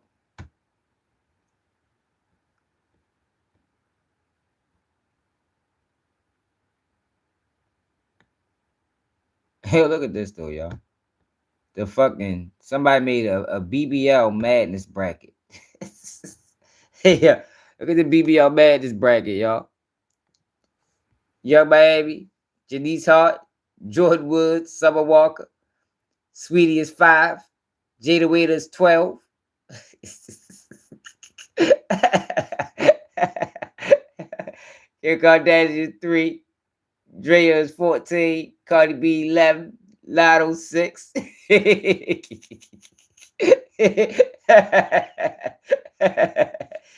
Hey, I say this shit earlier, yo. I ain't gonna lie, they need to bump Jada Waiter up on the list. Jada Waiter need to be bumped up. I think Drea need to be bumped up. Bernice, I think Bernice need to be probably 1, to be honest. Bernice need to be probably 1.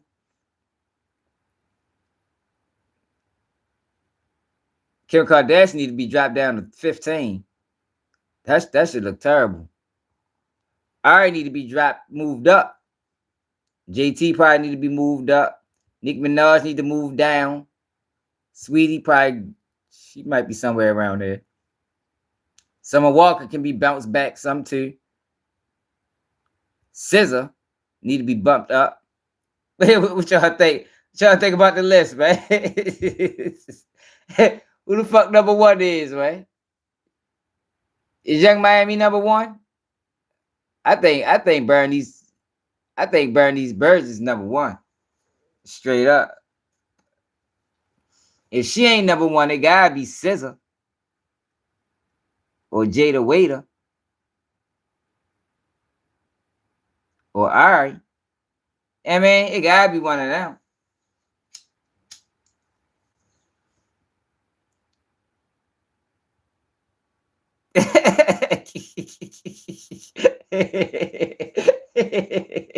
Yeah, people crazy, yeah. About being I was bored as a bitch. Like, what the fuck make, like, who does that? Like, how did that come to mind? Like, you know what? I'm gonna do a BBL. Yo, so what y'all think about this, y'all? Salute to yo, man. He be kind of trolling a little bit. But I kind of feel him on this, y'all. Let's listen to what he said about Jeezy. Hey, Jeezy. It's a classic game. But I wonder if they know. I wonder if them know, man, what type of nigga you is. I wonder if they know you was a fraud, man. They gonna hate me for this one. They think I be hating on everybody, man. They gonna hate me for this one. Do they know that Jay Jenkins, a.k.a. Young Jeezy, is a fraud?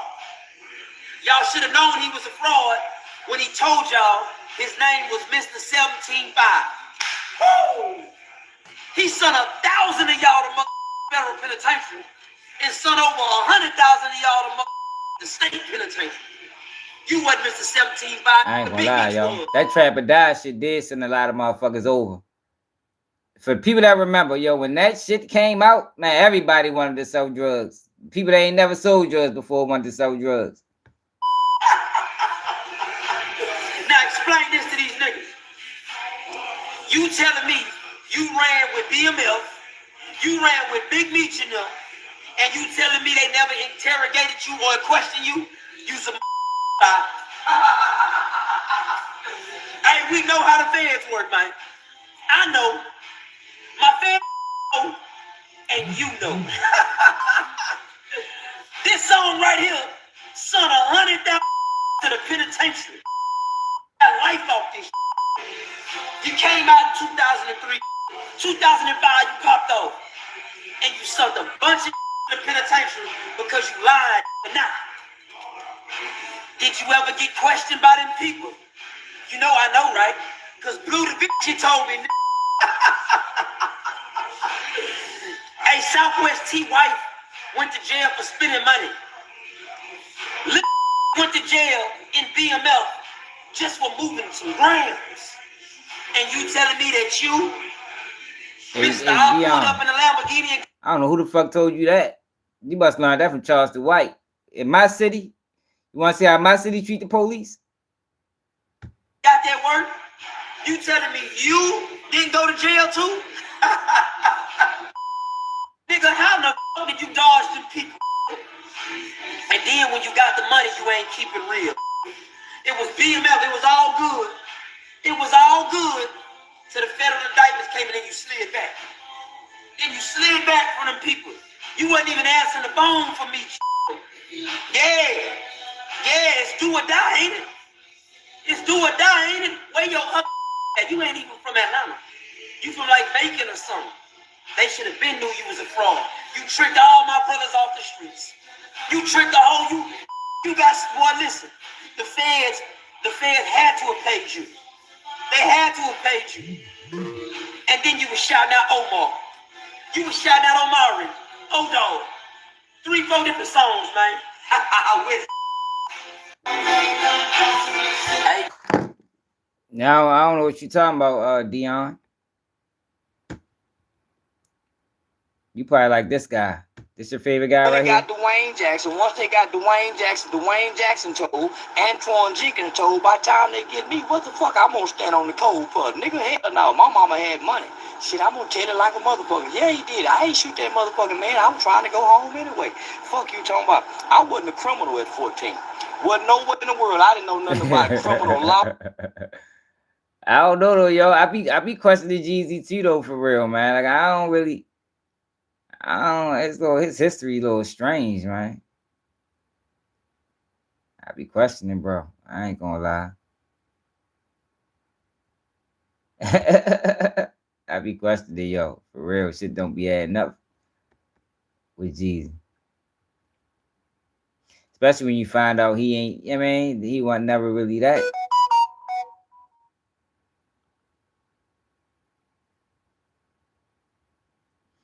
Yeah, but he was talking all that drug shit. He said he sold them. How he ducked the indictment?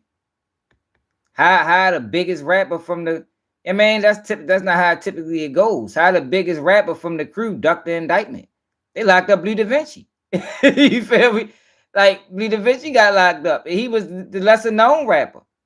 How did the biggest rapper duck the indictment? Unless he was lying. And to go to what you're saying, if he lying and rapping that shit, a box truck, you don't question him? I always question Joe.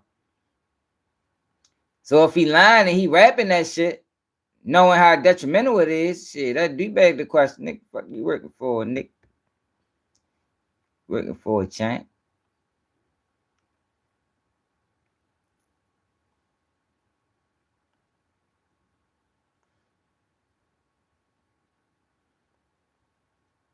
Yeah, but he hung with him. He rapped that shit hard. He used to rap it. And maybe he just used him for an image.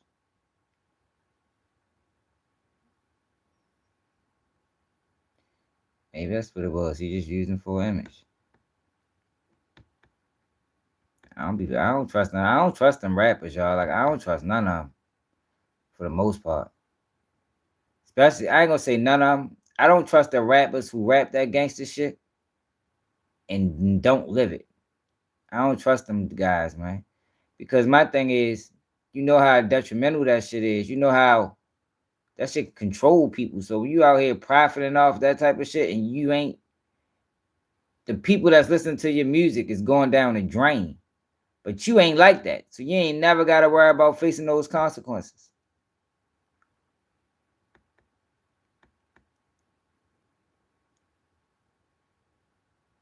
So you just rapping motherfuckers in prison. Like NLE Chopper.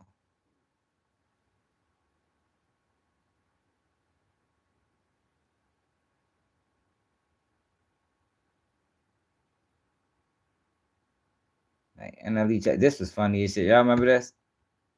All right, Cedric, here's your chance. You have anything to say? Nah, you just gotta watch. You call your friend, man. Somebody else. My homeboy told these folks I did. I heard the report. Did you know Ty Kendrick? Yeah, I knew him. Were you there when he was shot? I went there. Rico told the folks I did. Why did they have you handcuffed? He told him. I heard the recording myself. Was he your friend? Yeah, he was my homeboy. Who shot Ty Kendrick? I don't know. I went there. Do you have anything else to say before you're taking a metro? Was this in any way gang related? I don't trust him. I can't tell you. Well, why do they think you were there? Because Rico McKenzie told the folks I did it. His own recording. I heard. Yeah, he lied. So your friend that was just brought to Metro. He was just about to Metro. Yes, he the one said. He sold you out? On my baby, he said he. Were you there when Ty Kendrick was shot? Rico, a dirty motherfucker, boy. Killed. You know? Your friend? The hell want to talk now. In any way gang related or retaliation, street justice? Anything you want to say? You want to plead your innocence now? Any comment? Yeah, hell yeah. All right, Cedric, here's your chance. You have anything to say? Nah, you just gotta watch. You call your friend, man. Somebody else. My homeboy told these folks I did. I heard the report. Did you know Ty Kendrick? Yeah, I knew him. Were you there when he was shot? I went there. Rico told the folks I did. Well, then why did they have you handcuffed? He told him. Rico told him. The fuck you made? Why the fuck Rico told him? Fuck you talking about? Rico, dirty bad. Rico probably did it. I think Rico did the shit for real, if you want to be honest. But if you want my personal opinion, I think Rico did it. Straight up. Dirty bastard. Oh, let me look into this. The little kid that did that mass shooting in Brooklyn pled guilty. Byron Blake did another exposed 1090 Jake. Yo been on 1090 Jake neck. You might as well check that out. Oh, that shit 30 minutes long, Byron Blake. God damn, bro. This shit so long for, man. Hold up, before we get to there. Yo, make sure y'all subscribe to the channel. Hit the Cash App, man. Cash App Baltimore swag, man. Support the movement, man. Memphis rapper mom shot. And close friend killed. Suspect killed. What the fuck? Fuck, keep we getting these damn stories from?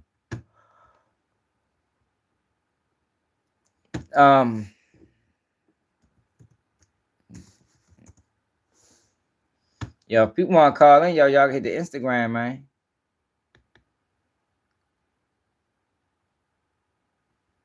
T. Diddy shooting at 24 hours in West Baltimore. Baltimore announced takedown.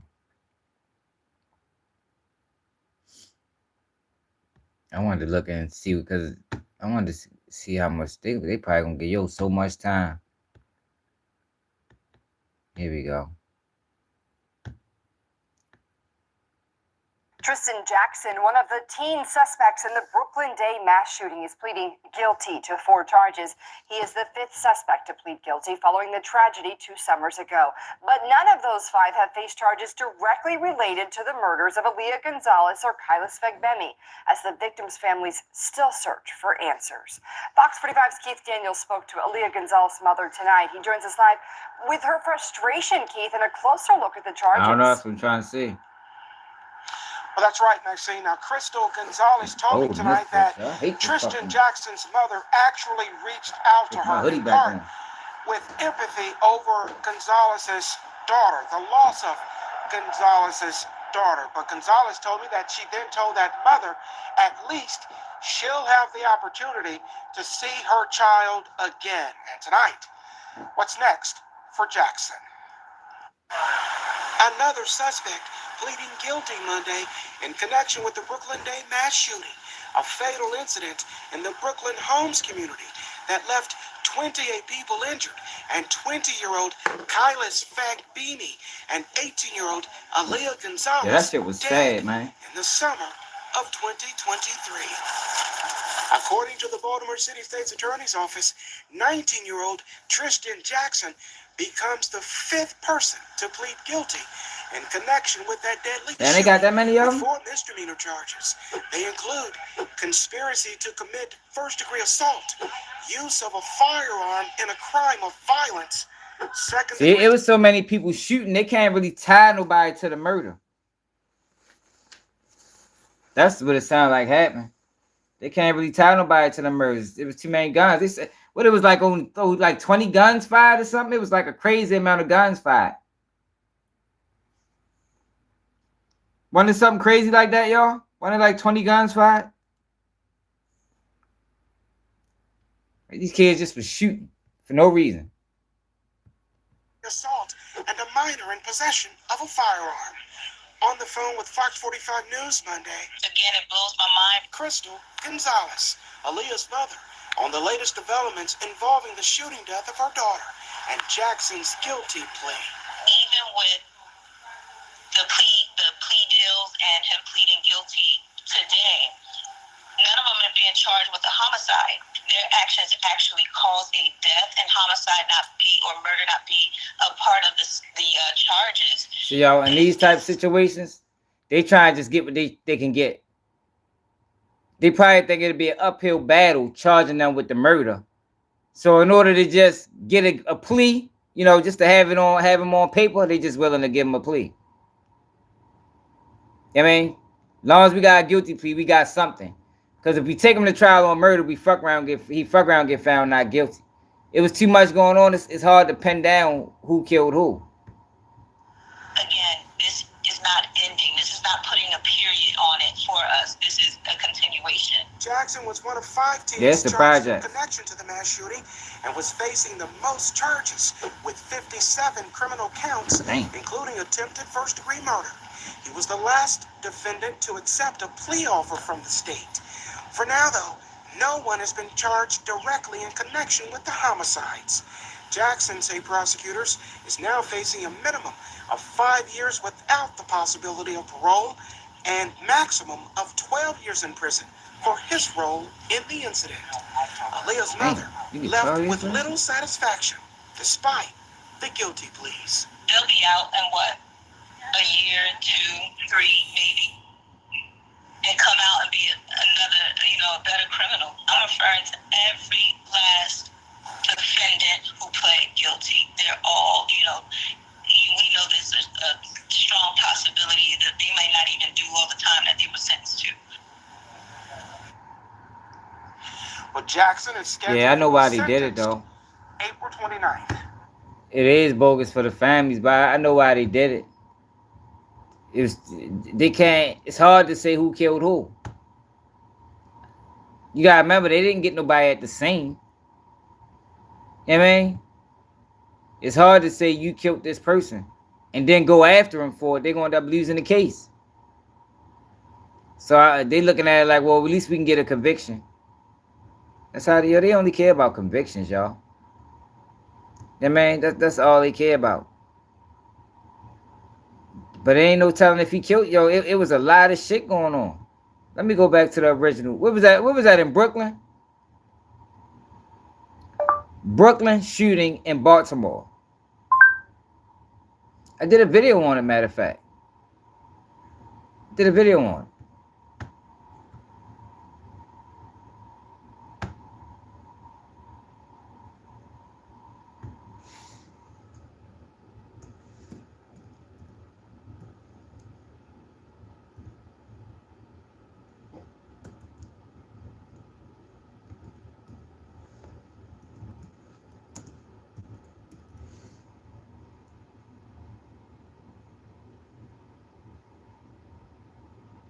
Oh shit, I got that now. I got on live.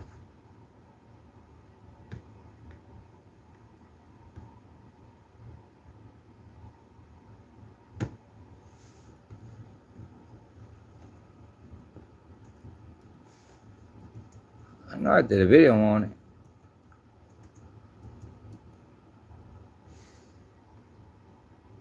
Baltimore mass shooting.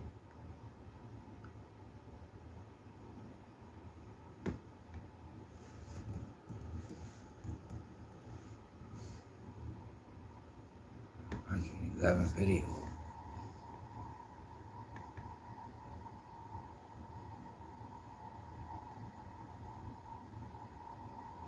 What year they said that was? 2023?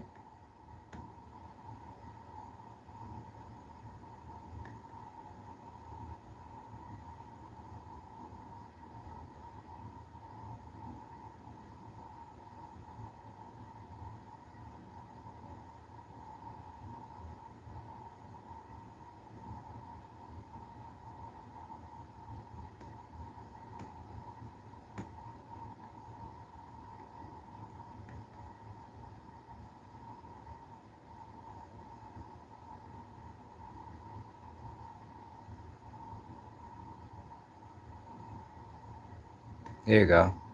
God damn, fucked it up. 30 shot, 2 dead, South Baltimore shooting. Like this scene was chaotic. Like it's hard to pin down what happened and who did who.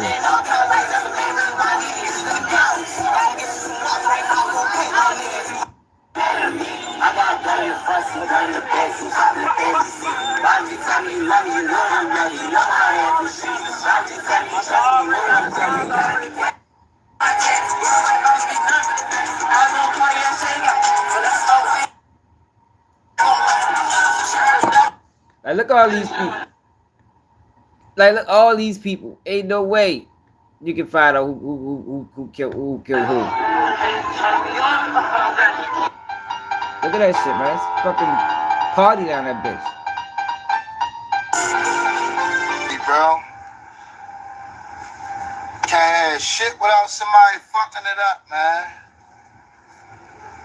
They're the end of a good event time bad. Come on, man.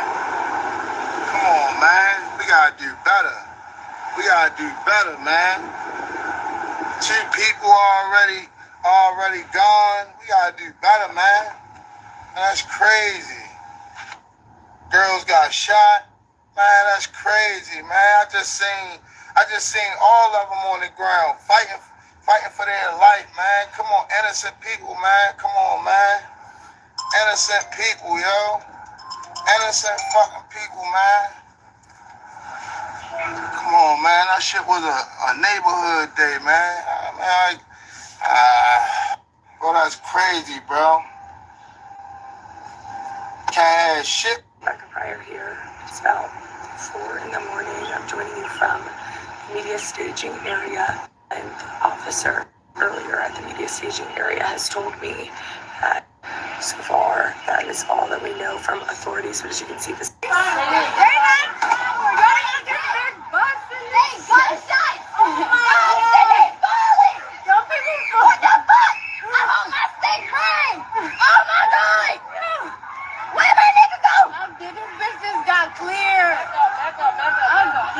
Yeah, that's.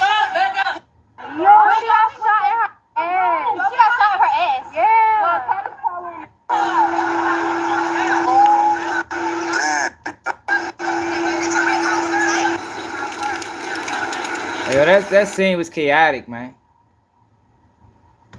That scene was chaotic. They wasn't getting no conviction out of that. It'd have been hard. That'd have been an uphill battle. That's why they did it. They ain't do it to cut no favors. You know, but for the victims, for the families, I know they ain't trying to hear that shit.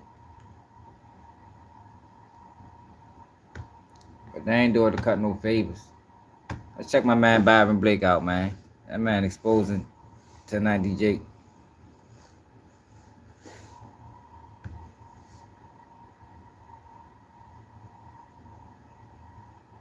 They've been exposing 1090 Jake for 3 months now. How to find the perfect pet sitter in 4 easy steps. Step 1, go to rover.com or download the Rover app. Jake is a snitch. I be telling you the story of Freddie Patterson, the troubled teen who started out with a 5-year sentence in JIT camp, and by the time he made it to Appalachia CI as an adult, he was all the way turned up. While Freddie's life seemed to be lost to the inside, Jake was using his stories on the outside to build what we now know today as EOS. Frederick Patterson was raised in a small town about 15 minutes from Tampa called Sefner, Florida. Brandon, Florida as well, he was in that area. He came from a large family, and most of his uncles and older male relatives had done time. In fact, even some of the women in his family had done time, so the system was nowhere near unfamiliar to him. On October 27, 2011, Frederick Patterson was charged with burglary of a dwelling and grand theft. At the time, he was 15 years old, but court documents still had him listed as an 8th grader. Due to his lack of education and the clear family issues that he was dealing with, the lawyers would attempt to have him deemed not competent to stand trial.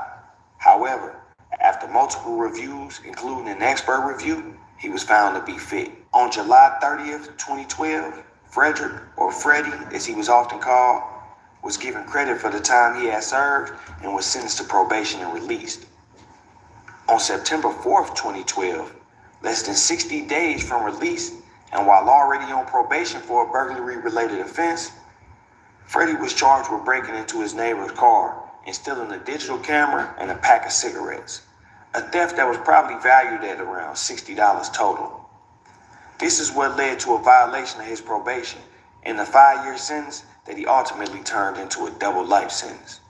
On November 28, 2012, Freddie arrived at the Central Florida Reception Center. As we've heard from Jake before, the Florida youth offender system seems to be a recruiting ground for prison gangs, which is where the legendary TOH comes into play. Freddie would allegedly pledge his allegiance to the Bloods and be given the name Tap Out because of his UFC fighting style and reputation for choking out his opponents in a world where most people thought a knockout was the only true way to win a fight. Staying true to the strategy employed by his attorneys and following the guidance of the more experienced inmates, Freddie would attempt to use the same method discussed by Jake and his other guests on how to get to a nice prison. He would attempt to go PM, or what the state of Florida calls protective management. Because of this, Freddie spent nearly his entire first bid in confinement. However, it was also because of this that Jake heard about Freddie. I was at the work camp already because of my custody level and my release date. My boy ended up sending me a kite over to the work camp saying he just cut a GD. I'm at the work camp bored as shit, almost everybody over here pussy. I'm going through it because I just can't stand it because believe it or not, time goes by faster in the war zone. When you're at war in prison, time goes by quick because you got too much shit to think about. When you're just sitting there not doing nothing, it goes by slow as shit. So I put in a request form to get put on psych meds. because you couldn't be at the work camp on psych meds. You would have to go back to the main. So that's how I ended up getting put back in the main, so I could jump back in the field, because I felt like my bros that I've known are going at it and I'm not in it. I'm not there with them. Now, I've never heard anybody say no dumbass shit like that before. Never done time in Florida, but in all the places I have been, going psych, getting on meds just to move, claiming another inmate or gang as enemies for keep separates or transfers, that's all considered checking in. But in Florida, they seem to have a different view. I don't know. As a result, there are often inmates who go facility to facility doing time in confinement. And just like with any prison system, word travels, confinement or no confinement. Freddie will be released on August 30th, 2013. Less than 2 months later, on October 8th, 2013, he will have his probation violated again and be sent back to prison in the state of Florida. Jake would tell the story and say he first heard of Freddie when Freddie was brought out of his cell after attacking his cellmate in confinement. I never knew this kid personally. I never was introduced to him. I never spoke to him. My first time seeing this kid was in confinement. We were in the confinement dorm in the same wing together. I was in a cell downstairs. He was in a cell upstairs. I never knew nothing about the kid until one day the COs come running in. They cuff him up. They put him in the shower. They call medical in. They call backup in, emergency response team. Everybody runs in. They take out his bunkie on a stretcher. His bunkie was an old man, like 60s, 70s. He was old. And, you know, everyone's looking out the window trying to see what happened. Dude's face is busted. There's blood all over him. And they got the kid in the shower. And the kid, he's small. Like I said, 18 years old, young kid, baby face. He isn't tatted up or nothing like that, you know what I mean? And what I'm thinking in my head is the old guy must have tried to do something sexual. Because it is very, very common for the older inmates, pretty much any inmate, to prey on the younger inmates, especially the white. How the fuck did he assume some shit like that? Yo, these guys be out of control. Like, yo, why you just go all the way there? They could have been beefing over commissary. I mean, he could have been dope sick or something. Like, yo, it's a million reasons why that fight could have started, yo, opposed to what the fuck he just said. However, probably take a shower or something. Like, oh, niggas fight over wild shit. Niggas be dirty as a bitch, stinking up the cell. There's a million reasons why that shit could have happened. 1,000 records would show that Freddie did not arrive at Appalachia CI until October 30th, 2014. And Jake was released from confinement October 15th, 2014. I don't watch you at all. And never went to confinement again while at Appalachia CI. This not only makes Jake's story impossible, but it also would leave one to question. If Jake was simply bringing us the news and covering stories, why lie about how and when he became aware of him? Why even insert yourself into the story instead of just telling us the story of what's going on with him? Let's look into it. Looking at the inmate housing records, we see that Freddie did a lot of moving around between facilities. During these movements, he was actually housed with some of the same inmates that Jake has brought on his platform. For instance, Jake's homie Brando, who he speaks so highly of, was housed at Lake Butler with Freddie in 2014. Not just in the same facility, but they were both on the same block. One upstairs and one downstairs. This is exactly how Jake described his first time seeing Freddie, and I believe he mixed Brando's Lake Butler encounter with the fact that he was in Appalachia at the same time as Freddie to add credibility to his story. This is Brando's paperwork, as you see, February 5th, RMC main unit. Yo, he said he blood, but he was hanging with the I think the Hispanics or something. 210. This is Freddie's paperwork, as you see, February 4th, RMC main unit, I-2108. When Jake told Freddie's story on his YouTube channel, he made Freddie sound like a victim. Specifically, he mentioned a story where the guards had spread word that Freddie was attacking elderly inmates and had intentionally put Freddie, a small white kid, in the cell with a big black adult man who appeared to be extorting Freddie for his food and possibly raping him. And if you're put in the room with someone that likes that type of stuff, but you don't like this person, you don't have an option. If that person's bigger than you, if you can't fight, even if you can fight, you get knocked out, it's over with. So, I mean, that's what I assumed happened between this kid.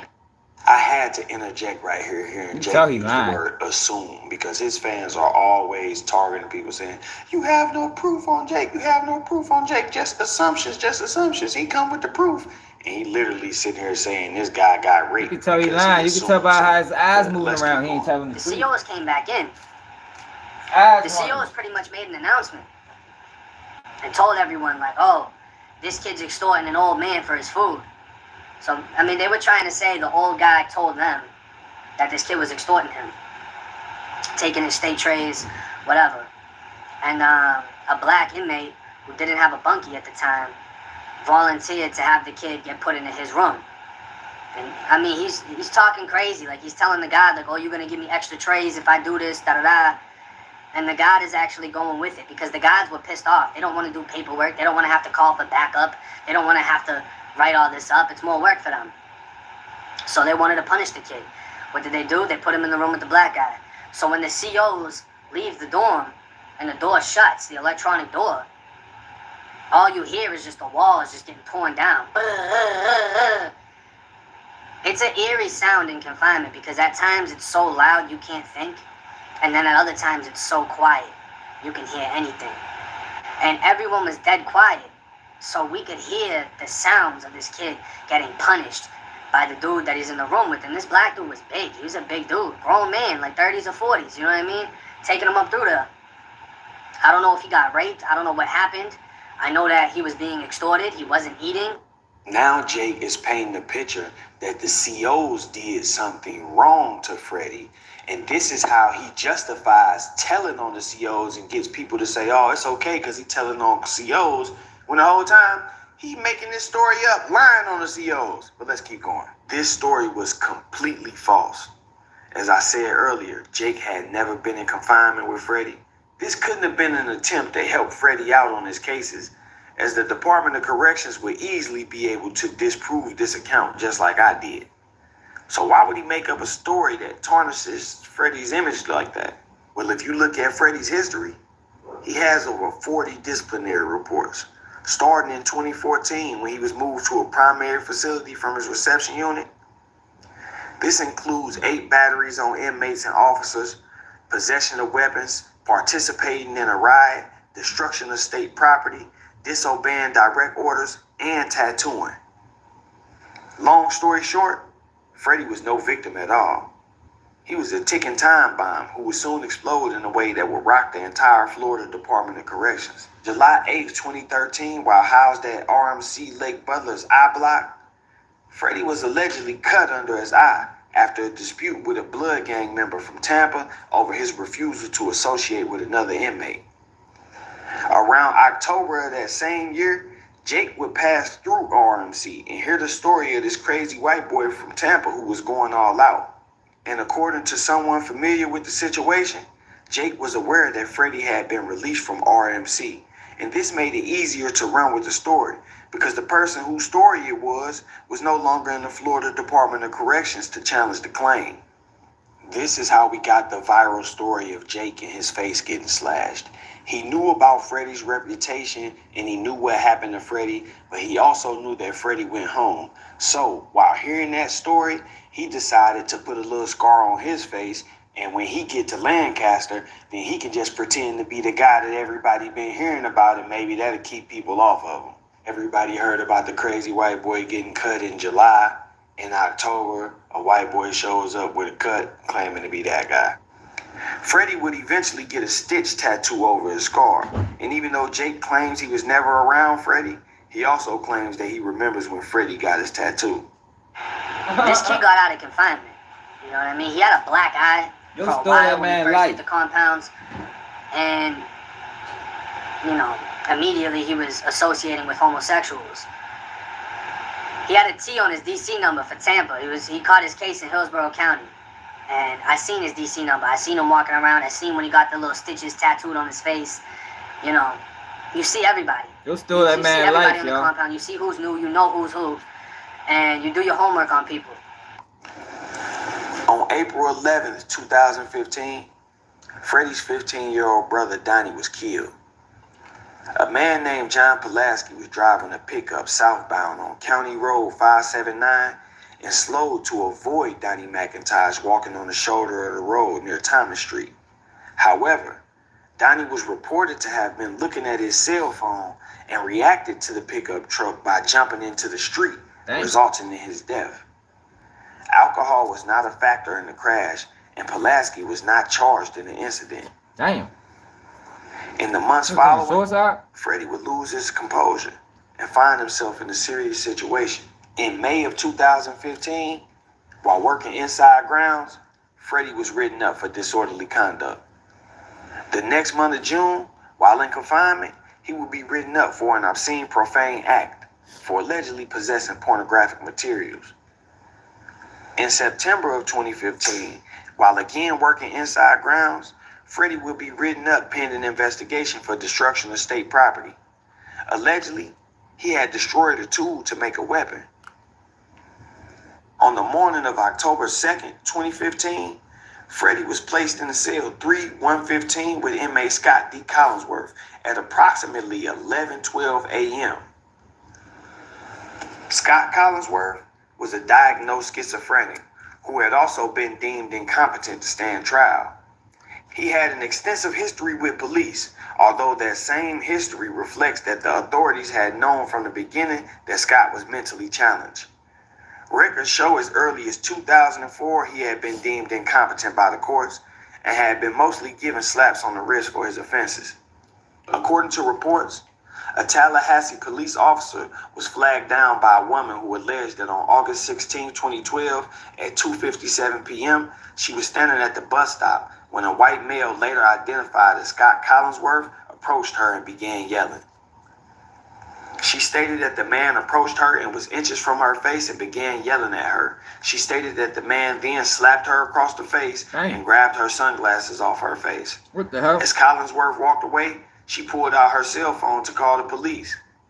Collinsworth turned back around and yelled, "Are you going to call the effing cops?" and began walking towards her. She stated that she was frightened and she ran across the street to an animal hospital.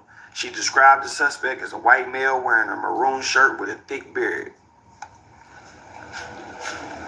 Shortly thereafter, Collinsworth was arrested and taken to the Leon County Jail. This time, there will be no slap on the wrist, and Scott Collinsworth, though legally incompetent and diagnosed schizophrenic, will be sentenced to 15 years in Florida State Prison for robbery with no weapon. Damn. While in the Leon County Jail, Scott will be evaluated. The assessment document will read as such: the defendant is a danger to others as evidenced by his aggressive behavior at the Leon County Jail. The defendant has a diagnosis of schizoaffective and is refusing all medications at the jail. He continues to exhibit poor insight and judgment regarding his mental illness. The defendant is in need of psychiatric care. At the time of his death, Freddie and Scott Collinsworth were only inmates housed in cell 3115. 1 hour and 39 minutes after they had been placed in the cell together, at approximately 12:51, a correctional officer walking past cell 3115 observed inmate Scott Collinsworth lying on the floor of the cell in a pool of blood. The institution's doctor arrived. Kanye Jake lied about the fucking story. Yo, this guy, made him a black guy. Yo, wow, y'all. Like, what's the significance in making him a black guy? And thereafter declared inmate Scott Collinsworth deceased. Freddie would claim that he acted in self-defense after Scott had exposed himself. But two other inmates, Stephen Bible and Donald Faison, will bring another story to light. Allegedly, the fight began over which inmate would take the top bunk. Although Freddie was assigned to the upper bunk, he was visibly frustrated about being in confinement. It could have been anything. And felt like Scott should get on the top bunk anyway because he was a bug. That, along with Scott's schizophrenic outburst, was a recipe for disaster. Another issue with Freddie's defense is his claim that Scott was a child molester. There exists no record that Scott was ever charged or convicted of a sex offense of any kind. Jake would regurgitate these allegations and embellish them as well, adding his own observation that Freddie had to have been a victim of an inmate sexual assault because he was young and white. This is what I want y'all to really pay attention to. Yo, he's dirty. So this kid, Frederick Patterson III, he went to confinement again at Appalachia CI, and he was put into the cell with the older inmate. The inmate was 45 years old. He had 15 years for a robbery. He had only been in prison for about 1 to 2 years. And he was a booty bandit. He was a sexual predator, which was very common in Appalachia CI. And I just want y'all to imagine being locked in a cell with somebody, having them expose themselves, and then tell you you're either gonna fight. What are you gonna do? And I guarantee everybody's gonna be in the comments like, oh, I'll fight to the death, da-da-da-da-da. Listen, there's somebody that will knock you out and do whatever they want to do to you, and you'll wake up and not be able to do anything about it. There's people that will humble you. There's people that you can't beat. Goes for me too. I was lucky enough to never find myself in this position. This kid wasn't that lucky.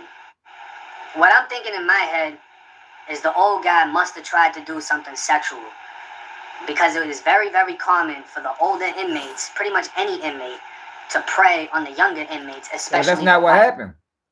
It was beefing over the top bunk. Freddie would be charged with second-degree murder for the death of Scott Collinsworth. And while awaiting trial, he would attack an 82-year-old man named Arthur Williams, who had been accused of attempting to lure a kid into a car, but had also been found incompetent and was awaiting transfer to a state mental hospital. This attack would occur 2 weeks after the two had been first placed in the cell together, and 2 weeks before Freddie was scheduled to go to trial for the murder of Scott. According to Freddie, he had planned the murder from the second he had moved into the room with Arthur, and his motive was the fact that Arthur was a chomo, despite the fact that he hadn't been convicted of a sexual offense and had been found not competent to stand trial on the charges he was in custody for at the time. As with the first investigation, a second motive would appear in the murder of Arthur as well. According to this version of events, Freddie was upset because Arthur was being transferred over to the state hospital. Having attempted that same strategy and failed, Freddie knew he was headed to trial and was likely going to lose. While Freddie would paint the narrative that he was stopping one more child predator from being released, the system would paint the narrative that Arthur was actually not guilty, and before they could have him move, Freddie threw a temper tantrum. Having already used Arthur's case type, age, and physical status to prey on him in the jail, the news that Arthur would be getting psych treatment instead of prison sent Freddie into a jealous rage. Ultimately, Freddie was convicted of murdering Scott Collinsworth on February 1st, 2018, and sentenced to life in prison. I think once that reality set in is when he started seeking death. About 6 months later, he was charged with first-degree murder for the murder of Arthur Williams, and in this case, he wouldn't even attempt to fight the charges. Instead, Freddie just entered a guilty plea and left it to the state.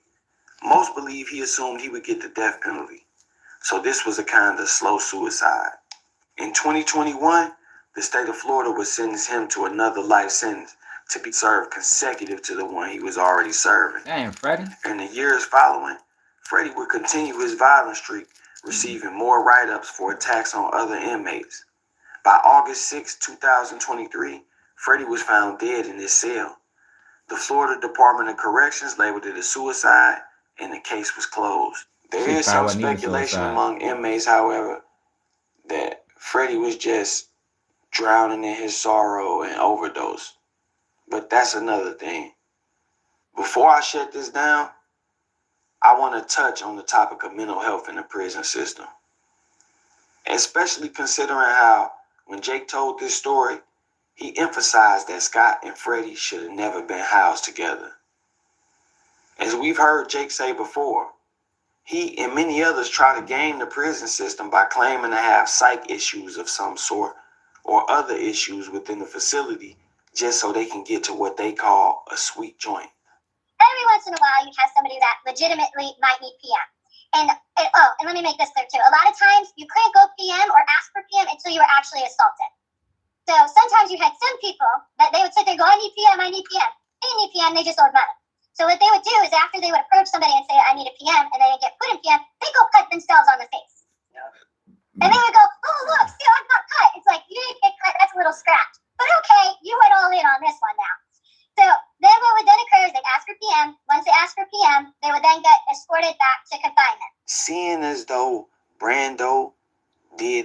exact same type of thing as far as requesting protective custody and then finding himself at a private facility like Lake City, which is where Jake wanted to go at the time when he was leaving Sumter and on his way to Lancaster.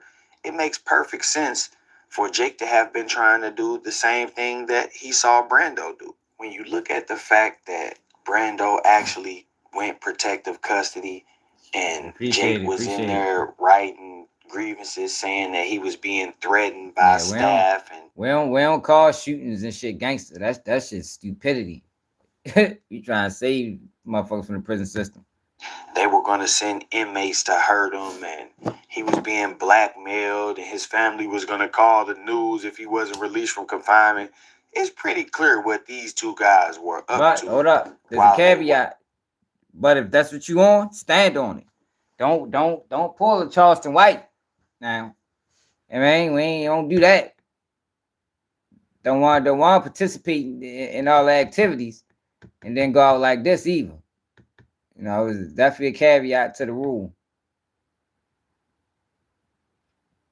Can't be out here wanting to rob and take from people and then do this. I handed the gun out the backseat of the car. 16-year-old Charleston White took the stand and testified against his friend, Antoine Doolittle, who sat just a few feet from him and listened intently. He pulled the handle back on the gun. He fired. Doolittle is accused of gunning down 34-year-old Mike. Don't do that. That's why it ain't worth it. Cause that's what I mean. Motherfuckers be going outside, man. Doing their time. You're always happy to get out of something. Everybody wants to get out of there. It doesn't. Now, don't get me wrong. People want to get out of there, but they're scared of what comes next. Straight up, Space Ghost. What comes next is you think you want to get out of something, and then you get into a whole nother depth of hell. You know what I'm saying? It's like, well, everybody's praying for Lake City. Exactly. You can either go to a private camp where you get to eat cupcakes and hang out and really kind of vibe and stuff, or you can go where you're going to Lancaster. Literally, bro, only the strong survive. The problem with this is, once you begin this process, you start a paper trail. So now, when the prison placement system is looking for somewhere to house you, they can identify you as a psych case because of your own claims. And this is what leads to inmates like Scott, who have real psych issues, being housed with an inmate like Freddie, who just wants to game the system and try to control where he lands. Freddie wasn't placed in the cell with Scott or Arthur as a punishment to him. He was placed there because he had identified himself as a psych case as well. And the system believed. And he put himself in the trick bag. Trying to be slick and ended up in there with the real crazy people. He wasn't here, you know what I mean? That shit crazy. Had filed for the death penalty, specifically because Arthur was not mentally or physically able to defend that's not what he's saying. He said we trying to change the cycle by identifying as the cycle, which means this is how you operate. Not the shit that they put out, not these guys, not the Wack 100s and the Charleston Whites and the, you understand what I'm saying? Basically trying to change the narrative. I mean, that's what I got from that. Trying to change the narrative. Suge Knight reveals Eazy was ejected with AIDS. Right now, get a buy one, get one Whopper from Burger King. And a buy one, get one KFC 5-piece tender combo. To get food.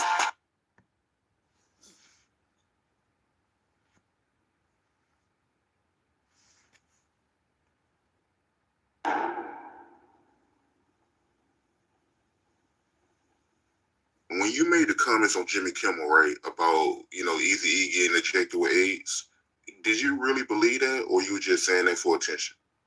Well, I'm not saying it's true. It's not true. I ain't gonna never say I didn't get this far in life by being stupid. So you got to be careful with certain questions. I ain't incriminate myself. One thing you got to realize is this. Magic Johnson get AIDS, and Magic's still alive. Magic ain't never had AIDS. Not other people got AIDS. I ain't never I don't think Magic ever had it. I think Magic was used to push that shit on the black community. That's why Magic sold out. That's why Magic is what he is right now. That's how he was able to own the baseball team, because he worked with the system. That's what I think of Magic. Never in my life seen a motherfucker look healthy, didn't have no signs of being sick and having AIDS, and the minute he go to the doctor, they submit him to the doctor, and he died that fast. You gotta look at it like this. Jerry told Edie she should go to the doctor just for a checkup, physical. You didn't have one. They take Edie to the doctor. They give him a physical. They say there's something wrong with him. Y'all gotta realize, yo, this was an agenda. You know, this was a real big thing.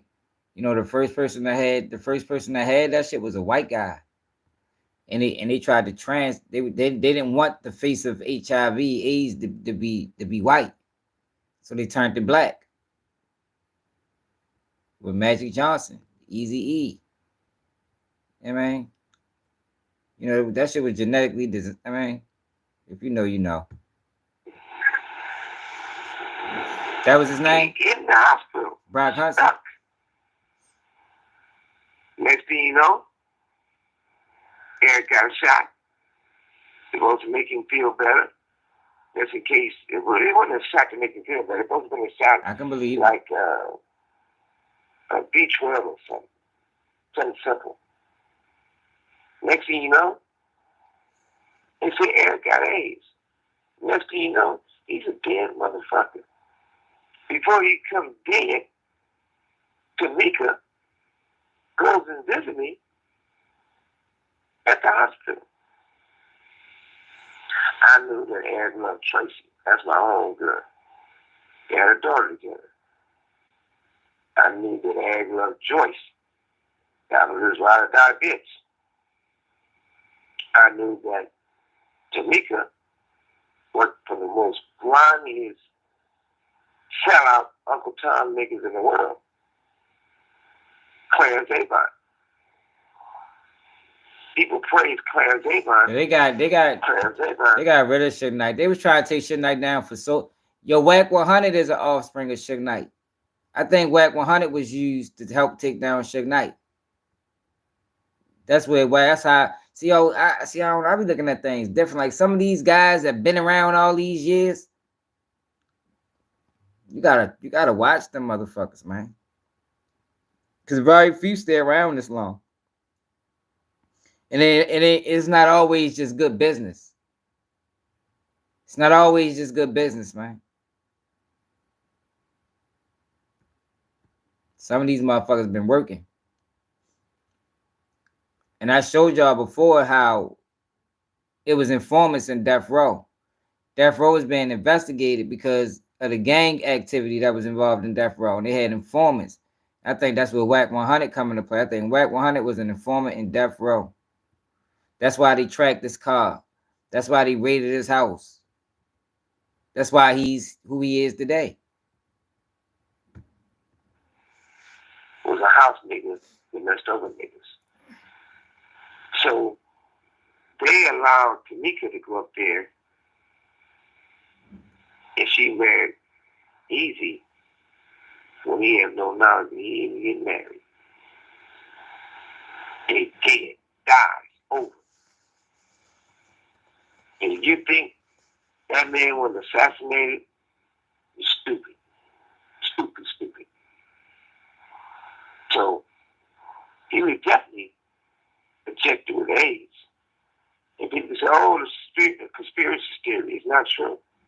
I'm not here to convince you to be true. I'm in the old school, say less, do best. But how is it? If you do your due diligence, no one ever found out they got AIDS one day when they're perfectly healthy. And then died right after. after. You know they did. You see a lot of people in prison with AIDS. Yeah, look, yeah, that shit was strange. Let me look up that guy.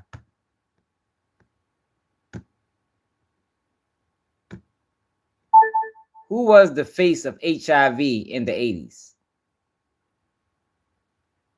Ryan White. According to SBS.com.au, U.S. teenager Ryan White, who had AIDS, became the public face of the disease in the 1980s.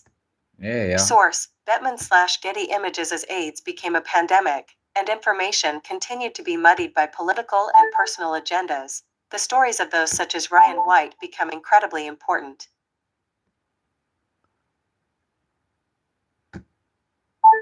Who was the first entertainer with AIDS? Phil Donahue. That's who it According was. to People.com, throughout Phil Donahue's career, the daytime TV veteran was known for how groundbreaking his talk show was.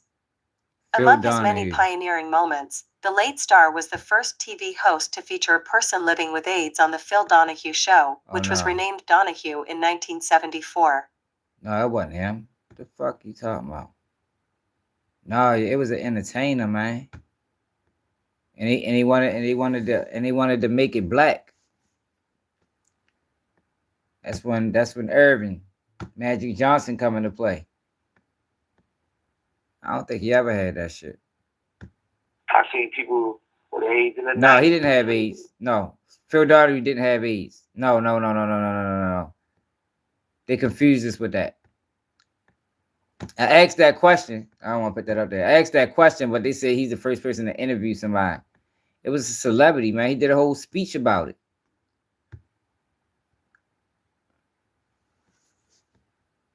He did a whole fucking speech about the shit. Was it Freddie Mercury?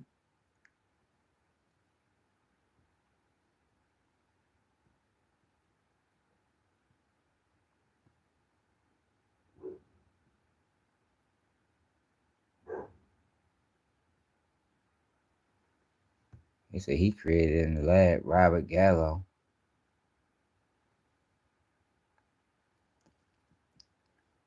And he always blame shit on China. That shit probably came right from here.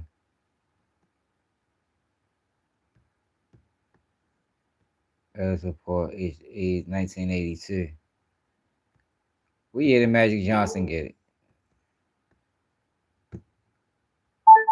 Who was the first celebrity to openly admit to having HIV?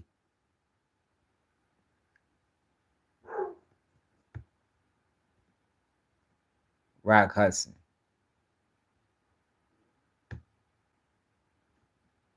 You see what I'm saying?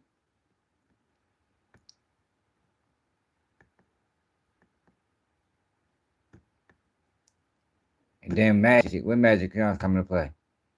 What year did Magic Johnson contract HIV? False.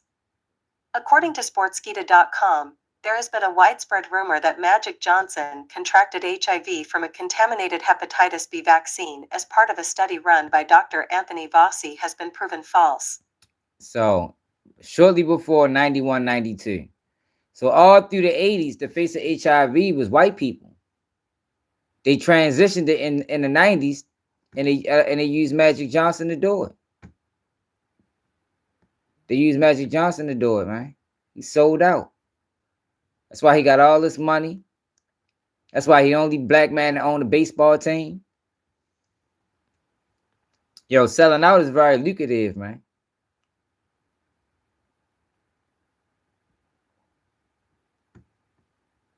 Is that Freddie Mercury?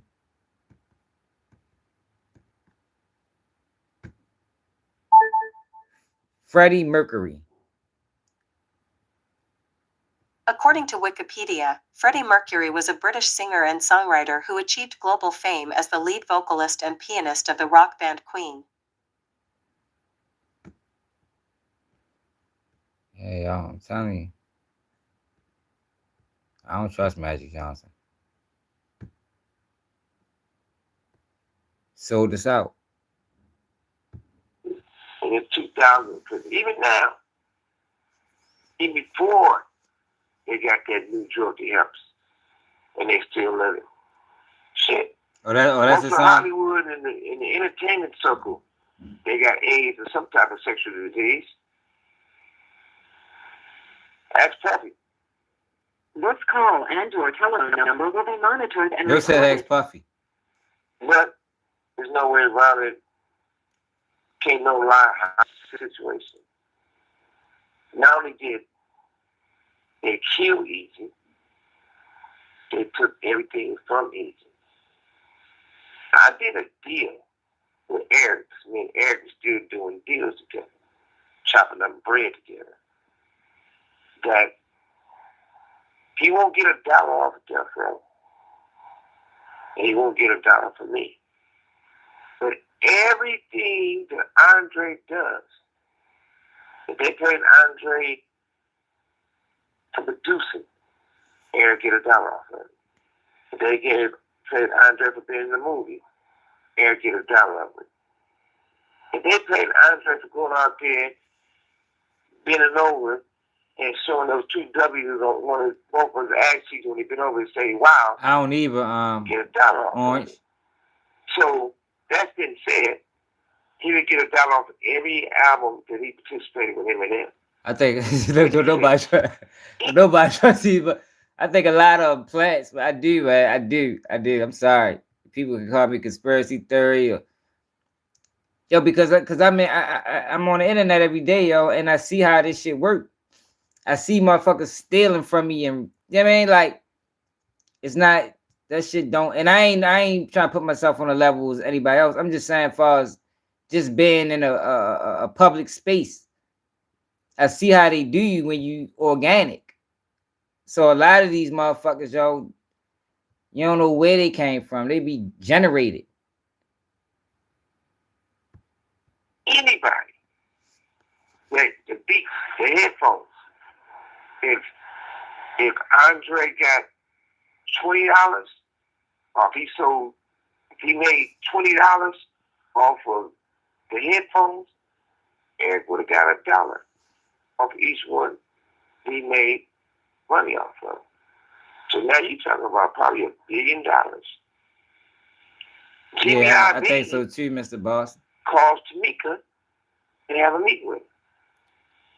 He Dope said, boy Felix. Eric wants to get $1 off any money that come in to Andre. Tamika, I'm not going to give you no money. I'm not going to give you no deal. I'm not going to suck your pussy. But sign this paperwork right here to release this, and you get nothing. But we might do business. We'll do business in the future. So basically, what Sir Knight is saying is Easy had too much power. So they got him out the way, but it serves the HIV agenda too. You know, you kill 2 birds with 1 stone. You get Easy out the way, and we could push the HIV to the black community, because that's what we really wanted. Similar to what they did with abortions. You know, when abortions first came, that shit wasn't a black people thing. They start putting Planned Parenthoods all over the cities and all these urban environments. It's the same play. They gotta turn it black. Like I don't know why. That's just what it be, man. Like shit is fucking crazy how this country works. And I ain't saying white people. I'm talking this country. Like Jimmy Iovine and Tamika fucked all the Eric kids. Yeah, Margaret Sanger. Out their money. His mama out the money. His father at the time he was living out the money. For nothing. Yo, I asked my grandmother, y'all. I asked my grandmother about abortions. And when it's like, she old enough to remember when it started. She was like, I was like, wow. What the fuck did I ask her?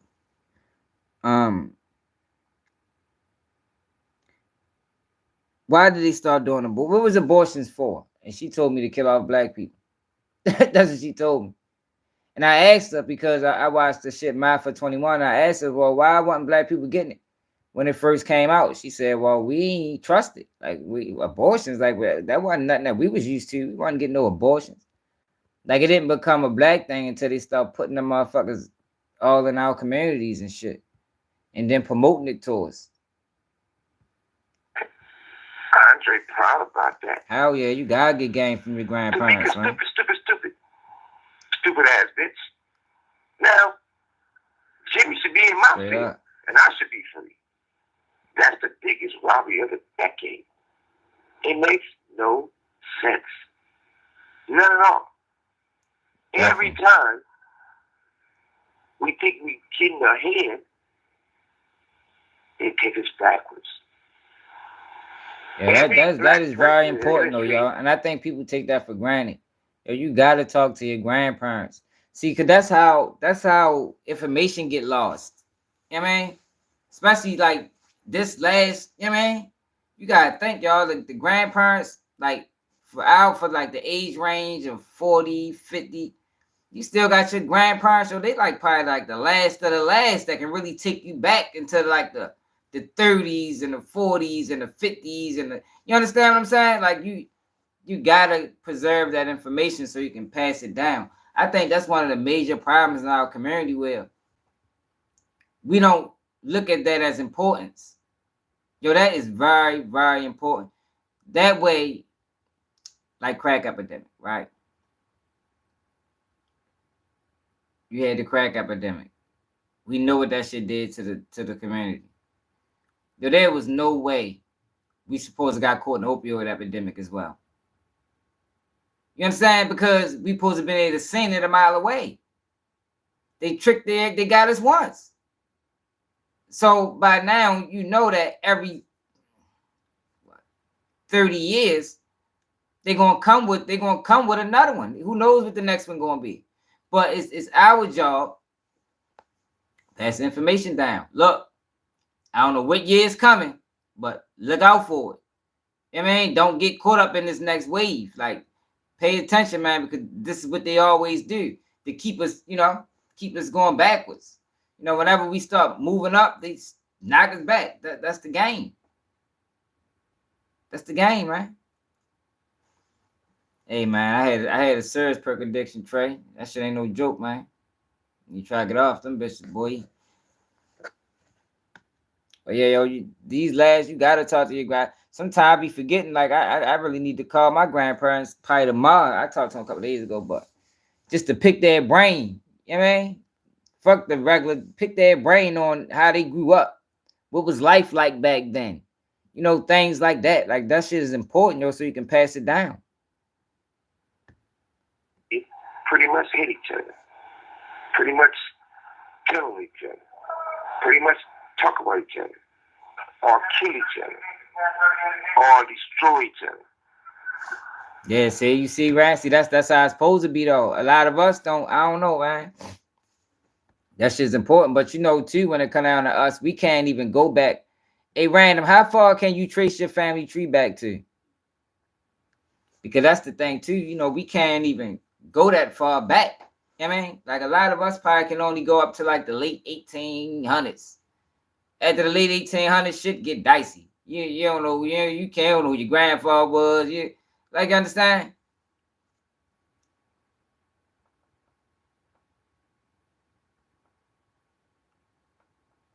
Yeah, straight up. Behind the curtain, holding the puppet.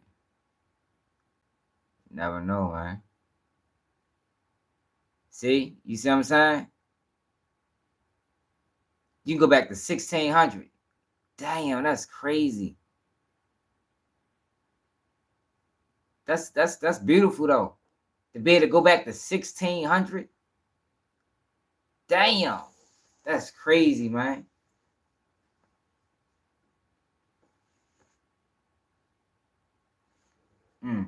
That's a blessing, man. I don't think I ever met nobody that can go past 18, maybe probably 1870. You know what I mean? I know with my family, when I asked my grandmother is 80. Fuck yeah, this is. My grandmother 84. And when I asked her about it, she don't even know. What was it? She goes to her grandparents. Her great grandparents, I don't think she even can. I don't know if she even can recollect that. I gotta ask her again. Because slavery fucked it up, huh? It's just slavery, yo. Slavery fucked up our, once you go back that far, it should get tricky. Shit get tricky, yo. And that's the part of slavery that people don't like to talk about. That part, and that's an important part where you can't date back your history. You know what I mean? History is important, right? You might have kings and queens and royalty in your family, but you'll never know because of the things that happen. But that's a whole nother topic for real.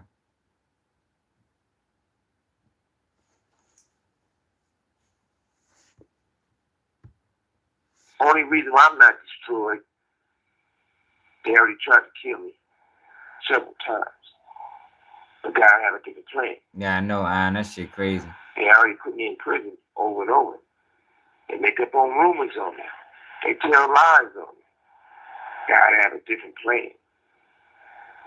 I'm still a man. And I can still drive. Yeah, Boston, but every slavery was different other places. Like the slavery over here in this country wasn't like the slavery in Africa. like people here, slavery is just, forced labor. The shit that was going on over here, was way bigger than forced labor. That shit was motherfucking buck breaking and rape and like that shit was different, bro. You feel me? Like you can't really put that shit in the same category for real. I feel my knowledge is more of a threat. I probably know it is. Forced labor probably is still forced labor. Just look at the writing on the wall.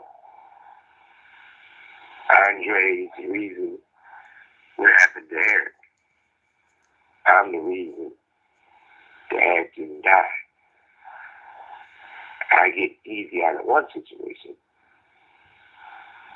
Yeah, the fuck they did, Zion. Who told you that? Say yeah, the fuck they did. That was a tactic. To make it go a long way and put him in a working situation. Jimmy Iovine, because Andre destroys his family. And I ain't trying to go It's there. not easy. Look here, little chubby.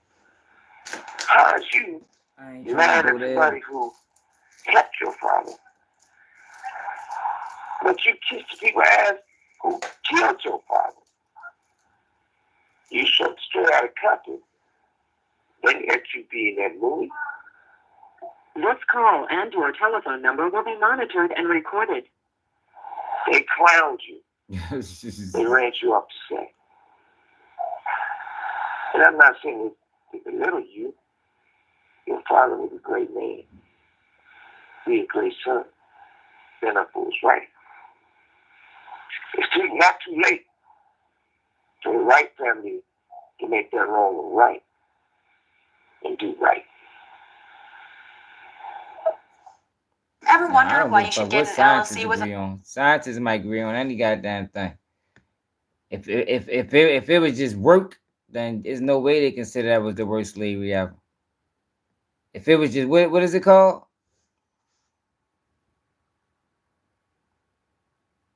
The barbaric slave, the barbaric slave trade. And y'all ready to take us down this fucking rabbit hole. I'm getting tired.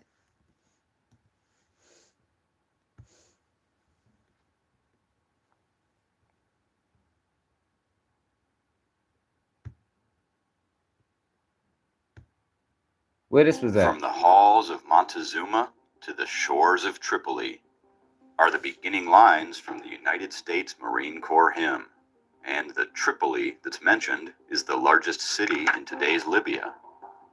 Okay. The hymn was written sometime after 1867, and these lines commemorate two of the Marine Corps' most famous battles. The halls of Montezuma, referring to the Mexican-American War of 1846 to 48, and the shores of Tripoli refers to the battles the Marine Corps, along with the U.S. Navy, fought with the infamous Barbary pirates, who terrorized the coast of North Africa, the Mediterranean Sea, and indeed a large part of Europe for 3 centuries. If interesting and little-known topics like this interest you, please like this video and subscribe to our channel so that we can bring you more great content. The Barbary coast of North Africa stretches from eastern Morocco to Tripoli, just under 1,000 miles. The name Barbary has nothing to do with barbarians. Barbary is the anglicized version of Berber, the native non-Arab peoples of the region. The Berbers had been famous warriors and raiders by land when they and their allies decided to take to the sea in the late 1400s and early 1500s. Many of the Berber tribes were joined by refugees, both Muslim and Jewish, who were either fleeing or being forced out of Spain, as the Spanish, under Ferdinand and Isabella, carried out the Reconquista, the reconquest of much of Spain after 7 centuries of Arab-Muslim rule. The trade of countless nations flowed across, around, and out of the Mediterranean, and the Barbary pirates wanted their piece of it. Spices, gold, gems, and much else from the Middle East and India were carried over the waves. Probably was some wild times back then. Could you imagine being alive back then? Like, what the fuck? That shit probably was crazy as a motherfucker. Of the Mediterranean. So were food items, wine, raw materials, and much else from Europe. The ships carrying these goods were one of the prime targets of the pirates. But the most lucrative good wasn't pepper from India or frankincense from Persia. It was human beings. Slavery had existed in the Mediterranean basin since before the time of Rome. During the Roman expansion, people from all corners of the empire were enslaved. Franks, Germans, Slavs, Greeks, various people from the Balkans, Africans traded to Rome by Egypt, Jews from Israel, and more. Some of the richest people in Rome and the Gothic and Arab empires which followed it were slave traders. Many Viking raiders grew rich and powerful. You kind of needed slavery, but I ain't talking about all the other shit. But in order to build a society, especially back then, you needed people that was going to do that shit for free. You know, if we keeping it all the way real. But the shit that happened over here in America, like, I'm not sure about this, but the shit that happened in America, that shit went beyond just forced labor. It went way beyond forced labor. That was something different. From the treasure they hoarded trading slaves. Slavery was common in Europe, the north coast of Africa, and the Middle East until relatively Quick question. Have you heard about Google Fi Wireless? It's no way you can pay, like, man, to build a society. That's a lot of work. 1500s, the Ottoman Turks expanded along the North African coast. Due to distance and the fiercely independent nature of the Berbers and others, however, Ottoman control of the Barbary coast was nominal. As long as the people there recognized the Ottoman Sultan as their overlord and gave help when it was asked, the Turks left the people of the coast alone. One of the many interesting things about the Barbary pirate is that, as time went on, many of them were not from the region. Many were Europeans, acting much like today's mercenaries, looking for adventure and a quick buck. Unfortunately, what they were mainly looking for were other human beings to sell into slavery. At first, from what I know, the Barbary pirates confined themselves to were they castrating people and doing all that type of shit? They buck breaking them and taking the man and doing them real dirty in front of the kids and the wife, and like, what was they doing? If they wasn't doing all that type of shit, Mediterranean basin. Yeah. This was done out of necessity, because for more than a century, the ships that the Barbary pirates traveled in were galleys. You might be familiar with the galley. in virtually all movies about ancient Greece and Rome. I mean, I think it's easy for people to say if you're not a Black American, but I'm gonna see.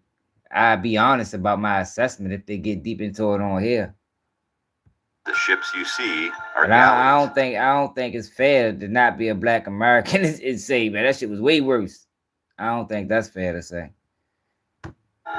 Powered by slaves rowing their lives away. Though some of these movies and some Roman galleys did have sails, these were basic square sails. I don't know about that. They weren't the main source of the ship's propulsion. They just added speed when the wind was right, for the ancients lacked the technology and the knowledge to tack into the wind. So likely millions of human beings around the world toiled away at the oars. By the mid-1500s, many areas of the western Mediterranean coastline of Europe were abandoned. The raids of the Barbary corsairs, another term for pirate, especially those of the Barbary coast, had been so successful in raiding but Random, that those left. You just admitted you can go back to 1600s in your family. Fled inland for greater protection. One of the most infamous of the Barbary raids took place more than 1,000 miles away, on the coast of Ireland. In 1631, the Barbary corsairs landed on the coast of Western Ireland and, during the night, raided the village of Baltimore, taking dozens of slaves. The village remained empty for decades. It would have been foolish for the pirates to raid the Channel Coast of England or look for I could say that the only reason we can't go back is because of slavery. You understand? You see the difference? Slavery is the reason we can't go back. Merchant ships there, but English ships trading off the coast of France and in the Mediterranean were prime targets. In the 7 years between 1609 and 1616, the English lost 466 ships to the pirates. That is a huge number. It not only shows the size of the English merchant fleet, but the size and activity of the Barbary pirates. And when you stop to consider that English ships were not the only ones seized, you have a group of very skilled, very rich pirates. Hey, Random, what's the difference? What's the difference in what I said and what you said? The fuck is the same thing. Regardless of keeping records or not, which if you know, if it wasn't what it was, it'd have been records. Before we tell you more about who many of the slaves were who were taken by the corsairs, let's stop for a moment and explain what happened to them. For able-bodied men that were seized, a life of hard labor awaited. This could mean working in various mines along the Barbary coast, which borders the Sahara Desert. You understand. Thirsty work, to say the least.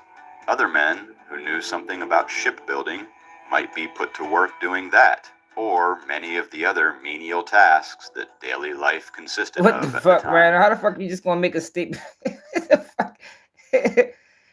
the fuck you just gonna make a statement like that, man? I'm talking about when we came to America. I ain't talking about Africa, I'm talking about America. In Africa, they do got records in Africa. The worst fate for men was to be a galley slave. The life of a galley slave. We've been in America since what? 1600s? Before then? Often quite short and extremely miserable.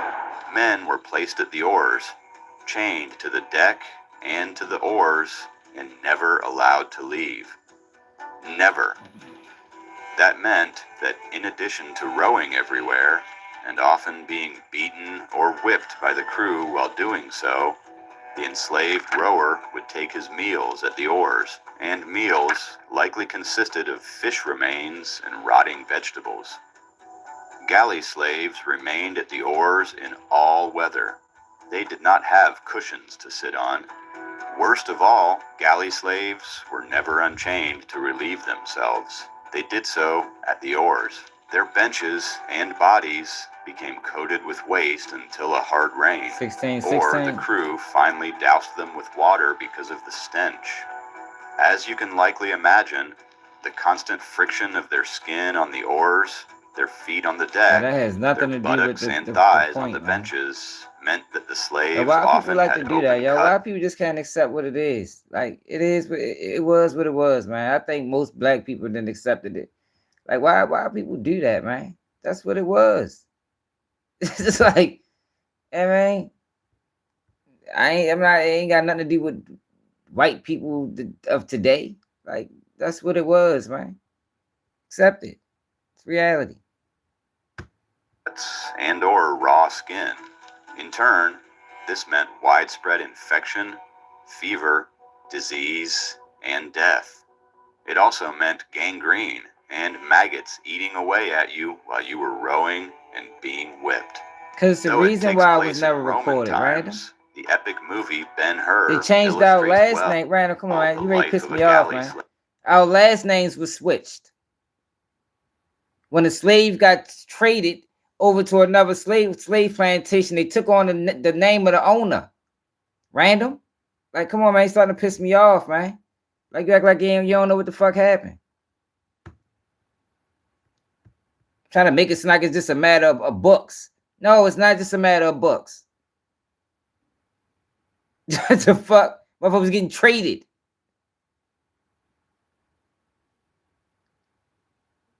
Well, that's what I'm talking about. See, that's what I'm saying. You speaking too fast then, man, because that's what I'm talking about. That's why we can't trace it back. I don't know what the hell you talking about.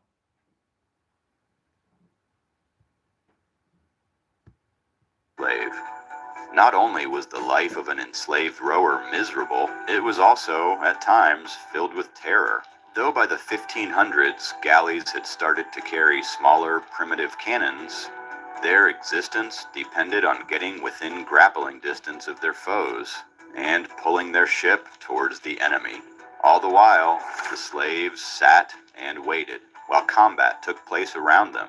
And if that was not enough, if the ship went down, so did the slaves, chained to their benches.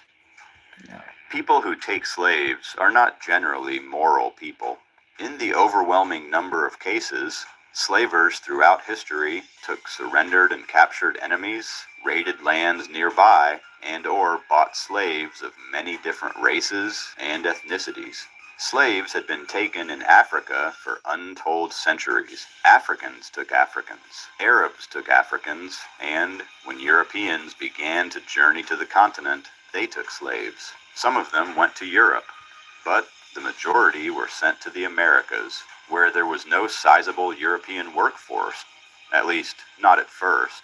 The story of slavery in the United States is a long and complicated one, filled with notions of racial superiority to justify the practice of capturing and breeding millions of people for centuries.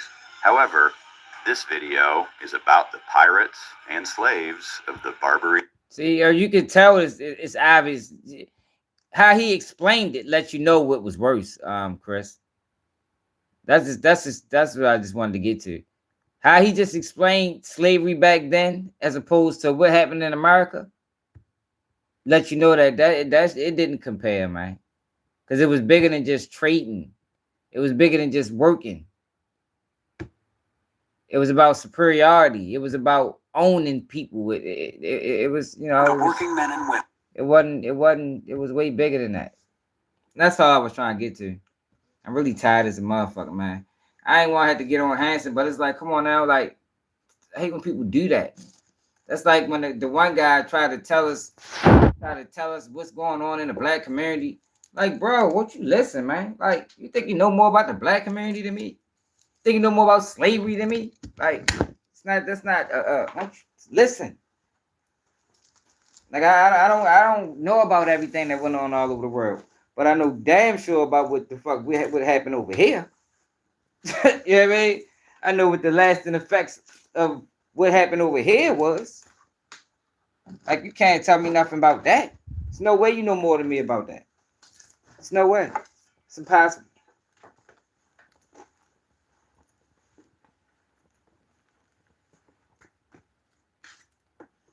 It's impossible, man. Like, it's like people try to minimize it as opposed to just accepting it for what it was. We didn't accept it for what it was.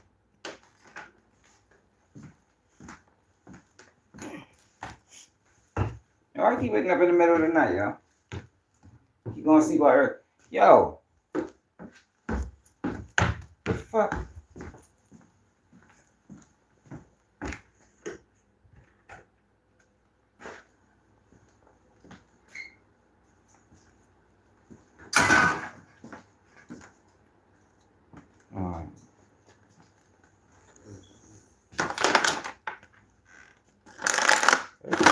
Trash need to go out.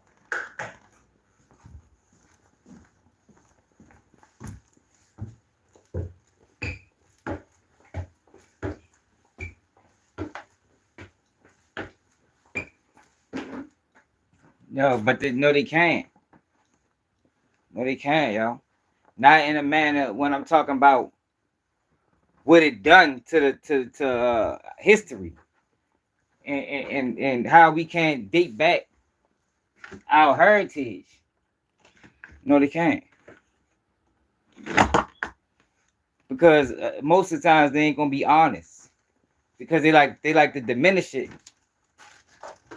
They like to diminish it by saying, well, slavery was everywhere. Yeah, but not quite like in America. You know what I mean?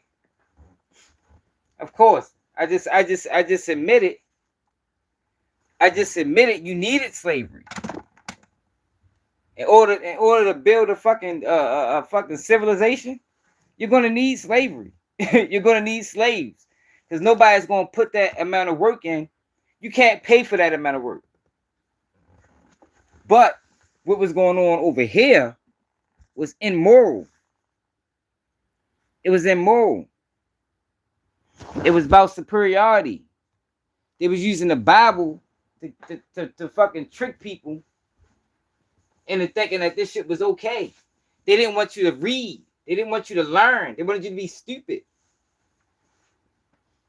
They took your children away. It's lasting effects that shit lasted generations. Like, mothers didn't get close to their children because they knew that eventually they was gonna get sold. Like this shit that is generational trauma. Like, that's what I'm talking. Like, that ain't like everywhere else. And it went on for 400 years at least. Then after that, like, if we go, like, come on, man, we don't want to have this conversation. Then after that, you got redlining, Jim Crow, mass incarceration, crack epidemic. Like, come on, man. Like, let's have a real. I mean, let's keep that shit real, man. Let's just keep that shit real, man. Like, we ain't never going to minimize what really happened.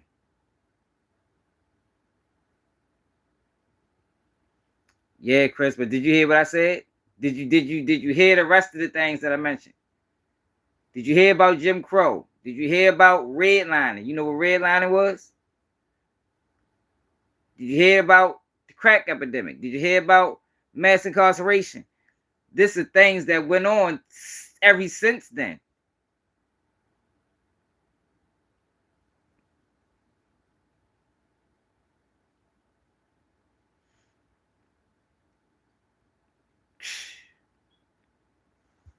Man, y'all tripping.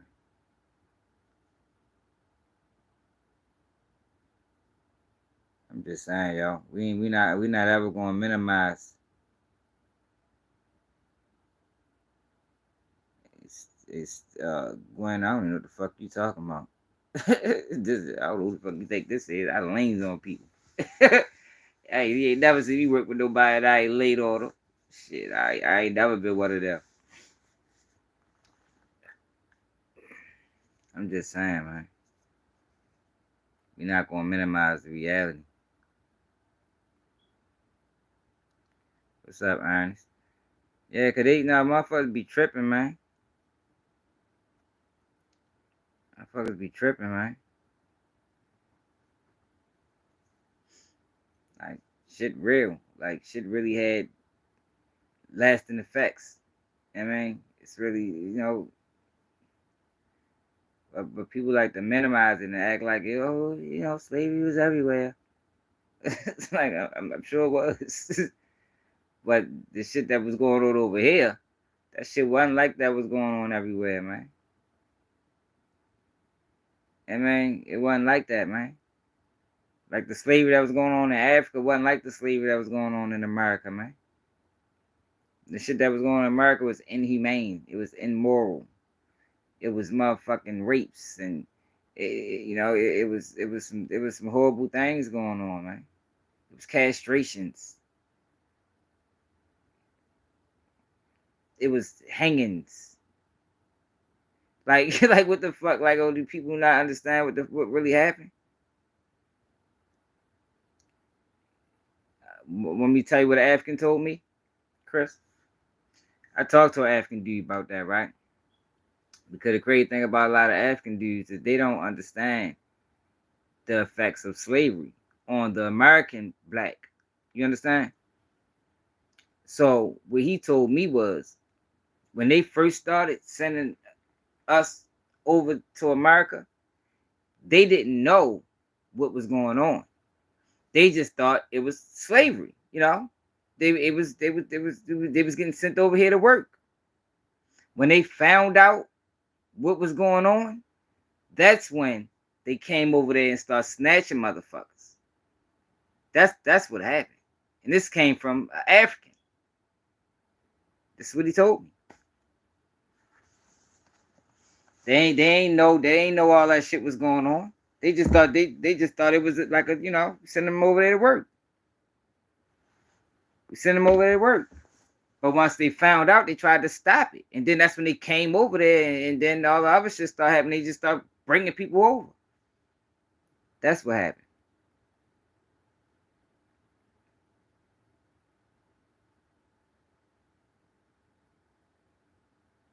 That's what happened. That's what he told me anyway.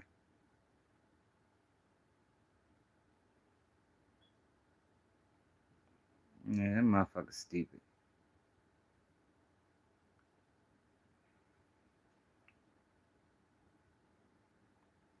And what happened in there? Since you know. Since you from Africa, Ann?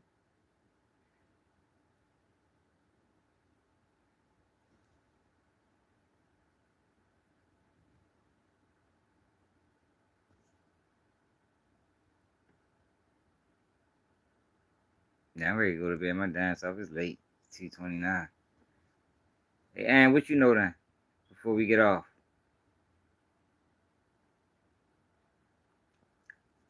I just said that.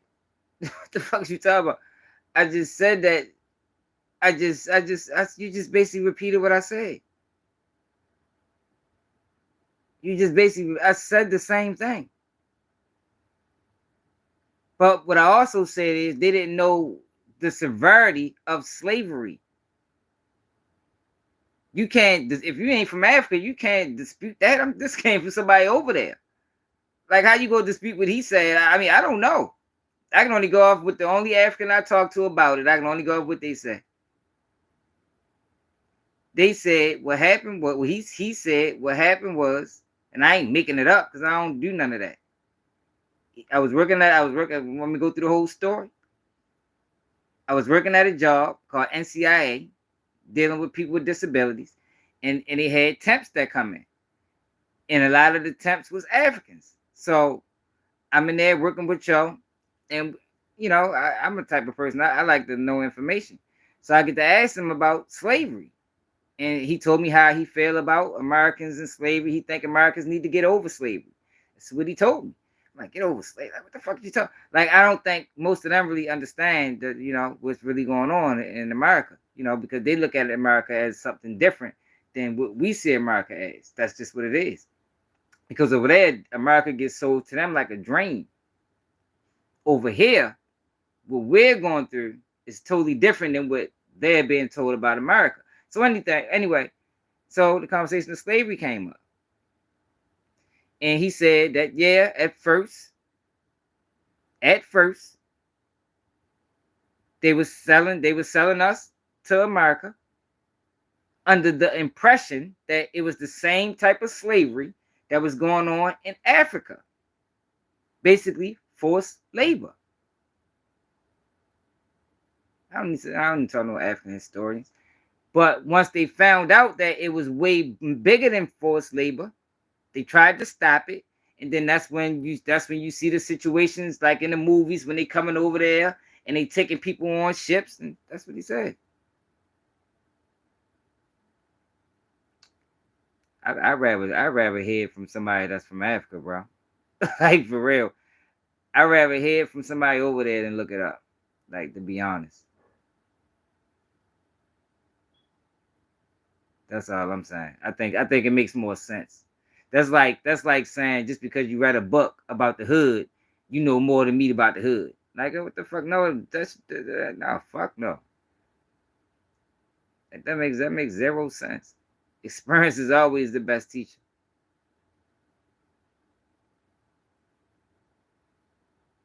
And man, always, I don't give a fuck about a book. You can't read. That's like Candace Owens. Candace Owens thinks she know about the community because she read books. Like, if you ain't living these communities, I don't give a fuck what book you read. You gotta live here. You gotta experience this shit. If you ain't experienced it, fuck your books.